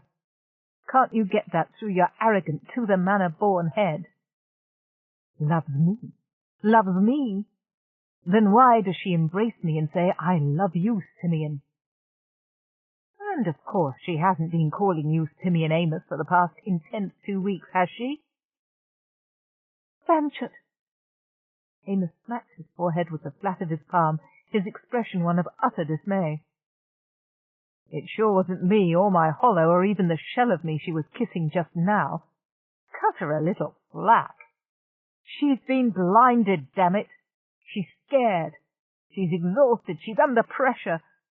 Don't cut the heart out of her for a slip of the lip. A slip? A slip, you egocentric, raghead, selfish bastard. But you love her too. Amos brandished his fist, glaring about him to find a target for his frustration and wrath. Yes, I love her. Just as much as you do, no, probably a lot more. And yes, she's in love with me a little, and I treasure that. But I can't touch her, Amos. I can't hold her, no matter how much I would like to. What are you worrying about? That she dreams of you and wonders what it would be like to be in your arms. In the confines of the elevator, Amos heard the sound of his angry, jealous words echo back at him. I think that she would like to close her eyes and hear your voice whisper to her as I make love to her. I will not be that fantasy for her, nor for you. Well, I'll tell you what I think. I think that you are a dirty-minded, fat-headed, parochial, small-minded, jealous hunk of pig-fat. Just let me give you a taste of what she's going through, and you stalking off and leaving her alone with it. Simeon turned off the lights in the elevator. Amos was plunged into pitch blackness, just long enough to reach the stage of imagining lights and colours to console himself. The human eye is not meant for complete darkness. Even on an overcast night with eyes closed, there is some ambient light. The darkness and motion were disorienting and frightening, Bethelite admitted to himself. Stop it, Amos said calmly but firmly. Simeon didn't answer. Stop it, I said, a trace of unease creeping into his voice. An accident. Who would doubt his word? Simeon brought the elevator to a halt. It's unpleasant, isn't it? Simeon asked quietly. Yes, Amos said shortly, sullenly. Please, would you turn on the lights? Channa can't, Simeon observed. It's possible they won't come back on, and she'll have to get a prosthesis, one of those devices they set into your face. Yep, things could look like this to her forever. What do you want me to do? Amos demanded. I would give her my sight if I could. That's a safe offer, Simeon observed contemptuously. She wouldn't accept such a sacrifice even if it was needed. Then what would you have me do? Amos was nearly shouting now, slapping his arms hard against his sides. Something a lot easier. Hold her. Just put your arms around her and hold her close. You soft shells need that. I never had it, so I don't miss it. Amos shifted position, silent. I would hop my shell if I could physically comfort her, but I can't. I can make sure she gets what she needs from the one person she'll accept it from. And let me tell you something, lordling. Even to comfort Channa, I wouldn't want to stay a soft shell. You're cripples next to us. You realize that? We have senses, abilities that you can't even begin to imagine. But yes, in this one area, I am jealous of you. Despite that, I arranged, yes, noble being that I am, arranged for you to have to stay on this station to handle all the details the Bethelite leader will have, so that you could also comfort the woman we both love. There, I've said it aloud. I've done all I can, Amos. And now Simeon's voice was tinged with a helpless note. I've been with her since she was brought to the hospital. I haven't left her. When she wakes up, I wish her good morning, and mine is the last voice she hears at night. I'm the one who guides her safely across a room. I'm the one who tells her that what she's looking for is a little to the right. I'm the one who makes sure she gets her meals. I've put up with her bouts of temper and self-pity, and I've talked her through her moments of panic. I'm with her constantly. But you walk into the room, at long last, I might add, and it's like I've never existed. Did you see her? She lit up like a star going nova, and you have the gall to walk out on her. Simeon turned the lights back on, and Amos squinted briefly as his vision adjusted. The door opened, and Channa raised her head, half disbelieving she heard the sound of his step, the eagerness with which he approached her. Oh, Amos! She reached out her arms tentatively toward him. Ah, Channa! And Amos took her hands and pulled her into the circle of his arms. This only I may do, he thought possessively, proudly, and yet, because of that brief darkness, sadly too, because Simeon would never have this. I'm sorry. Forgive me, he whispered, stroking her hair. Channa sobbed once and tried to apologize, the words stumbling over his, but he stopped her with a kiss. Simeon watched them enter the lounge, but decided not to follow them. This is going to be tough enough, he thought. I think I'll work up to it gradually. But wasn't it a great game I played? Before, I came to tell you that I must stay longer on the station than we had thought, Amos said, when I must return to Bethel. Stay! And the gladness in her face and voice reassured Amos, as no argument from Simeon ever would, how much Channa did indeed love him. Stay. For now, he said, trailing caressing fingers around her lovely face. This too I may do that he cannot. But now? Then a return of her deep and genuine fear caught at his heart. I must return to Bethel, he said slowly. I have obligations there. I have them here. I can't leave Simeon or Jote, Channa said piteously. And Amos knew that she also meant these quarters, which she knew even in her blindness, and this station, which was surely now as much her heart's home as Bethel was his. Neither can I leave my people, my planet. Nor do I ask such sacrifice of you, he said, using the force of his personality to reassure her. He smiled down at her, thumbs caressing the velvety skin of her temples. She searched his face with her fingertips and smiled in response. But several times in every year I must return to this station on the business of my people and my world, he went on. That I may in all conscience do. A wry shrug. If my people cannot do without their prophet now and then I will not have taught them well. Perhaps the day will come when they need no man to stand between them and God, and I will be free to raise my horses and roses in peace. Her face lit. And I could visit sometimes, couldn't I? She murmured. With Jote, Amos said, and then in a far more persuasive and loving tone, although it is not well for a child to be alone without brothers and sisters. Yes, she laughed, as she sensed the change in his stance, falling formally to one knee but before he would speak. She held him upright with her hand. In a matter such as this, I should ask permission of your father, Amos said, rising and drawing her close. But Simeon will do. She fisted him lightly under the short ribs. I'll speak to Simeon on my own behalf. We will then both address Simeon the father. But, Amos said in her ear after a time, there is one condition. What? You must never call me Simeon again. She drew her head back and nodded solemnly.